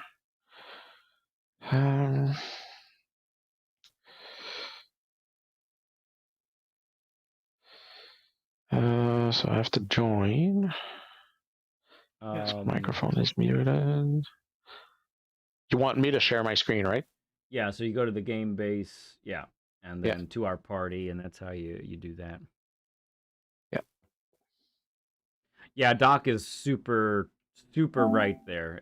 as far as he's saying there, T1 is also a dangerous corner, so it's easy to think safety first and fast second. That's very true. Yeah, especially in dailies. Like it's Yeah. when I'm doing dailies, even if I start like first, second, or third, I'm always like this going into first corner because I'm like, oh my god, like who's gonna punt me from behind? Right. And so Yeah. you get skittish, and I totally get it. And that can kind of imprint, something in your head when that happens like that. And so however you typically if you use a ghost, if you don't use a ghost, however you typically time trial, go ahead and do what you normally do here. Yeah. And So if you want me to do it the way I would normally do it, so I would go here, and usually I try to get Tijni's ghost if I can find him, and if he still has one, or I can take Levicius because he's a fast boy one of too. the, Yep. yeah, he's a fast guy out there.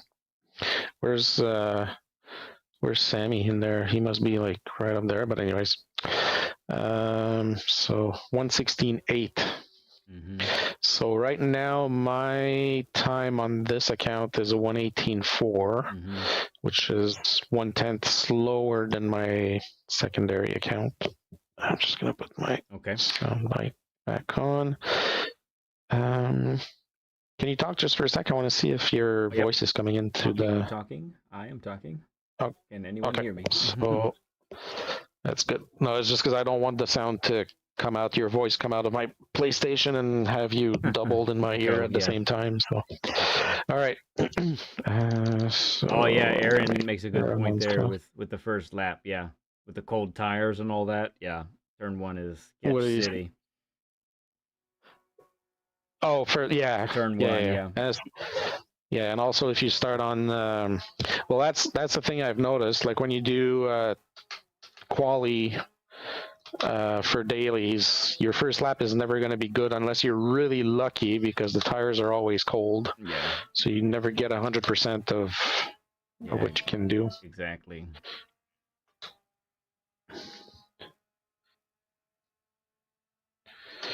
You know what? It's just, I'm gonna remove the ghost because it's just, Usually it works because I'm working on it, but I'm just gonna do it without a ghost now. Okay. If the ghost is not there, I don't want.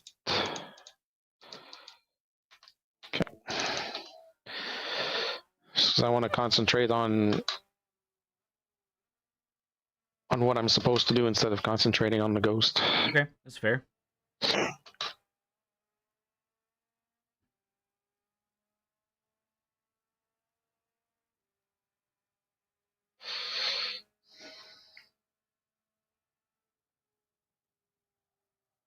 Oh, we didn't downshift to fourth. It's okay. Oh, I didn't? No, you didn't downshift to fourth. Probably. I thought I did, but it probably, yeah. All right, we'll keep going. Warm up them tires. Good. Yep. So anyone just joining right now, we're doing a share screen, and QC's at the daily itself, and we're giving him a shot at trying to put some of these things we've talked about together. And hey, it could result in beating his time, which he definitely wants. He monitors his digit score quite closely. So, yeah, I do. But in the end, our objectives aren't. I mean, many people do beat their time live on stream. So if they do that, we love it. But even if they don't, I really, for us, the objectives here are more in the realm of long-term goals, long-term success. The principles that we've talked about here, they need to translate into future tracks, right? And how to get the most out of each corner that way. Yeah.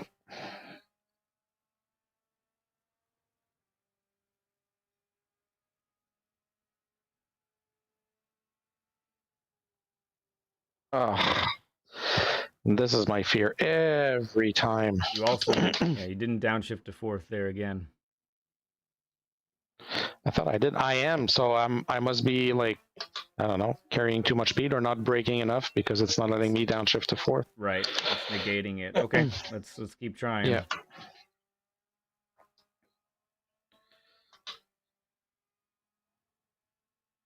You should be charging after May 30th. No, I'm not going to be charging anytime soon.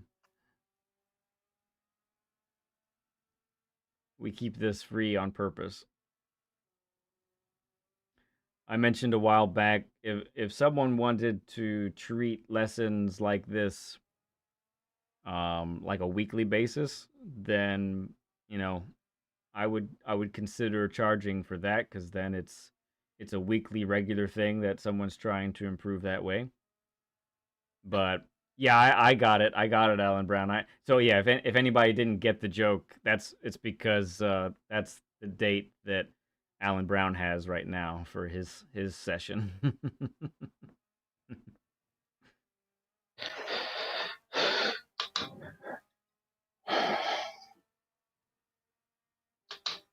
But I'm kind of terrified of actually going down that road of weekly coaching for particular people. That looked good. Fourth gear worked that time. Oh, Jesus. You hear the vibrations through the mic? I don't think so. All I hear are the paddle shifts. Is when you get some oversteer or understeer and the car slides, the T598 just vibrates like crazy. You can adjust it, but I've never found the actual setting for it. Okay. All right, so remember, have in your mind the slowest point of the corner. Brake and downshift in such a way that you get to that slowest point at the correct speed so you can power out of it, okay? With no lifting on exit. Right on the edge there, right on the edge.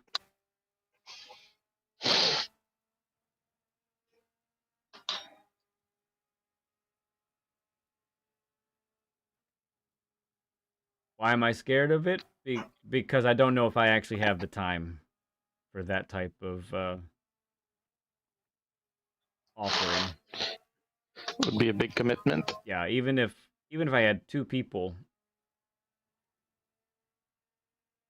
that would be a lot.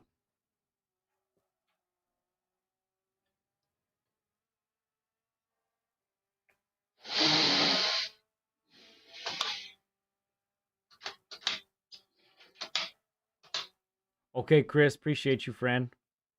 We'll see you, man. So for that turn right there, we're still hanging out in first too long, and we're not on the throttle early enough. Okay. So we need to bring a little less speed to the slowest point, which is right before the apex, and kick it up to second gear and get on the throttle.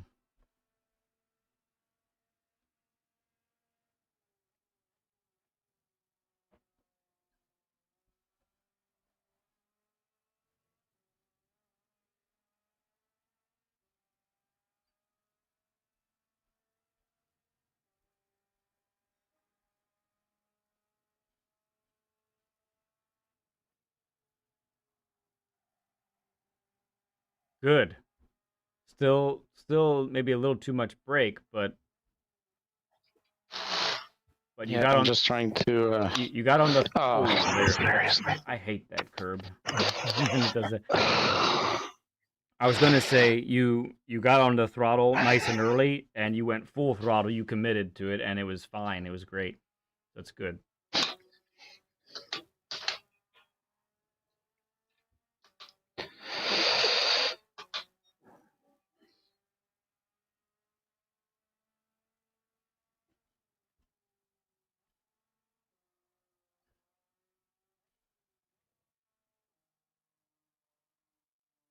I'm going too far when I'm. So, yeah, we didn't get slow enough that time. We got off the brakes too soon.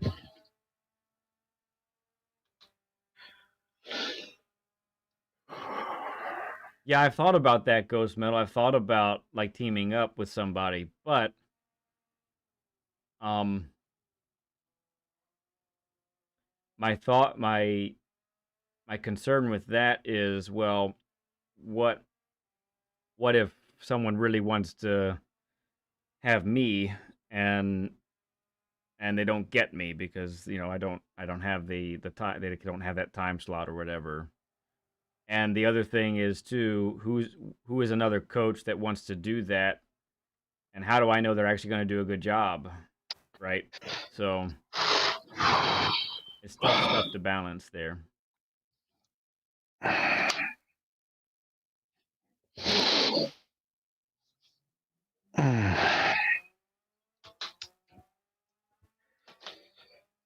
think I'm trying too hard now instead of just. Yeah, I would back it off. Just remember those introductory laps we did. Just do some 80% laps. Do a couple 80% laps. Yeah, I mean, Sai is amazing, and he already does really great stuff for his members when he if you're at the he calls it his go fast level, and he breaks down your laps. But he would have to have the time to do what we're talking about now too, right? Yeah, Doc is saying Cyrus can't commit to coaching yet. So I don't know.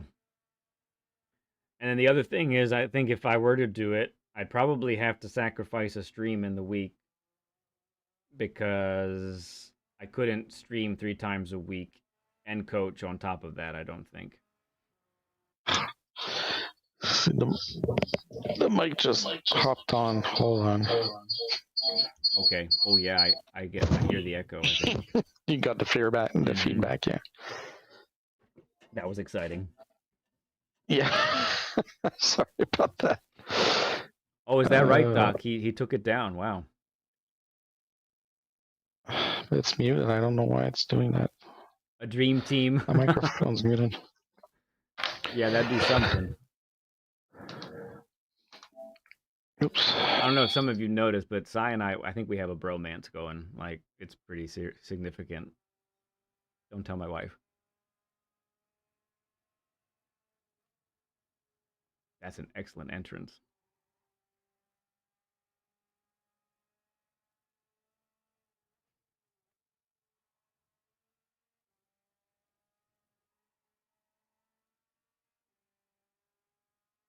We're talking about he's Cyrus Cross. He goes by Tyrannosaurus Rex. Right now, the most regular thing he does is his anti-meta meta club. He whatever the meta is for the week, he does research and practices testing other cars, and then he'll typically release a video on Tuesdays or Wednesdays about a different car than the meta car. Is that right, Doc? So you have the insider scoop, huh? It's a great idea, Aaron. Really it is. Yeah, Cyrus is a good half second faster than me always, everywhere, at least.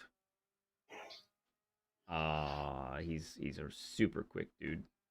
Always driving from the back and catching me, punk.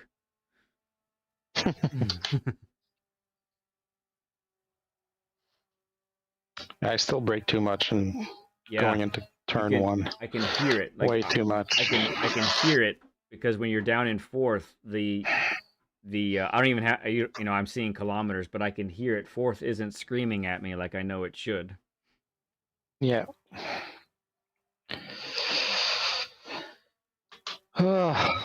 Yeah, definitely need to work on this stuff, but I do see the benefits. Here, I need to slow down more. Right. Then you need to exit in 2nd. Right.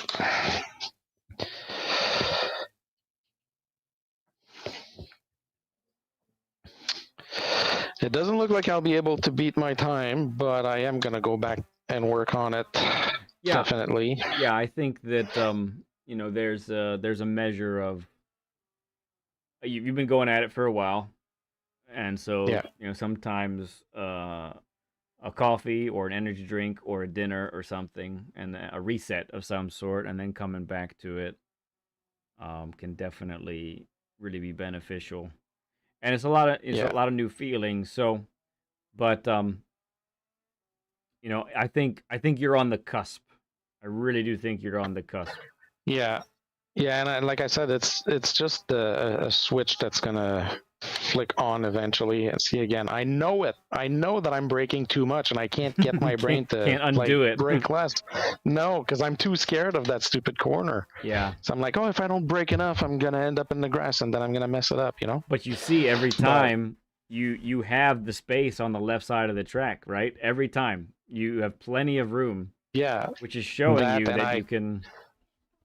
Yeah. Take more. That and I cut the apex way too much too. Right.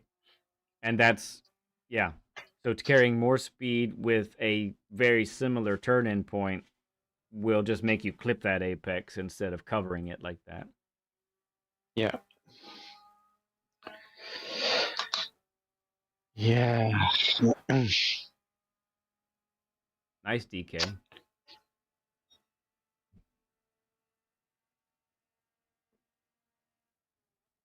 Oh, the ruffians are back with their weapons, looking at me. Show the sword now. Put the sword there. Ah!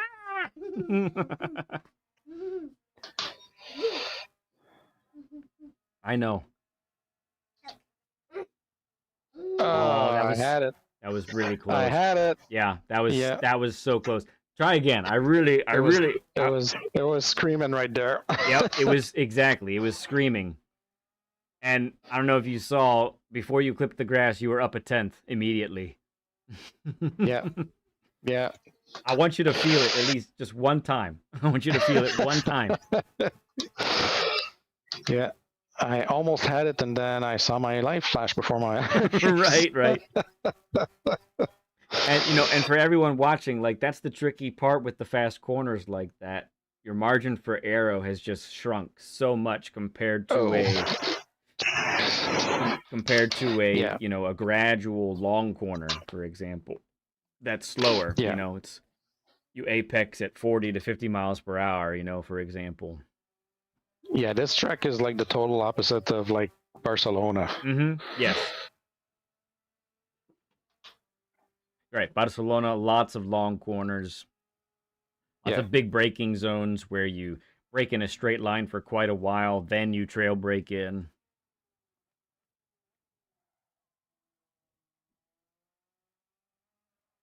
Nice, very close to flat out on exit there. All right, come on, I can do this at least once. Come on.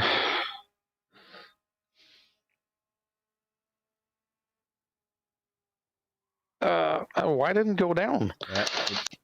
I didn't. I did downshift, and it didn't. Okay. Yeah. Yeah, I didn't hear it. Normally, I'm hearing your shifts really well, but maybe I don't always hear all of them. Let's try. Yeah. Let's give me 5 laps here. Give me 5 laps. Give me 5 laps, and then we'll call it. Okay. Yeah.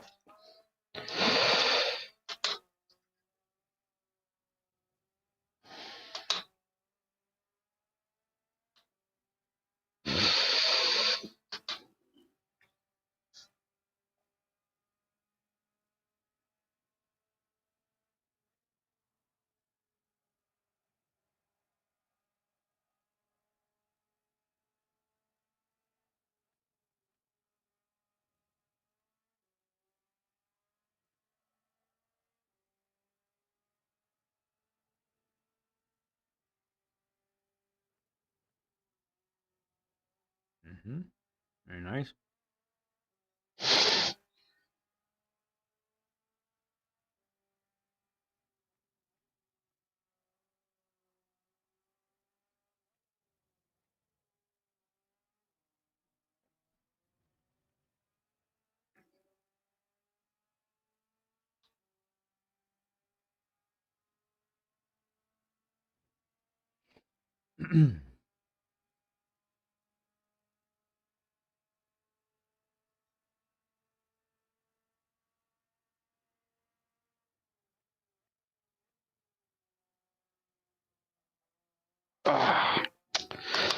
I find the car is like really unstable Yeah, when I get in the first corner. There's a bump. There's a bump there that really this car specifically doesn't like very much.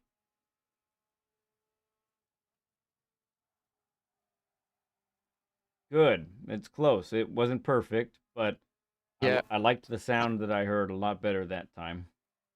Yeah, I heard it too. And it's definitely just the amount of braking that I input. Mm-hmm. That's what's doing it all, basically. Yep. Indeed.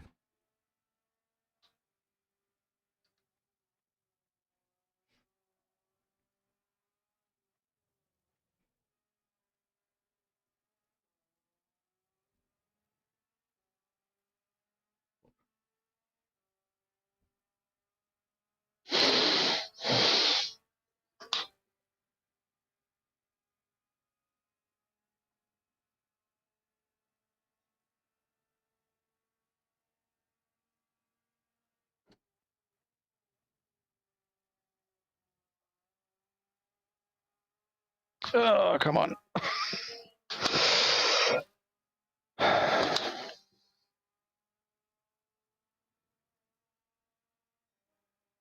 Didn't penalize you. That's nice. Oh, turn.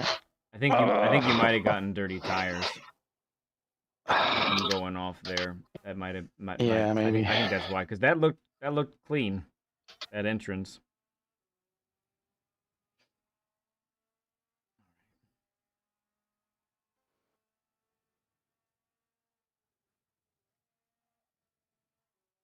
At least I got this corner pretty much drilled down. Yeah, that one's good.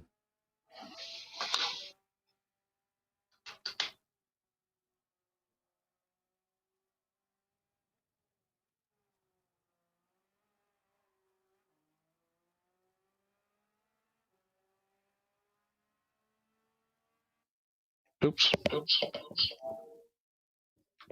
We don't want the microphone. Sorry about that.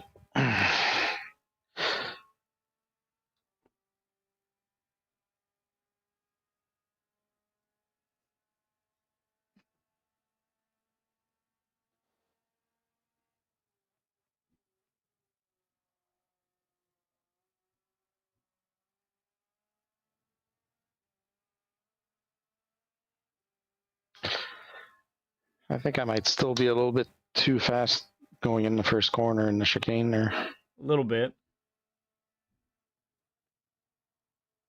Oh, that's it. And you could have got on the throttle sooner. But that was it. That was pretty much. That was on the money.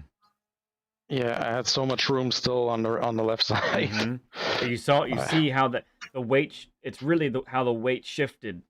It was perfect, and you saw how for high revving fourth gear, it sucked you to that apex, and that's fast right there, friend. That is fast. Didn't work out for the rest of that little sequence, but that was a very, very good first turn, and then going up the hill.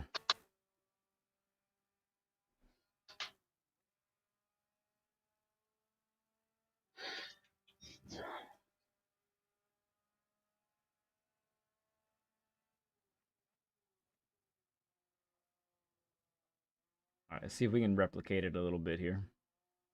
See if we got a shot. Oh, come on.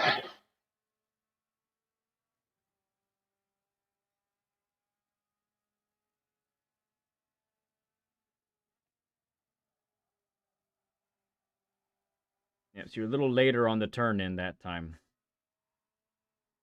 And you even gave a little bit of an extra brake, which I think is a really good mid-corner adjustment.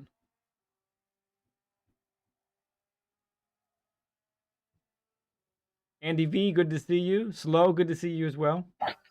Oh my god! Now, I feel like I'm on medium tires. Seriously. Yeah. It's weird.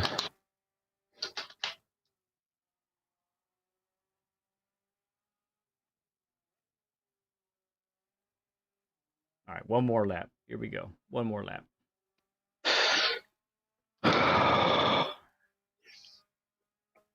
Hey, Andy. Good to see you, my friend. Thanks for popping in.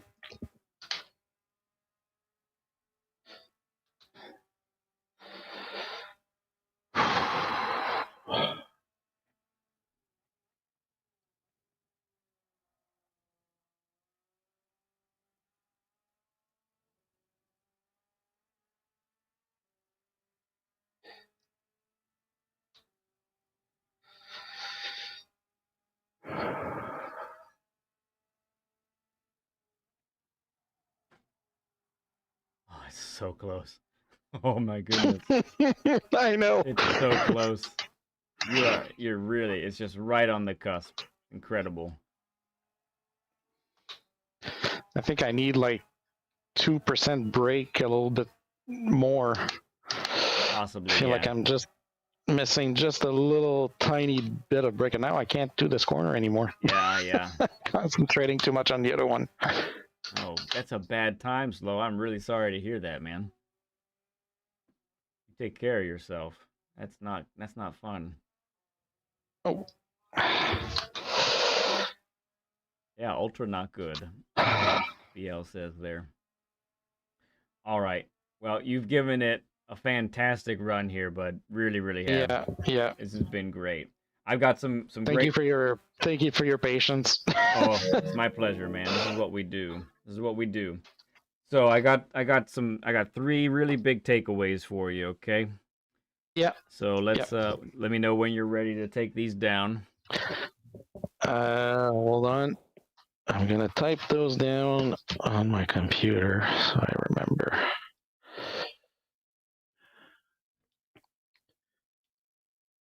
I'm listening. Okay. All right. So these are the main things that we touched on through the session. I know we talked about a lot of different things, but Yeah. I think these 4, we're going to call it 4 things are the most important for you to focus on, okay? So when you practice a track, I think what you need to focus on is to recognize or know the slowest point of each corner, okay? So whether it's a fast corner, whether it's a corner that requires a lift or a huge braking zone, whatever it is, know exactly where you need to get the car at its slowest, okay? Right. All right. Now, once you learn that for any given corner, then you need to make the turn-in point to that slowest point your top priority in practicing. Okay, so turn-in point to that slowest point of the corner. That's where you're going to get the business done. Okay, that's where you're gonna get all your time right now. Okay. All right. Yep. So all of these 3 are connecting, right? So with those 2 in mind, then make sure you're maximizing the final exit speed of each corner. Okay, so if we've got proper entrances, in other words, we got proper entrances, we're at our slowest point at the right point, then we can get on the throttle earlier, which means we can get to a higher exit speed once we come out of the corner, okay? Yeah. Okay, and then the last thing is make sure you're shifting down as early as possible. As early as the game allows you to. You want to be hearing that engine scream at you. Listen, you watch Digit some? You watch Digit any? When I'm able to, I watch him. Yeah. He's a master at it. You just you don't even watch him. Listen to him in the car, and you're just going to hear this symphony over and over and over again of these high downshifts where he's getting it over and over and over again just perfectly every time. That's the main thing. Now, so those are the 4 main things that I want you to take away. In our chat here, I am putting the link. I should ask you. I didn't ask you before. Have you seen my cornering videos at all? No, I haven't watched them, but I definitely will. Okay, well, Definitely I will. just Yeah. I just put the link for the third video on cornering in the chat. Yep. So take a look at that. I referenced the other two as well. So if you want to look at the other ones, that's fine. But for me, this is where you are. This is where you're doing the other things that I talk about in those other videos quite well on a regular basis. Okay. So you can watch those, but I believe you're at this point, and this is where your struggles are. And if you start to master this, then oh my goodness, it's gonna be great. It really is. Yeah. I'm gonna be seeing you in my lobbies, man. I'm serious. Like it's coming. You're really right there on the cusp. It's gonna be awesome to see. And I know, and that's the frustrating bit about it, is that I know it's just a little tiny thing and it needs to click in my head, and like doing the repetitions for the first corner is I know what it is. It's just being able to put it all together and being able to put all these little bits in one lap and being able to understand and just make it a natural thing, just like pressing on the gas pedal or braking, you know. So yeah, and the more you attempt to do it, you know, week after week after week, you're gonna build that type of muscle memory to make the car, whatever car it is, to make the car do it again and again and again. You know, it's coming. It really is.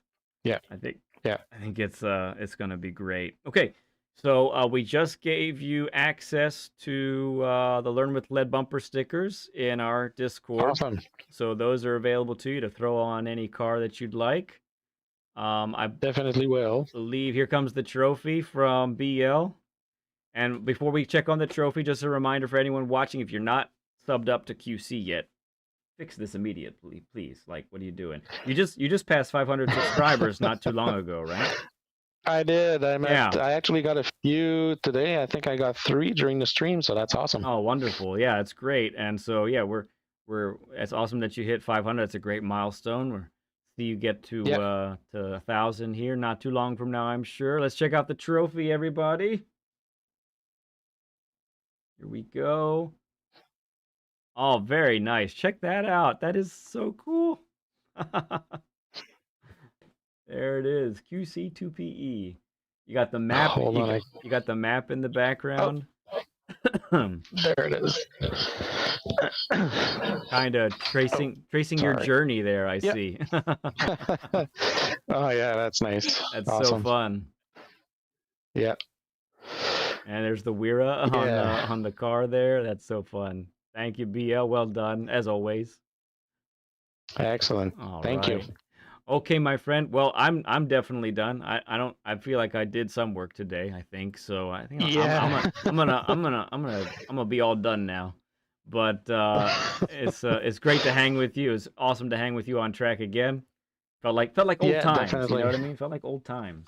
What it was. I know it felt well. It felt. I have to say, it felt a little less intimidating overall, just because we had spent that time together before that. So I think I would have been maybe a little bit more intimidated had we not had that time together before. So it was really awesome. I really appreciate you taking the time with this and your patience. And like, I'm definitely going to work on that stuff, and I'm going to go back to it. And even after the dailies are done, I'm just going to go in lobby, and I'm going to keep doing it until I can master just those little details, because I really want to work on it, and it's for me too. It's for my progression, and it's for my YouTube channel as well, and it's just for people to be able to see that you help me and I can put it into practice when I'm doing my streams and all that stuff, just so that I don't spend 2.5 hours with you for nothing, you know. So yeah, sure. No, I think it's great. And feel free, if you do end up putting some more time into Road Atlanta, let us know in Discord if you end up